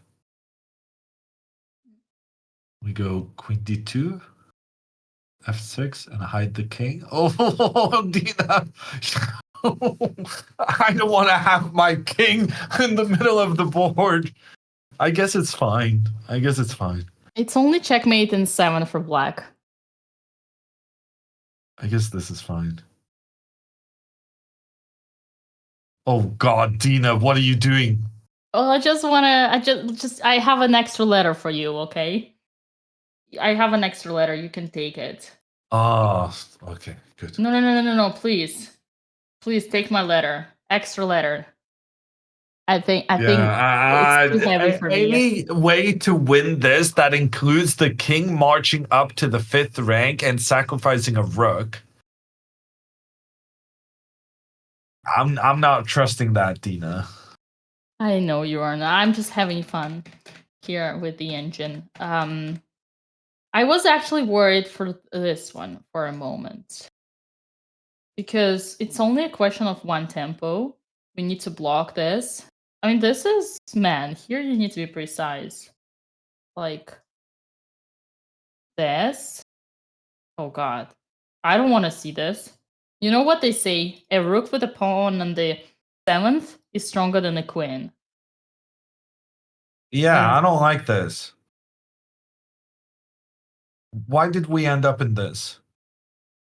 Well, because you asked for F5 and F6. That was winning, but okay, we don't want to know how, right? Maybe you just...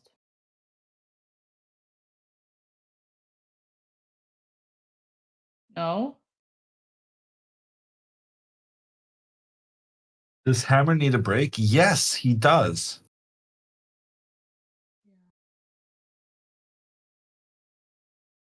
But preferably after the win is secured. I've never actually coached someone to success before. You guys need to realize. Okay, to be fair, I did work with Magnus. I did win a world championship. But I'm not sure how much of that credit I can take myself. I was given very good cards. It's like being dealt aces in every hand. Can you be really happy with that? Just to make it straight, did you just call Alexandra as your student for the last 10 years a 2? And for the first time, she got a flash, and you are now... I have no idea what you're saying, Dina. I mean, you say you don't know how to deal with success. So you're basically saying that all these years you've been coaching Alexandra, this is the first time you see her winning, and you don't know how to deal with that.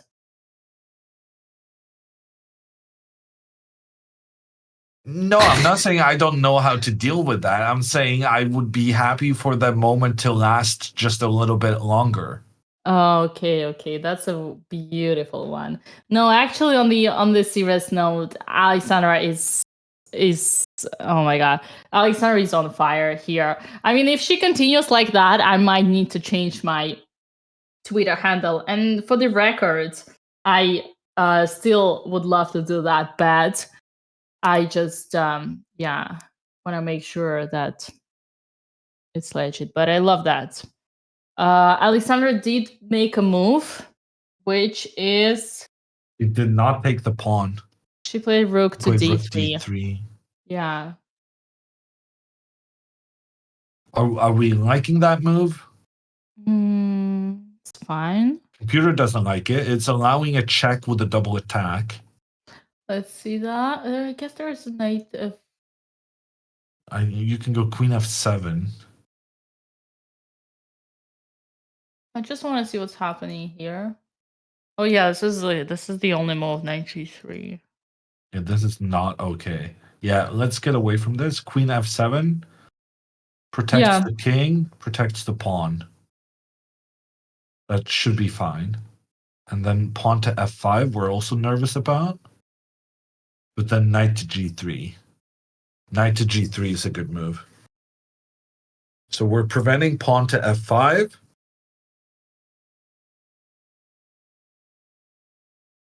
Yes, this is good. This is good. Okay.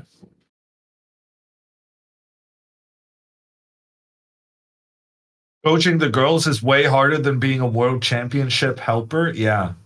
No. Well, maybe it would be harder to be a world championship helper if you're not working for Magnus. But when you're working for Magnus, it's kind of a breeze. And we got a raid from Fiona. Welcome, Fiona. Hope you had a fantastic stream. We're here rooting for Alexandra, watching her establish the dominance in the tournament. Alexandra right now is on the perfect score. This so far has been her most dubious game, but yet again, she struck back, and we are experiencing a conversion technique from Alexandra. Will she be able to convert her advantage? She's focused like never before. She's confident she will be able to do this. And if she wins, she will be the only player in this tournament to have won their first 5 games. She will have a half a point lead to the second placed player. Andrea, in the meantime, has secured another point by giving the lesson to her opponent and everybody here, including both commentators, how to play rook endgames. Andrea's rook endgames have reached the grandmaster level, and she also showed a lot of stamina, because even though she got unlucky and blundered earlier in the morning, it didn't break her apart, and she continued to believe in the rook endgames and won another impressive one. Queen to b7 happened on the board. Is Alexandra for the first time ever gonna trade the queens? Queen trade with 2 pawns up. That is, I'm pretty confident she's going to do that. Come on, Alexandra. It is time you learn from Andrea on how to take them to the end game. And there she goes. She does it. Queen to f7 is on the board, ladies and gentlemen. Nicely done. Nicely done.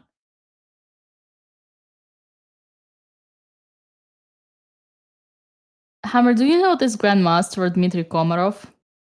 Yeah. Have you ever heard his commentary? Of course I have.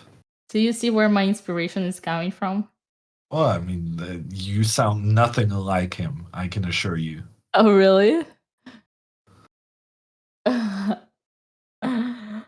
Oh, man.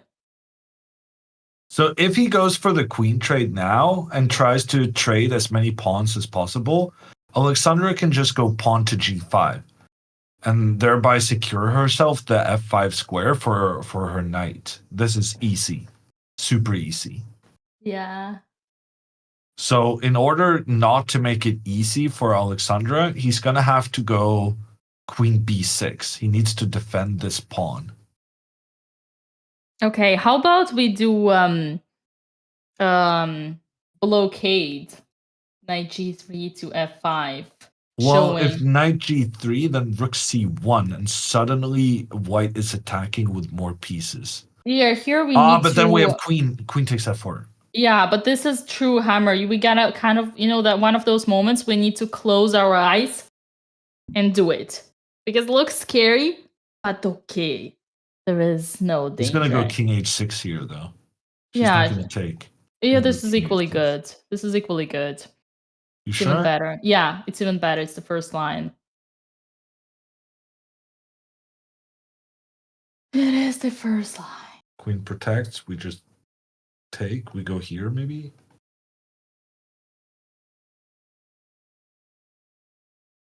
Knight here looks good. Attacking the rook, attacking the pawn, going for the queen trade. Rook has to go back. Then we take the pawn. Oh, that was wrong. Somehow. You know why? Because you need to always blockade. Blockade. Outpost. Isolated pawn on f4, outpost. Yeah, no, that makes sense.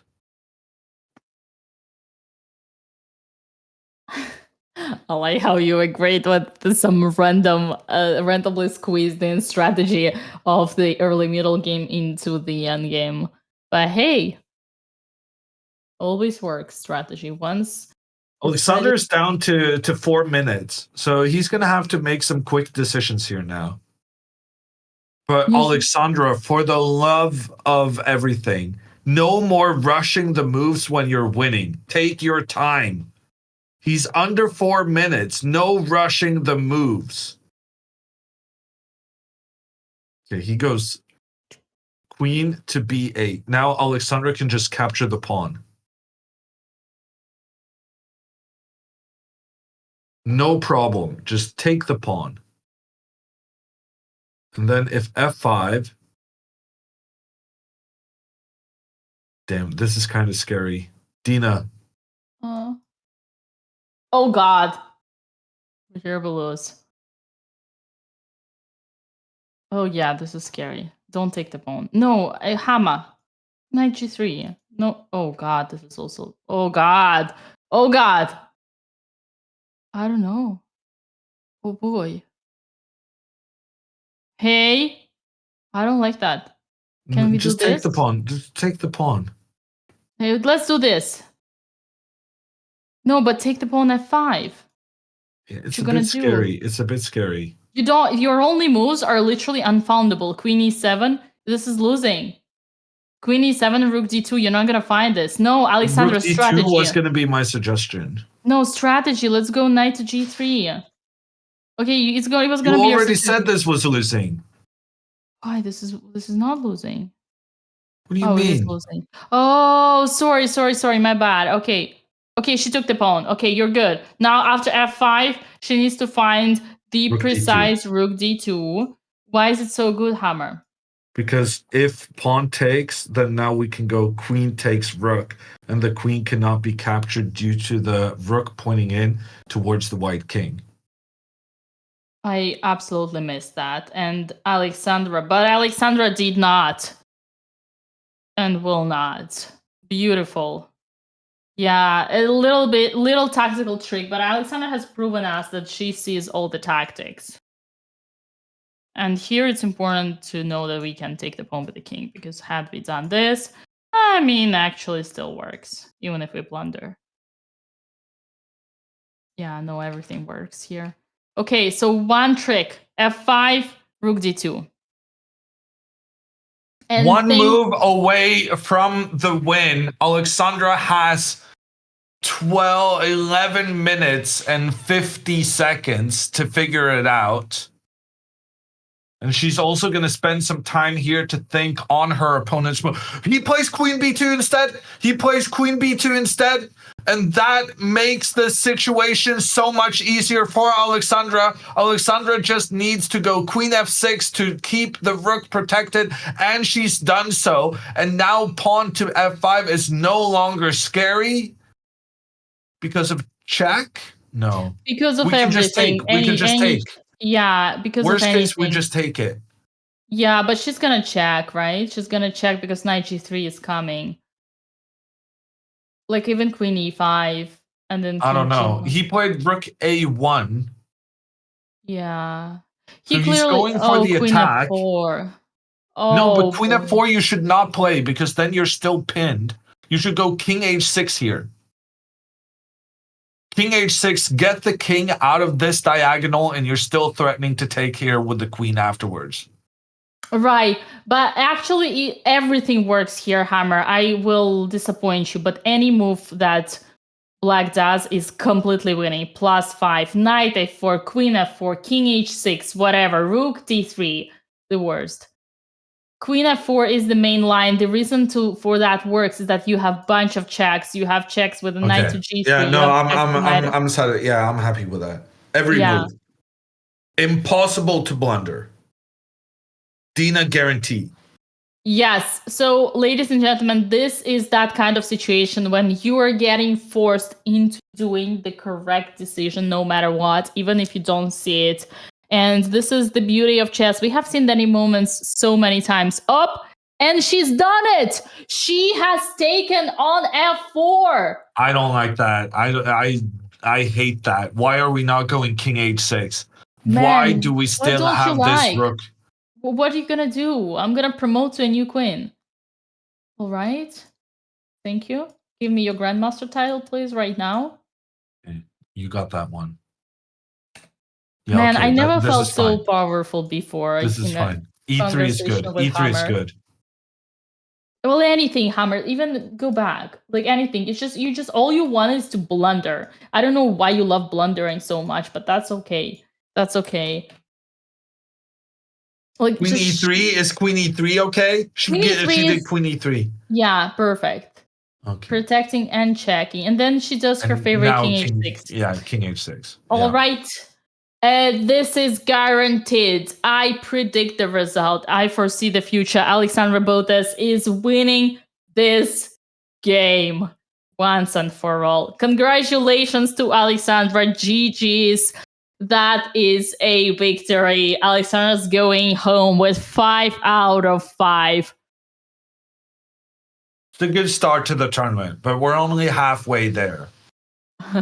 Well, we have officially crossed the equator. And also, by the way, big shout out to Sardinia Chess Festival and Alexandra Chess, who has just raided us with a huge raid. Alexandra Chess was doing the official commentary of the tournament. You know what it means, right, Hammer? It means that Alexandra is one of the last players to be playing in the playing hall right now, which is very impressive because it means she has been fighting and she should have. She's playing on the board 1 after all.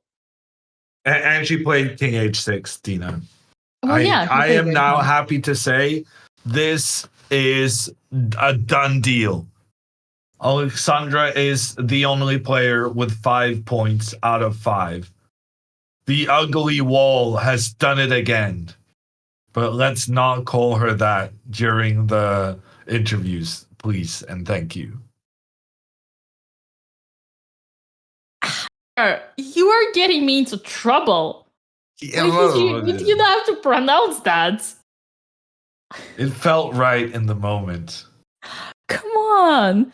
I wasn't even thinking about Alexandra in that description. I was just focusing on Andrea and making the most effective explanation. I didn't even mean Alexandra. I just meant the opponent's pieces. Yeah. Did she win, Mama Botes is asking us. Not yet, Mama, but she's officially trading the queens. Oh my god, that's a clear masterpiece here by Alexandra. She's showing that she knows how to convert. With 3 pawns extra on the board, Alexandra Botes is going into the endgame. She has taught that. She has learned that from her youngest sister, Andrea. Take them to the end game. And it helps being 3 pawns up.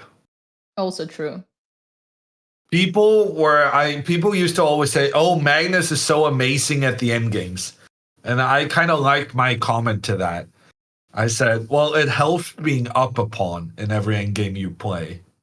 That's true. That's true. But for Andrea, she doesn't need to be up pawns to outplay them in the end game, right, chat? All right. Are we gonna see the resignation soon? I'm gonna put the video front and center on my screen. Okay, Hammer, how are you gonna okay, I am looking forward for the interview.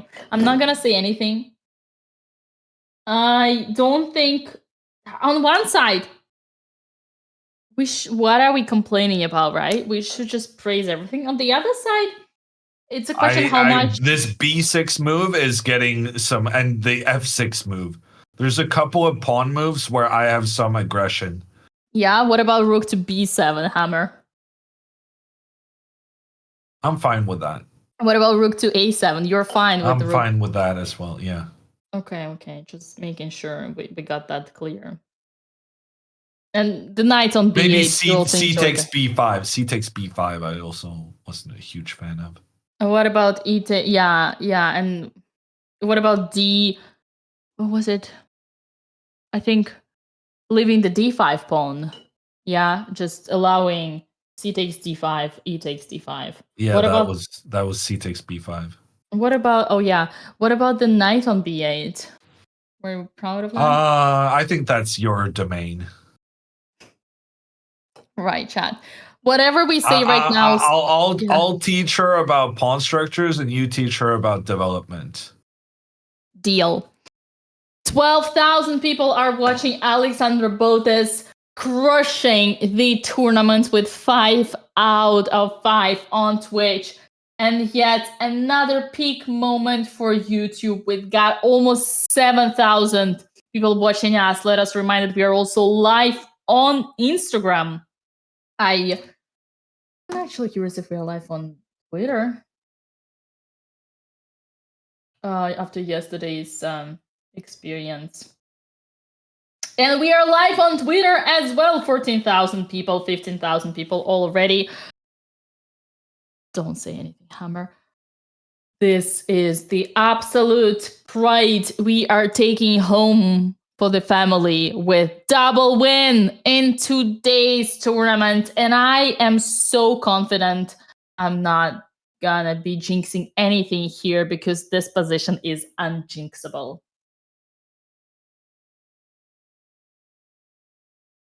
Alexandra should just keep moving her king forward. The king can be a valuable attacker towards the end of the game. Yeah. Yeah. Our moderator Seth suggesting that we should spend first 5 minutes into praising and then critics. You know what? I think I've made up my mind. I think it is not your position, your meaning like my position to give any negative feedback unless your student asks what did I do wrong or what were my mistakes.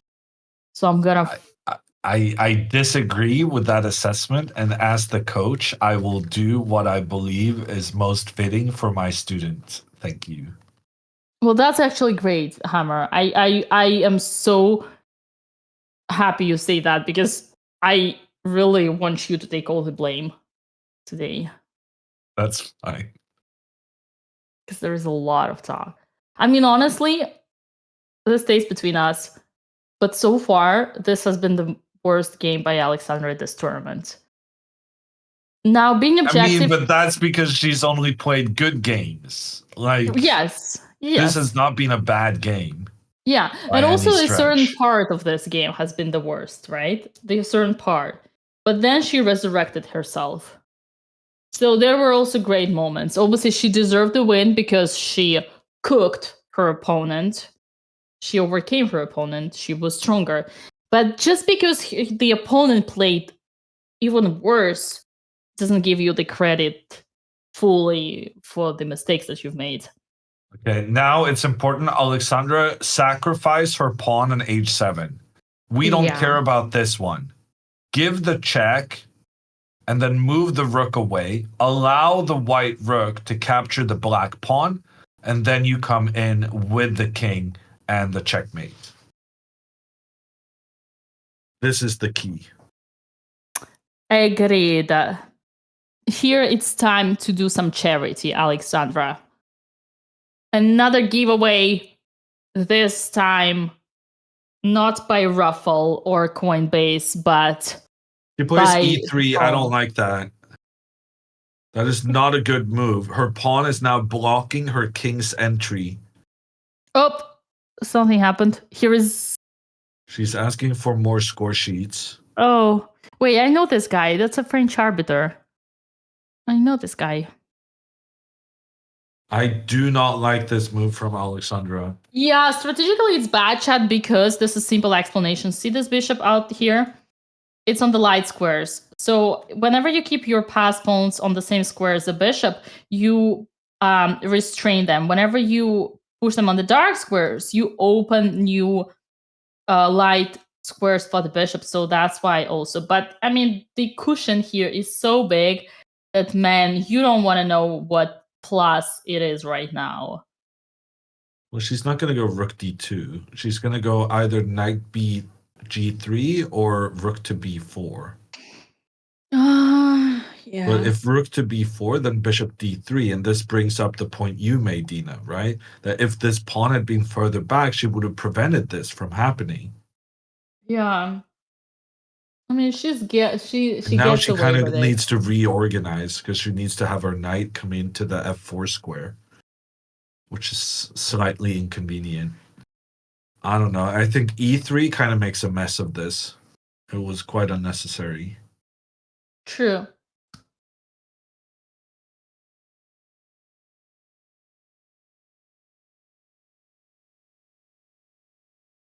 I guess she can just go, no.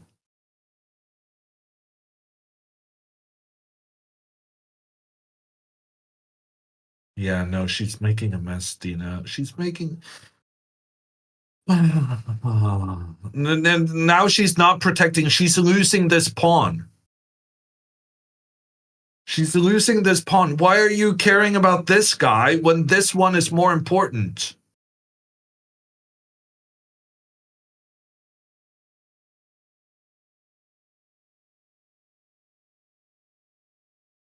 Oh, this is big joke. There's no way for her to defend this pawn, right? E3 was so bad.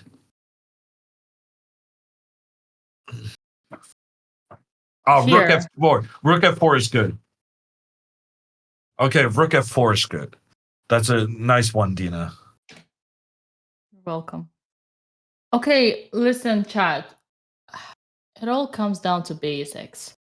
Why would Hammer never consider E3 even as a candidate? Why Hammer would never see E3 in his, like, he would never even think of E3? Because in his mind, whenever you play Endgame, you always bring king first and then the pawn, right? Also because in Hammer's mind, whenever you play against the bishop, you always put the pawns on the same color to restrain the bishop.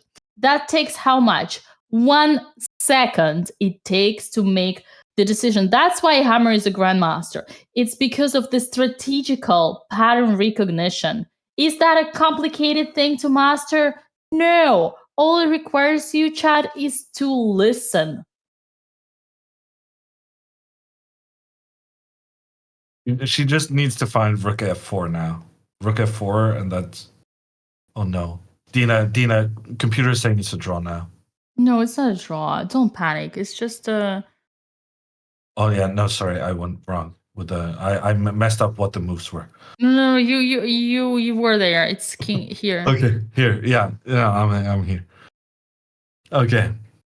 She needs to find rook f4 only move, but she'll find it. Rook f4. Why is it only move? Why does this not work? Because Just no light square control. oh yeah. I guess it works, but it's just very I mean, man, inconvenient. listen, what did I tell you? What did I tell you?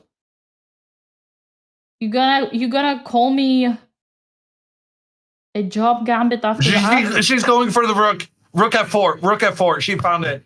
Great. Let's go. Okay, we celebrated this win a couple of times. That's because Alexander is making us somewhat nervous over and over. But rook f4, that's a great move. Very, very, very good move. Because now the rook is pointing at the bishop. The bishop needs to stay protected. And the king is unable to capture the black pawn because the king has to stay with the bishop. Man. Okay. We're fine. We're fine. I said we're fine earlier, but now we're fine. Properly fine. She's creating content, chat says.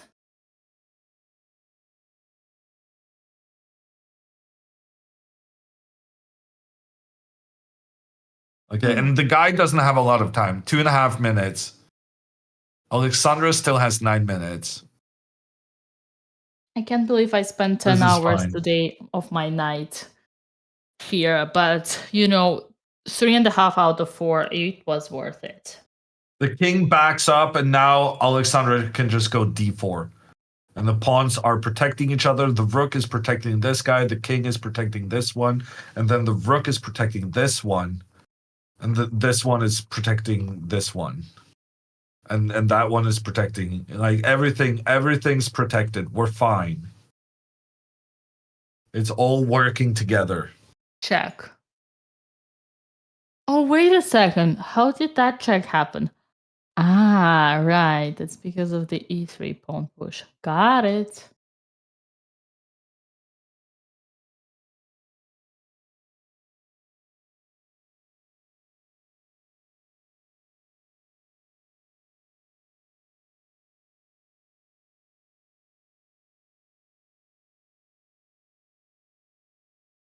Should you not push the pawns? Of course you should. But you're gonna... No, not here. Here you should have gone for the checkmate. Yeah. I was gonna make a point that you just should push the other one. Yeah, because then you retain the control of the light squares. Yeah.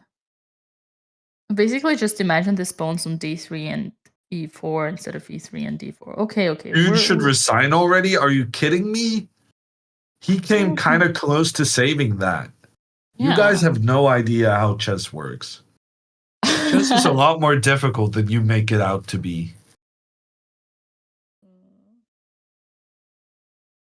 Good, Hammer. Good. put them on where they belong. Show them, let them know the truth about themselves.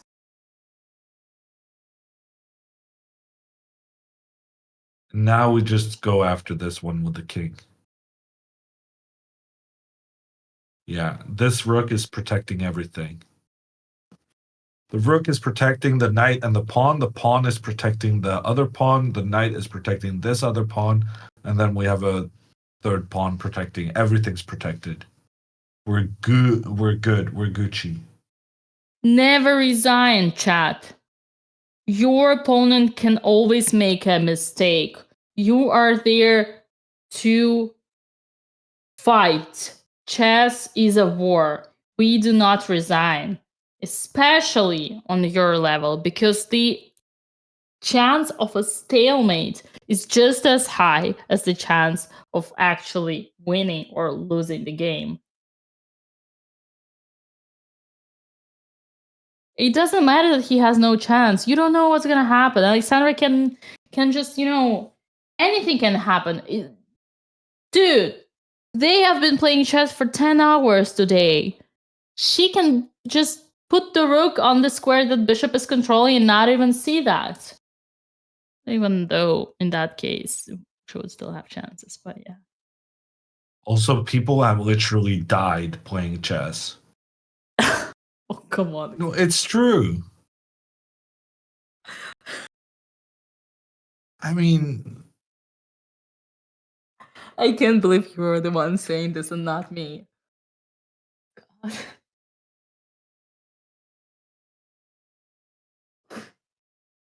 I remember when the chess Olympiad was in Norway. This one guy, he died in the middle of the playing hole. The chess Olympiad is like a really big tournament. There's tons of participants, like 8 players from every country. And this guy just fell. Well, he got a heart attack and died. Well, I'm not sure he died immediately, but He did die like, immediately. Oh, he did? Yeah.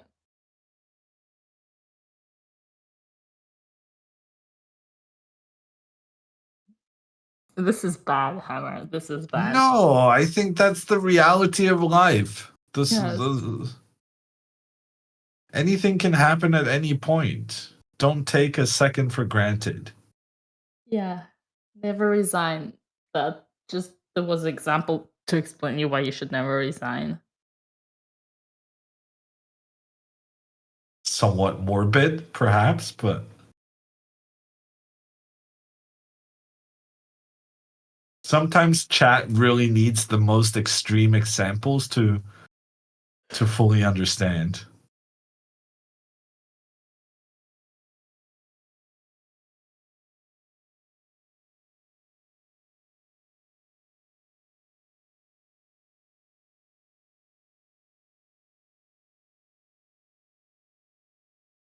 Yeah, I'm not recommending that you stab your opponent. Thank you.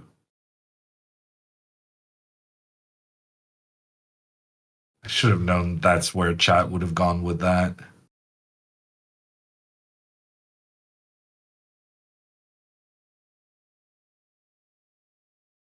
It's not that. It's just you're supposed to show sympathy, you know? No, but I really do think I can be sympathetic to the guy and still mention that it happened. Right.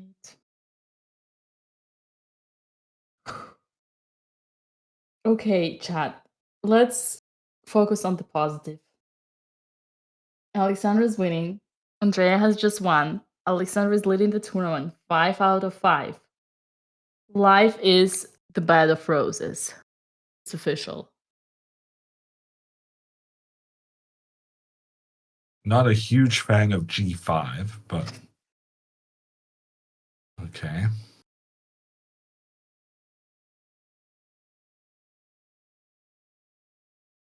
I guess she's going H5 next. Oh, she already put the king to G3. When did that happen? Nice. We like You get the moves right. King e7. King up, bishop, king in.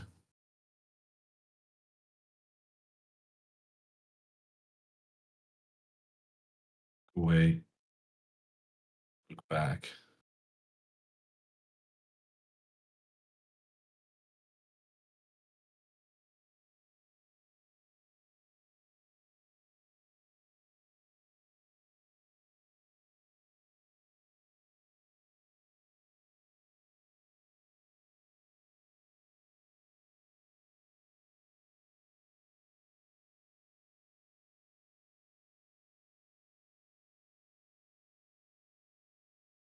Okay, chat. I'm not looking. I cannot. At what point does why can't Alexandra just go knight e4 Cannot look at and then just take the bishop? Like, we're making this a lot more complicated than it needs to be. Right. But just because she wants to prove the world that she's Petrosian in the skirt. This expression exists. My coach would call me like that. Petrosian in the If she skirt. wants to be sneaky, she can go h6, make him work for the pawn, then go knight e4, and then do the same. Man, this is strong.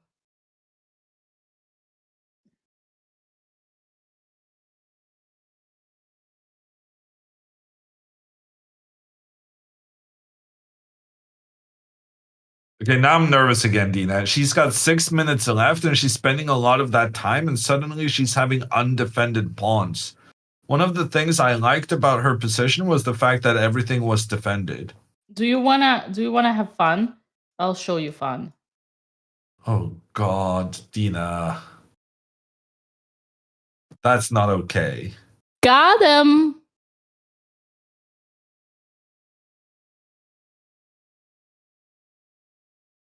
Checkmate on the board. No, actually, I think there's a better way to execute it because no one's gonna play h5. h6, rook g6 on the board. Okay. Saved.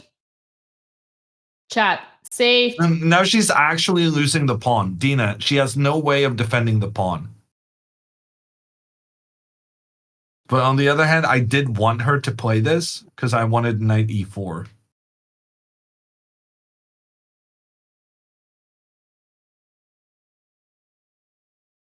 You know, Can we chat, take like, now and then go knight e4?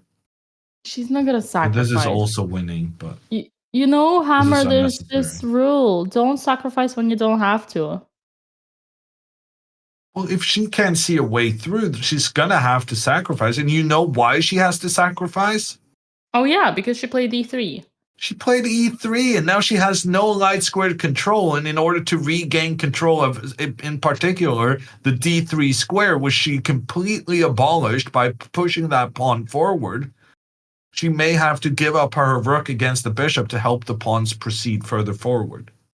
I mean, honestly, Hammer, I am having so much fun here co-hosting this show with you because you tell everything that you say, everything that I want to say, and then you are the one to be taking the blame for. Wait, what did I just say? Happy to help you out, Dina. Yeah. It's so great that you're always ready to throw yourself under the bus for the things that I want to say. She can even take the bishop now and then go knight h5. And the rook here, you just go knight here. And check, and you have knight g2 next move, and you get a new queen. Like, any move involving rook takes bishop is winning. Yeah. Okay, and Dina, instead, she has chosen to blunder her pawn. Yeah. For no good reason. Of course.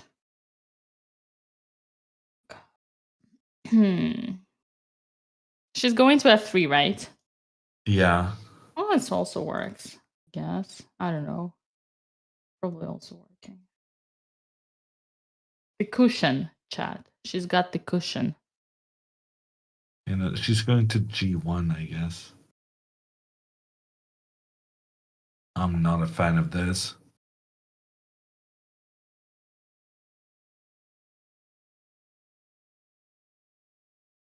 Okay, now she's threatening rook takes. But white can go rook here.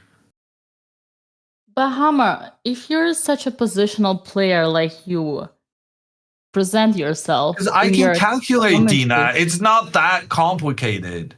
Like, rook goes somewhere. Rook h5, takes, d3. This is not super complicated to calculate. Rook g8, drawn Okay. game. Yeah. Drawn okay. game. Yeah. Okay, so maybe I executed it a bit poorly. No, here you got a checkmate in 7, actually. But you gotta be precise. Takes, king f3. Don't ask me why. And e2. Yeah, and then check. Yeah. Okay. Okay, listen. Here is the thing. I actually was not going to this direction. I was gonna deviate. If you're such a positional player that you claim yourself, was judging by your commentary, how come you spend so much time and importance to the working with the engine in the opening? It doesn't. Okay, that sounds stupid, right? But I have an impression that you give too much credit to the engine when preparing the openings. But prove me wrong. What do I need to prove? I'm literally one of the best in the world at using the engine. Why is she not sacrificing her rook and then promoting her pawns? Oh, this is frustrating me very much, Dina. She could have just taken on f1 and then gotten the pawns through. Instead, she's given this check, and now her knight is blocking her own rook. Don't yell at me. She's your student, not mine. I can only take the responsibility for Andrea's mistakes. Okay, now she can go king here. Why are we not going king there? Oh, she's taking this pawn. That's fine. That's fine. Yeah, she's fine. Yeah, that's fine.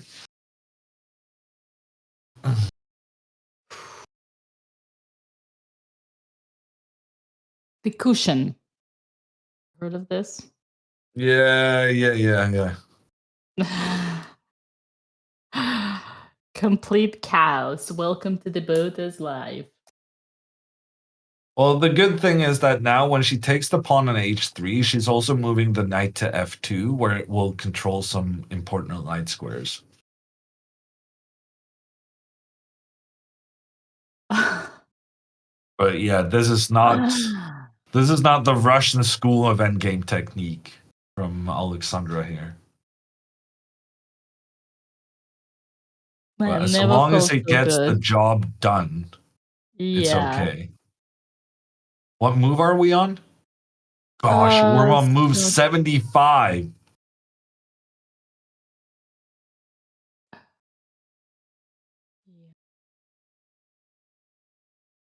It's fine. Risk-free position. I mean, if she blunders one more pawn, then yeah, that's still gonna be winning. She needs to blunder 2 pawns so the game is thrown, or the checkmate in 1 like I showed you before. Who is on 30 seconds? Is it...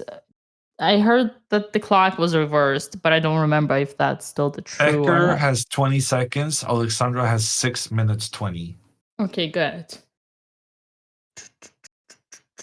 Unjinxable, exactly. And on that note, we are crossing 13,000 people who are watching us live right now. Straight to... Oh, and he's allowing the trade. He's allowing the trade.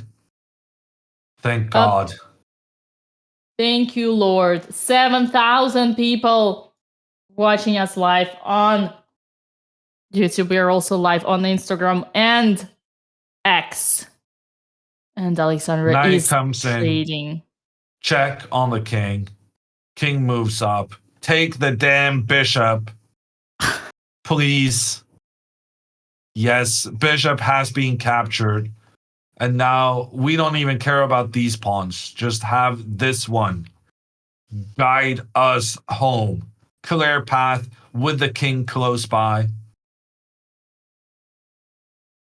Alexandra looks confident. She's looking at her opponent thinking, bro, aren't you She's gonna go resign king now? here, and then it's free path for the pawn. King f2 has been played, threatening pawn to e2. Her opponent will go rook to e6. No, he will resign. Alexandra is the only player with 5 points out of 5 in the B group of this Sardinia chess festival. She has the lead as we reach the halfway point in the tournament. Congratulations to Alexandra. A very interesting game that we have seen today. Perhaps one of the most interesting games so far. But hey, we take it. We are leading the tournament with 5 out of 5. And this is a 3.5 out of 4 for the Botez family on today. An amazing day for the double round, considering how tiring and stressful it is. And you know, chat, what that means. That means that we are heading to the 5-minute countdown of our giveaway. We are gonna give away $2,500 in cryptocurrency today to 4 winners. Use your chance now before it's too late. Use the command raffle and Coinbase in chat. But that's not all. You also need to fill in the Google Doc and put the exact same email address that you used to sign up on Coinbase and to claim your $20 off by using the code BOTEZ20.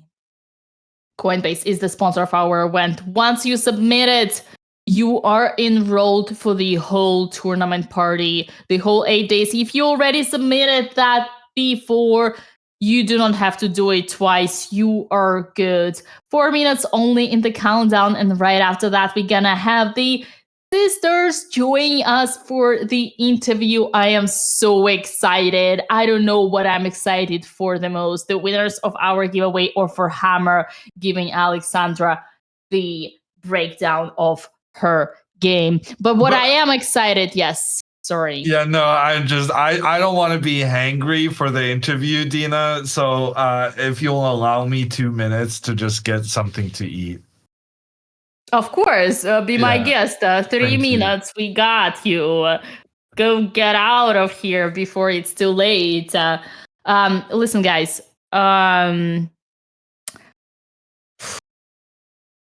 It has been a hell of emotion day today. I don't even. That's it. I crashed. Yeah, I don't even believe that I'm still here, but hey, we take it. What an exciting day. I'm just curious. What happened, Mama Botez? Your daughters have guaranteed 2 wins for tonight. We got 3.5 out of 4 for today. You should be proud. A proud mother such as you are. You should be expecting your daughters join the commentary soon. Amazing day at the office. Amazing result. Who would have thought we survived the double round with grace? And we are rolling on. We're rolling the dice here. Alexandra promised she would get 9 out of 9, and she's about to execute that. What else can I say? Who has been here with us throughout the whole journey from the American coast? I need to know if I have some people who would show me sympathy and experience the same thing that I have experienced. Who has been here for the last 10 hours today? Show me your face. I want to see you. The girls joining. The girls are joining right after the end of the giveaway. This is a truly insane day at the office. Unbelievable. Unbelievable. These points tonight were bought or thought in a severe in a severe battle. We got 2 insane wins for the house tonight. Very emotional, very unpredictable, very hard one to watch, but hey, this makes it even more enjoyable. 1 minute only left for the countdown. Are we gonna see the winners? Yes, we are. Hurry up, participate in the giveaway before it's too late. 4 winners are gonna get $2,500. $2,500 today. I am assembling my thoughts. Hammer is back on track. So does he. My guess we're gonna see both sisters on this stream. Make sure you get your popcorn ready for that one. I am such a drama queen. 10 seconds left. Yes, my friend. I was gonna say, what did you do? Oh no, I'm just emphasizing. 5 seconds for the giveaway. 3, 2, 1. And the winners are Matt Yee, VM, and Hoke1, Elan Garcia Soto, and SP666 Co PE. Congratulations, guys. You are the winners of the giveaway number 5 for today. You are gonna be contacted via the email address that you have used signing up. Congratulations to you. And on that note, we are ready to welcome the sisters for the champions interview. Our champions are about to join us. Are we ready to welcome them? I am ready. What about you, Hammer? Now I am, Dina. Now I am. The champions are here. Champions are here. Where are my champions? Those are champions. We don't have them. That's okay. We have the points. That's the most important. That it really is. Yeah. And Alexandra's probably gonna have the white pieces tomorrow, since she Right. was black today. Wait, Hammer, now that we have this moment, this little moment, are you saying you are the best in the world in using the engine? That's what you were saying? No, I'm not saying I'm the best. I'm saying I'm one of the best. You're one of the best. Yeah, that's just so okay. It's basically the same. You're one of the best in using the engine. Okay, Hammer, but you are a strategical player, right? Top 200 in the world, yeah. Wow. So how do you keep up with this balance? This is actually I'm asking for myself. How do you, I mean for a friend, how do you keep up with this balance between when using the engine and when like being precise calculation, but yet prioritizing the strategy? Instinct?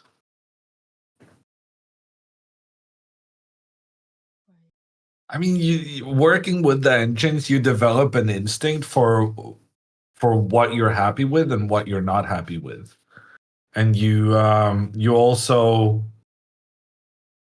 like there are certain things the engine likes, but that you may feel like this is not for me or this is not my style. And there's certain kind of if you see a trend in the engine, then you can try and investigate that trend. That maybe even if the engine says something is good for black, but the advantage keeps getting smaller and smaller, then maybe you investigate that closer. And it might not be that good for black, because the more the computer is thinking, the more it realizes that black is not, in fact, better.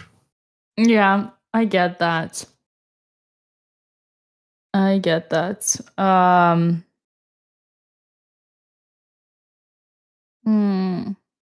Oh, apparently dinner closes in 10 minutes, and we're not gonna get Andrea and Alexandra. Andrea, Because they're we'd busy love with the to show dinner. you. We'd love to show you. You're the winner. Join us with food. That would be amazing. I mean, Andrea is the Dvoretsky today. The Dvoretsky, Mandrea Dvoret. It's 9:20 p.m. though, Dina. The Yeah, girls gotta eat. true. But they're champions. Love to. I mean, honestly, I just would love to tell Andrea how great she is, but probably she knows that already, so she doesn't need to hear that. This is Becker's fault. He should have resigned hours ago. Or Alexandra could have played one of her winning moves 2 hours ago to have saved us some. Yeah, okay. Champions have to give to the fans. Champion. All right. So that is interesting. The food is been taken over, but yeah, that's fine. That's fine. I mean, congratulations regardless. Amazing games. Amazing GG's. games. Congratulations. Amazing games to be today. The girls are prioritizing their food, and frankly, as the Alexandra's coach, I am very approving of this. We need the energy for tomorrow, Alexandra, I and think then I call. yeah, well, Alexandra is ready to call. If Alexandra wants to join, I'm happy to wait. But Okay. you Hammer Yeah. can go and grab the food in the meantime. Depends on what you guys want to do the most. Yeah, but Alexandra wants us to chit chat for 5 minutes while she gets her food, and then she'll talk while eating. yeah, Are we that's capable fine. of chit chatting for 5 minutes, Dina? Oh, absolutely, What's the absolutely. weather like in Charlotte? It's way too hot. It's way too hot. It's like we're yet in April, but it's already okay. Like today, it's cold. It's like 25. But yeah, 25? but yesterday was like I mean, it's usually already like 30. Wow. Yeah, That's not great. yeah. In the summer it gets a bit too hot, but there is air conditioner here because there we go. Hello, champion. Hello. Congratulations. Thank you. I made a little blunder in the opening. Alex is just grabbing food now. I can't see chat, but Alex will bring chat. I'm eating some chicken and some potato. But you made it work regardless. You kept yourself composed. You showed a lot of stamina. And that was Yeah, I amazing. mean, the blunder was ridiculous, but honestly, I feel like this is more Alex's moment, and I'm just sitting here eating my potatoes and chicken. So, but she'll probably take a couple minutes to join. But I'm just here for the ride. But we should really be celebrating Alex's win instead. But Well, yeah, don't downgrade your fascinating rook and rook technique, rook endgame technique. Like first game didn't work out, but your moves were all great, and so were the second game. I was surprised you went for the rook endgame. I thought you would have some frustration, but you showed that I a lot was of very maturity. tilted. Yeah, no, I was I was really traumatized, and I didn't want to draw again. But yeah, and then he couldn't find the resign button at the end. He lagged IRL. Well, But yeah, no, that was great. You did the right thing. dinner is closing. I think they're closing the buffet in 5 minutes, and I want to get more chicken, and I don't really want to eat my chicken on stream. So it might be better if Alex and I just eat dinner, so that because we had a long 10 hours of chess today. But I just wanted to say hello to chat, even though I can't really read them. But we should be very proud of Alex's win. My game was nothing special, but I'm glad that at least if I lost to my sister and she wins first place, I'll forgive her.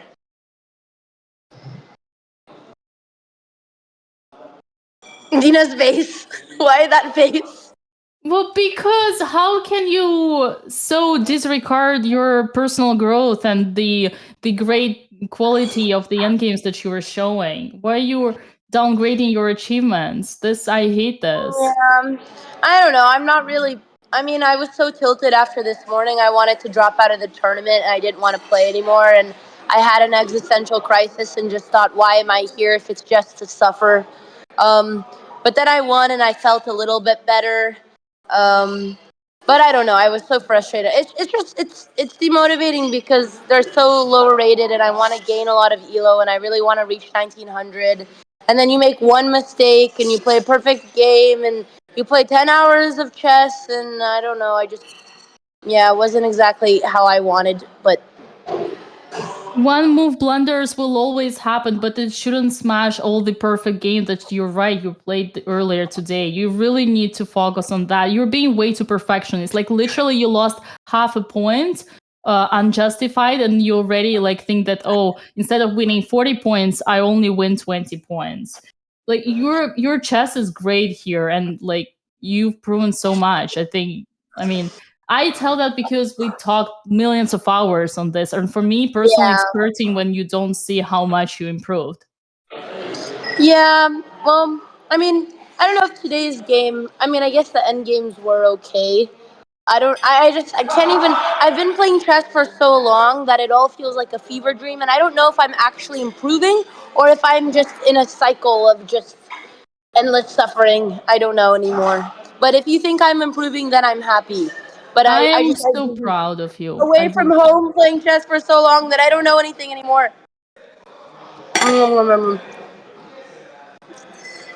Yeah, no, go get some rest, but please don't downgrade the achievements. You like Hammer is here. He literally Alex is said that here. he was impressed. He like literally. Okay, well, yeah. Are they closing the buffet now or later? I don't know. It says it closes at 9:30, so I didn't take chances. She loaded up because I want to get some lasagna. All right, say hi to chat and then we'll let you eat, Alex. Okay. Okay, here is Alex. 1 second. I'm gonna put you on this. Yep. Blup, blup, blup. Yeah, I might get some lasagna before it's gone. Hi guys, we did it.